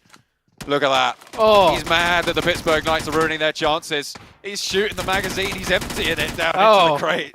Look at him love go. it. You love to see it. You love to see it. Hey, but with the extra elimination currently, Pittsburgh Knights not in last place, which is a result that maybe you wouldn't expect. You love to see Order. We've always said close range specialist. That was Coops, and I believe Tensa he took down with not a lick of damage. Did you see the way he danced around them there? Perfectly done. Nade found a knockover on towards Bacon Time, playing in the middle of Ruins. It's a strong position. They've got a lot of hard cover here, but teams are going to start to turn their attention towards it, Zute. Yeah. The revive should come through, unless if a lucky one gets the confirmation. I think I saw Reaper Boy throw another one towards that way. No explosion, so Bacon Time will remain 4 up. They are trapped in a very... Oh, yeah, spoke too soon. But that's just 2 knock... Oh, Reaper Boy with another one. That's cooked way too long. A little bit too long. Yeah, long on the cook there. Shirty crawling back towards Orm style. Donuts USG on the eastern flank. 2 players down for Bacon Time. Yeah, they don't know, I mean, they don't particularly know where this is coming from. I imagine that burn would have been great about 5 seconds ago. But as of now, it will splash wide. Bacon Time. Almost losing half of their force. Will be able to get that reset. But still, they're stuck in Ruins. Surrounded by Donuts. Surrounded by Udo Alliance. And they have Skylights Gaming to the north on that church position. If the circle shifts off of them, this is going to be a very difficult disengage for even a 4-man team. HVVP fully disengaged and left 2 players to the north side of the river. Meku and Matic went up that way. Kitsune took an outpost on the south side. Fairly uncontested right now. And Matic now starting to move back down south. Meku surely soon to follow. The chances for HVVP force them to play incredibly cautiously. They just want to stay out of danger right now. Vampire, another team we got to look out for right now. With 4 players still up on the hard southwest, they lose that circle. It seems like the circle did shift towards the east. Oof. Vampire Esports, they got a long road ahead of them, but they've been pulling out miracles here and there on some occasions. So they could also break into that top 3. So many teams still that we have to keep an eye out for. HVVP's compound on the northern side still viable. The question for me is, where do Fireflux go? That will dictate so much of this lobby. They have a couple choices, but right now the primary ones, HVVP's position, knock out the competition, take down one of the other teams fighting for Bacon Time's spot, or 1 million, take out the team fighting for that bottom bubble and the tournament survival. If they could get an opening onto 1 million, that'd be a great position for a Fireflux to take. Otherwise, the northern side is a good backup. And Matic? HVP, Matic, I'm not sure. I think they're going for a Hail Mary play here. Just try and see if there's some niche pocket spot in the center open rather than trying to fight in from the edge with only 3. Oh my goodness me. I saw that health bar trickle. Alpha 7 are here. They're opening up. It's a rematch from Miramar. On the northern side, HVVP need to hold this if they want their chance to continue. Vampire Esports riding up towards EVOS as well on the southwestern side. Both teams, they're going to be forced to conclude this. Vampire have committed, and so have EVOS. This is going to be a fight for both of these teams that will be ringing in their ears for days, weeks to come, potentially. A nade in through the window towards Stone. Pops another one in the side. SKF Fireflux putting ordnance down. Here's Fireflux as well. They've moved south. Solke looking to have a third party onto this. Schweppes is going to fall. A really important angle. Ravenclaw gets opened up. The magazine is emptying. The spring pressing those bullets. As HVVP come under fire on the north side as well. Alpha 7 taking that engagement. They found an outpost, and HVVP going to leave that one out to dry. Only 2 players moving forward. Actually the one for HVVP. Fireflux still engaged in combat now. 4 players alive, and this is a team that wants it badly. Vampire, they've lost 1 fully. 1 knock to try and recover, but Fireflux will not let it go. EVOS around 1 million, the only challengers to that bottom spot as well in the meantime.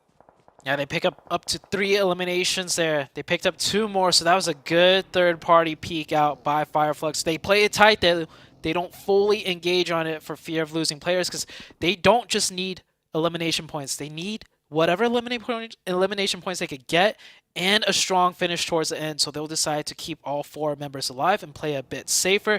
HVVP did get pushed out by Alpha 7. HVVP down to 1. Nova down to 1, can't make that first place position in my opinion, and it's looking like HVVP down to 1, can't make that top 3 position. Kitsune needs a miracle. The nade already doing damage. There's fire.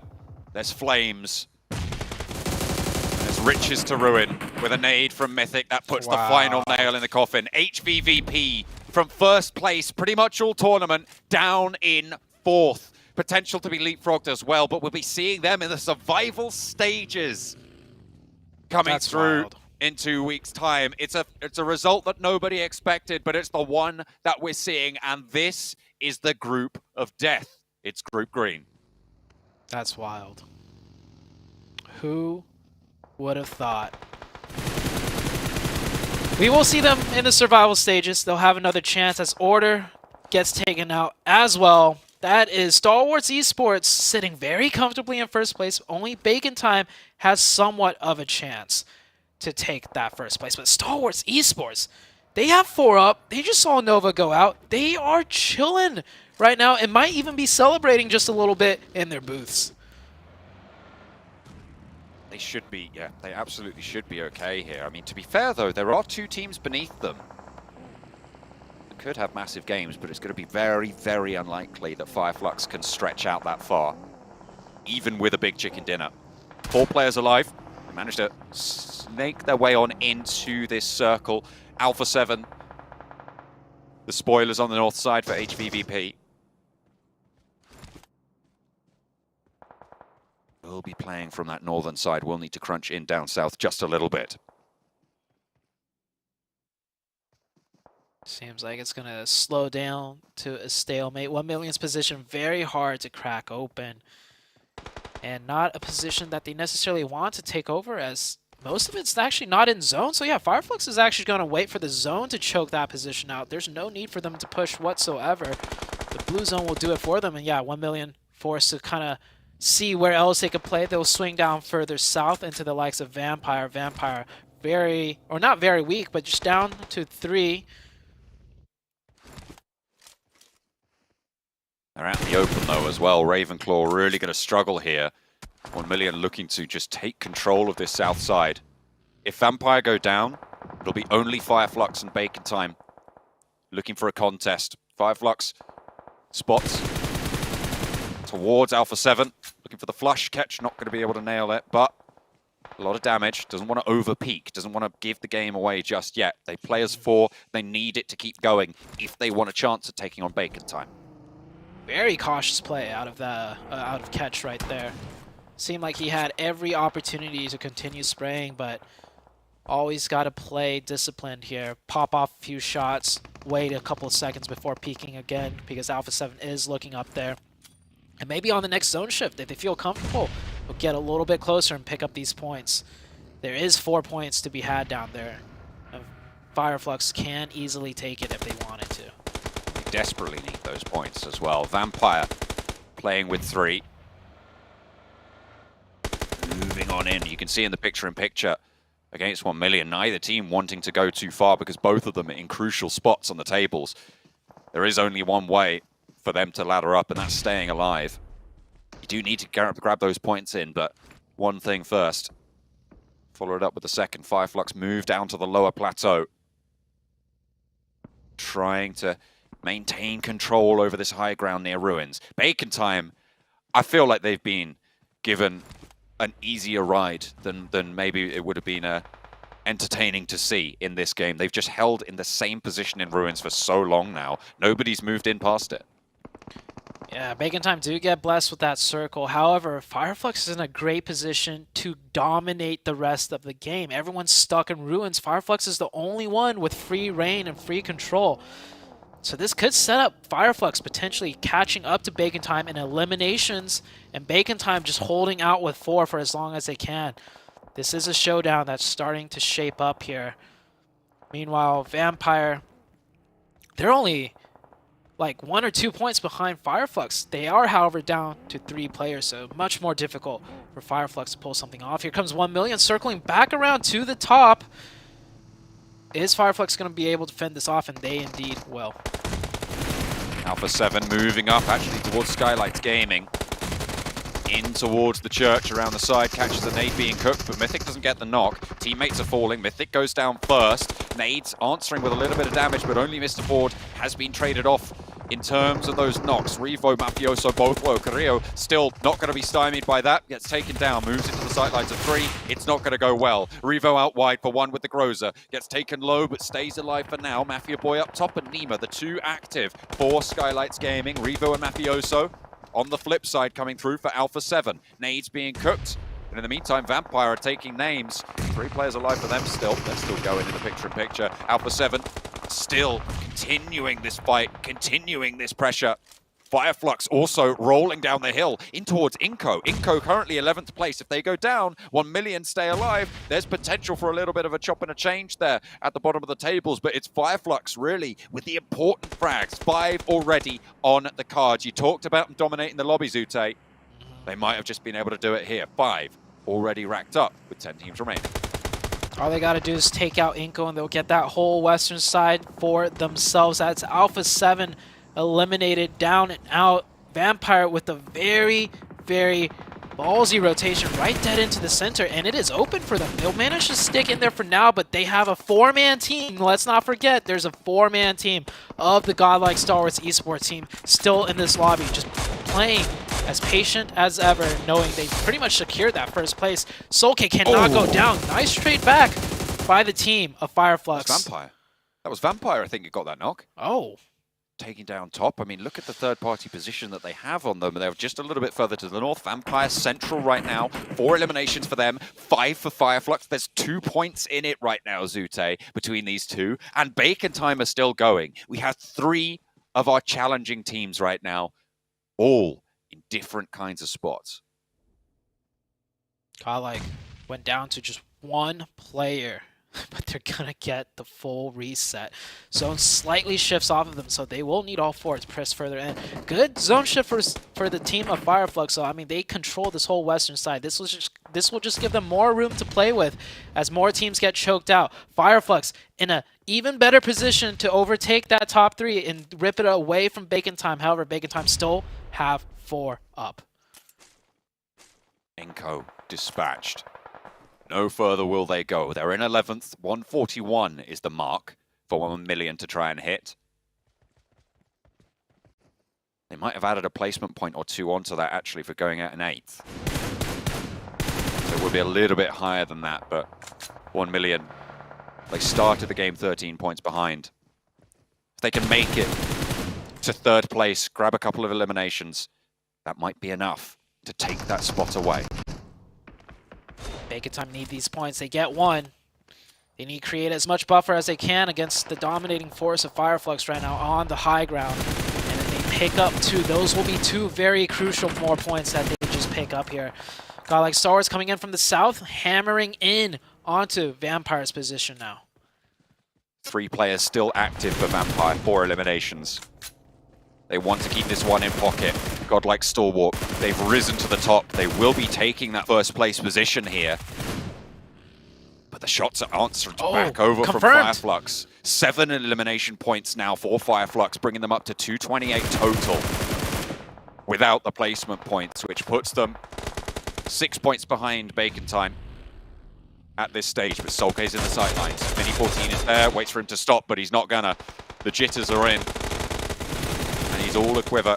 1 million taking shots over towards Bacon Time as well. Spot Shirty. And actually get the flush. That's taken away by 1 million. That's huge. Bacon Time losing 1 is very good news for Fireflux. Not sure how Bacon Time ended up losing a player there. That could be a very, very costly mistake for them. Overstepping the mark. The circle is still on top of them, but they're right on the edge of it now. They've enjoyed the center of it for quite a while. But it moves away. They will have to leave.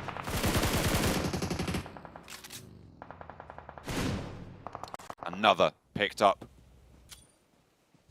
on the top, but that's taken by Bacon Time. Fireflux do the work, but Bacon Time reap the reward. 5 eliminations for them, and they're keeping this thing going. They're keeping this train going until the final stop. It is neck and neck. But 3 circles ago, Fireflux asserted dominance on this zone, and you can see they have Overwatch of everything. Uncontested now. This is Fireflux game to throw.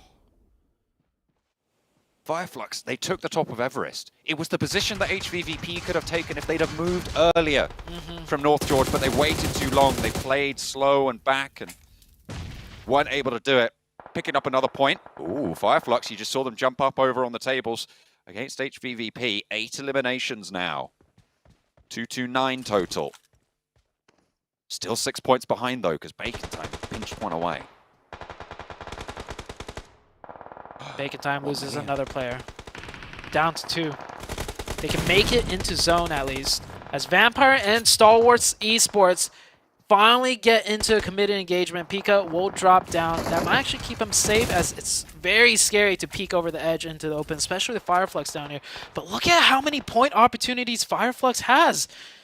They have their pickings of whichever team they want to take shots at. Play zone. Point over to Vampire. Elimination found. 5 total now. I mean, we might have counted them out, but they are still here, still in the lobby, still with 3. Hold up. They nail the shots back over to Catch. Fireflux, Solke spotted by Skylights Gaming, and Nade over to Bacon Time as well. And Solus answers over towards Vampire. The fights are going every Skylights single moving direction. up. Solus is low. Lutz is low as well for Fireflux. Will they be drawn short? Will they fall short of that mark? The 3rd place is up for grabs, but Bacon Time is still alive. The final zone here, and we have 5 teams remaining, Zute.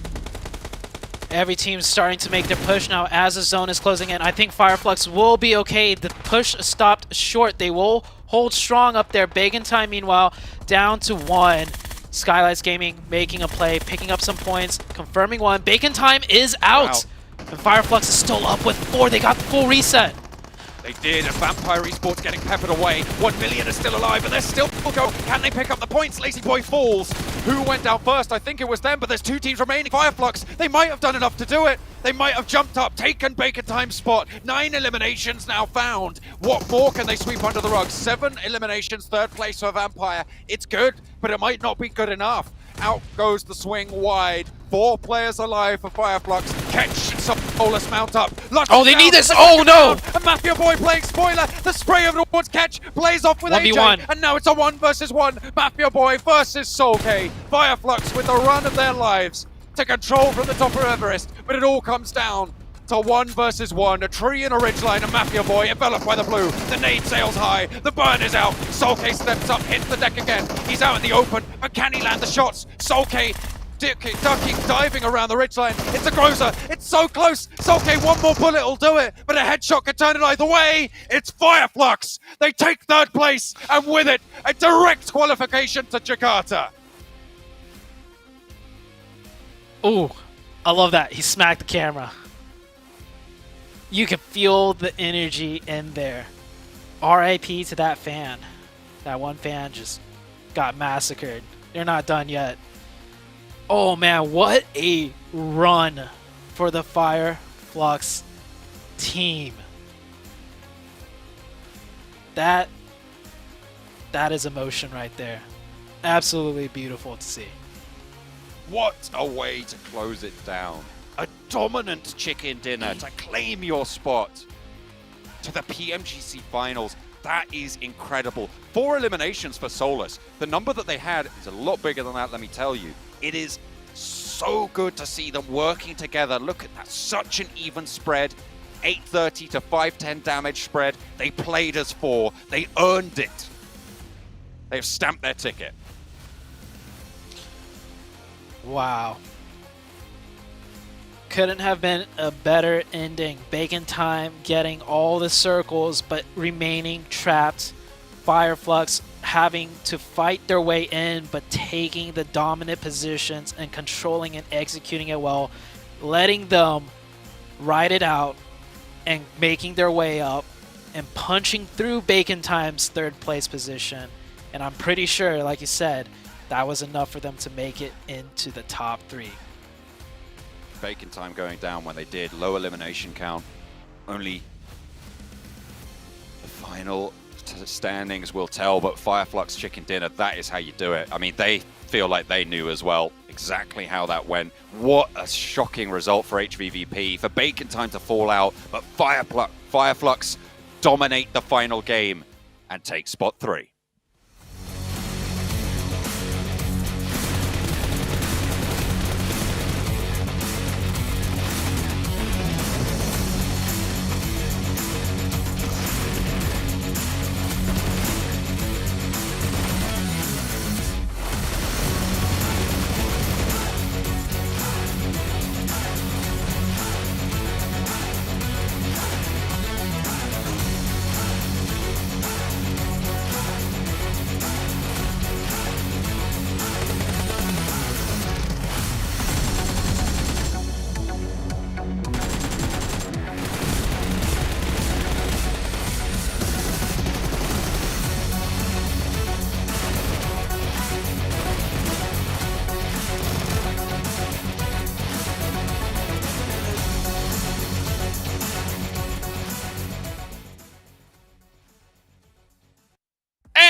Esports clutches it up when it is absolutely needed in the last match. You saw the excitement in their faces, man, shaking their hands after punching fans. That is how you get it done. Oh man, Glitter, can we ask for a better ending? No. No, that's the short answer. You absolutely could not have asked for a better ending. It was down to the wire. So many things had to fall the right way for Fireflux to be able to come out on top like that. 27 total points with the chicken dinner. I mean, to be fair, Skylights tried to take him out 7. It got a little bit too close for comfort there. It definitely did, and guess what? Oh my goodness, Nova, even though Order was able to get 50 eliminations, they ended up getting hunted down by Knights. But Order being able to clutch that up, you know what? It secured their second spot a little bit more. Damage though, top. I mean, this was a player that had a pop-up performance yesterday. He continued to have a pop-off performance today. I couldn't be happier that we got a chance. Let's see it. Oh my goodness! Fireflux makes it. Here it is. This is Bacon insane. Time's got to be devastated. By 7 points. Wow. 7 points. And they were trying so hard. They were alive so long into that game, but the eliminations were just way too high on behalf of Fireflux. I mean, Nova gets ousted a little bit by Godlike Stalwart, but this is a top 3 that we didn't see literally until today, 7. This is a brand new top 3 from what we saw for the past 3 days. It is, and then you have a bunch of heartbreaks like HVVP. I mean, this team was at the top for 3 days straight. And then on the last day, we were talking about it yesterday. Stuff wasn't really working. They weren't the same HVVP, and they end up right there in 6th place. And then Inco Gaming clutching it up by just 2 points over 1 million. 1 million. If they would have just gotten those extra eliminations there at the end, it might have been a completely different story, Glitter. Listen, this is another case of the stolen elims, okay?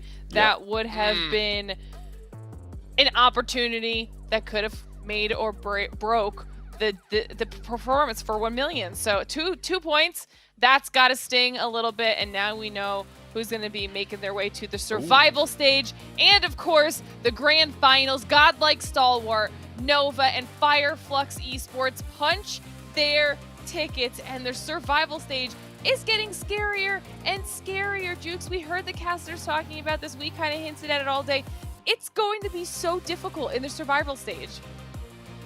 This survival stage is going to be so disgusting. I mean, you got Alpha 7 Esports, HVVP, which was like Seven said, popped off every day, but here's the MVP! And it's top from Godlike Stalwart. I mean, this man had performed constantly, day in and day out. 40 eliminations total. That's more than some teams got. I'm not surprised. I talked about it at the beginning of the show. This man had a pop-up performance yesterday. 8 eliminations in just 1 day. And right now, I mean, with the damage he was able to output to with the elims, this is exactly what Godlike Stalwart needed to be able to push up to that first place. And this is what some of the other teams like HVVP, I hate to say it, but they also needed that clutch factor from some of the other players. We saw it. The first 3 days, they were so hard to eliminate. We saw it! It disappeared. It went to absolutely nowhere. And then Bacon Time. The patience, Glitter, that they had, it might have worked out in the previous days, but when they actually needed to become urgent, when they needed to at least secure some extra elims, they decided to wait for too long. I feel like they tried to make a push there at the end of today, and it's just too many missed opportunities. When you go back and you look at even the first day, we talked about this with them in the very first day. They came out of the gate with a really strong performance and then got quiet and passive, and it stayed that way for too long, and they missed out on too many points. We talk about it so frequently, you would think that someone would listen by now. Every single point matters every time, okay? Because they won't, like, and this 1 million Esports is not going to forget those 2 points anytime soon. Same thing for everybody else that missed out on top 3. It's going to just be burned in their brains for a whole year, because that's going to have to wait until pretty much next year to be able to get that done. And, you know, it's so crazy just to see how close this gets every single time. And the feelings that are going through these players. I mean, heck, I mean, you know, Nova, I guarantee you Nova is probably the most upset team because they wanted first place. You know they did. But you know what? It's time to talk to our first place winners. Godlike Stalwart. Let's go ahead and take it off to a beautiful interview. Take it over to Choo Choo. We're down to the last wire and down to the last bullet to know who will be the top 3 and who will be the champion. Not really yet. The number 1 spot in week 2 of the Green Group today. I'm Tutu, your host. We're talking about last day for the Group Green in the PMGC 2022. Congratulations to Stalwart, none other than the STE taking that number 1 crown in the last minute now. And also we want to know, since this is called the Group of Death, you crown yourself as number 1. That's a big statement. Did you actually expected you to win today at number 1? Nos techniques, notre tactique, tout ça a été... C'était juste pour le numéro 1. On a essayé parce qu'il faut mettre notre niveau le plus haut possible pour arriver en fait, c'est très difficile de parler ici. Il faut mettre notre niveau le plus haut pour arriver ici. Alors, je pense qu'on a fait ce qu'on a fait. Our strategy was always to gun for number 1 because we must give the best of us to be able to be at the level that we are. I think we did a good effort, and that's how we made it this far. It's well deserving to push down so many teams after so many grinding. And how do you feel right now as the coach? And none other than, sorry, I forgot to introduce, I was so happy for you. This is Coach Senna, or Senator, he said. So how are you feeling right now? J'ai pas les mots en fait. C'est le feeling, c'est pas que de moi, ça dépend pas que de moi, ça dépend de tous les gens qui étaient derrière nous. Surtout les joueurs, ils ont tout ce qu'ils ont fait très bien. Genre, en fait, j'ai pas les mots pour l'instant. C'est très. I'm speechless. I'm just speechless. It's not just me. It's all the people who helped us get here, and of course the players who gave it all they had. So I just want to say that I'm actually without words at this moment. And we can see that. I mean, like, it's just really don't know until the end of it. But also we want to know, since there are teams that have been relegated and not actually managed to get into the grand finals in Jakarta soon, do you have anything else to say for your most wanted to see rival that didn't make it in the grand finals? Quelle est l'équipe que vous voulez voir dans la finale qui n'est pas encore qualifiée? Il y en a beaucoup. Il y en a vraiment beaucoup parce qu'on a nos amis, on a nos countries. Genre, il y a encore une autre équipe mongolienne qui va jouer prochaine. So, je veux les revoir au grand final. Je veux voir Navi. Ils ont fait tout ce qu'ils ont pu, mais c'est très difficile pour eux le dernier jour. Alors je veux Navi, je veux DVG, nos amis. Je veux tout l'effort. On veut tout l'effort parce qu'on va faire un revenge. On vient de le faire, mais on va le refaire encore. C'est pas encore fini. There's so many of them. There's so many of them that I want to see. I really want all the strong teams to make it. You know, DG, Navi, that were so close. You know, there's also, of course, another team from Mongolia that's playing next week that we also want to see them there. So it is really, I want to see all the strong teams make it through. We want to have another chance to keep showing what we can do. Now, we talked about all the rivals here. You have so many competition as well. Now, who do you think in this group is the toughest for you to challenge against? Quel est le team le plus dur dans ce groupe? C'était Nova. Le dernier jour, c'était vraiment Nova parce qu'on a fait 4 fois face, mais pour notre situation, on n'a pas eu vraiment la situation pour les gagner. Genre, on était un peu sandwich dans des situations un peu difficiles. C'est pour ça qu'on n'a pas vraiment eu l'occasion de les gagner, mais au final, on est numéro 1. Alors, je pense que c'est bien. Of course, it's Nova. They did an amazing job today. We didn't get the chance to beat them today because sometimes we were trapped in between a rock and a hard place, but we did our best. And I think at the end, we managed to pull through. I'm really happy that we made it. It's okay. You can fight them again in the grand finals, definitely. Now, what do you have to say to all your families, your fans and supporters that have been believing in you until the last minute? For all our fans, it's like we have so many fans in South Asia, like Bangladesh, Pakistan, Nepal, really Mongolia. We have so many fans même à l'intérieur, mais à l'extérieur aussi. Genre, c'est pas que notre pays qui est en jeu. On a des fans de South Asia, mais vraiment tout nous encourage. On a nos familles, on a tout le monde, mais on a vraiment trop. Et je remercie de fond du cœur, vraiment de fond du cœur, de nous supporter jusqu'à maintenant, parce que les 2 premiers jours, c'était vraiment difficile. Et pour faire un comeback, c'était vraiment très difficile. Alors, tous nos familles, toutes nos équipes, tous, c'est vraiment, merci beaucoup. J'ai pas les mots.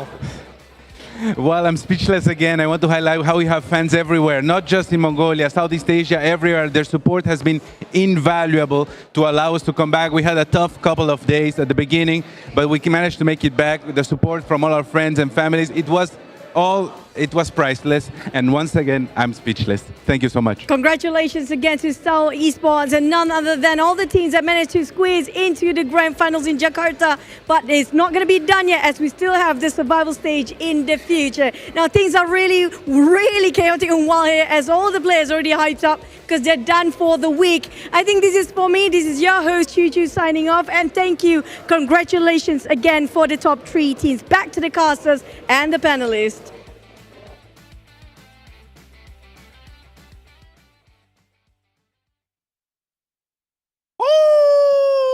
What a beautiful interview right there. Man, that's probably one of my favorite ones so far of the tournament. You can see the excitement, the joy inside of his face. And man, it got done at the last second. I mean, how much more hype can you really be in this situation? Hey, that's what it takes. It takes every little ounce of effort to get to this point. And man, oh, the relief that they must feel after today. Huh, Seven? Hot Jukes, that relief, I'm pretty sure they're going to be happy about it. All right. What was impressive to me was just their path to how they got there. After day 1, they were in 8th place. After day 2, they were in 9th place. Yesterday, they had that pop-off performance. They moved up to 3rd place, and they were able to maintain it today. They were able to take advantage whenever they needed to take advantage. And this is a message for all those teams out there, right? There's no excuses. It's not about how you start. It's about how you finish. They worked that out perfectly, Glitter. Yeah, I mean, and you know, we heard, I don't know, every single team that's been asked this question, which squad they're looking forward to going up against. It's always Nova. Everybody wants to dethrone Nova. And after some of the performances we've seen, I mean, Godlike Stalwart's definitely on the list of teams that have the potential to do that. Yep. And just the fact that you beat them here in this stage. Yeah, it's not done on the biggest stage. That's a whole nother monster that they got to conquer. But the fact that they were able to surpass them while playing against them at least once, you know that's got to be huge for their mental factor. Right, Seven? What's impressive, too, I mean, Nova went from, what was it, 8th place at the start of today to 2nd place. If Nova, for some reason, would have just been a little bit higher, they would have taken 1st place absolutely easy. So it sends a message to some of the other teams. It's going to send a message to Godlike Stalwart. Yeah, you might be in 1st place right now, but once we get to the grand finals, if we have a pop-up performance like Nova is currently doing, I mean, there might be that chance that they go back to back to back. Oh, man. Well, you got to keep a close eye out there because it almost felt like they hid their power this whole tournament, and we definitely got a glimpse of it here today. I'm your host, Hot Jukes, here with the 7 Worlds Gaming, Glitter Explosion, John Allen, Zute. Shout out to everybody behind the scenes to make this show going, and we will see you guys next week for the next group.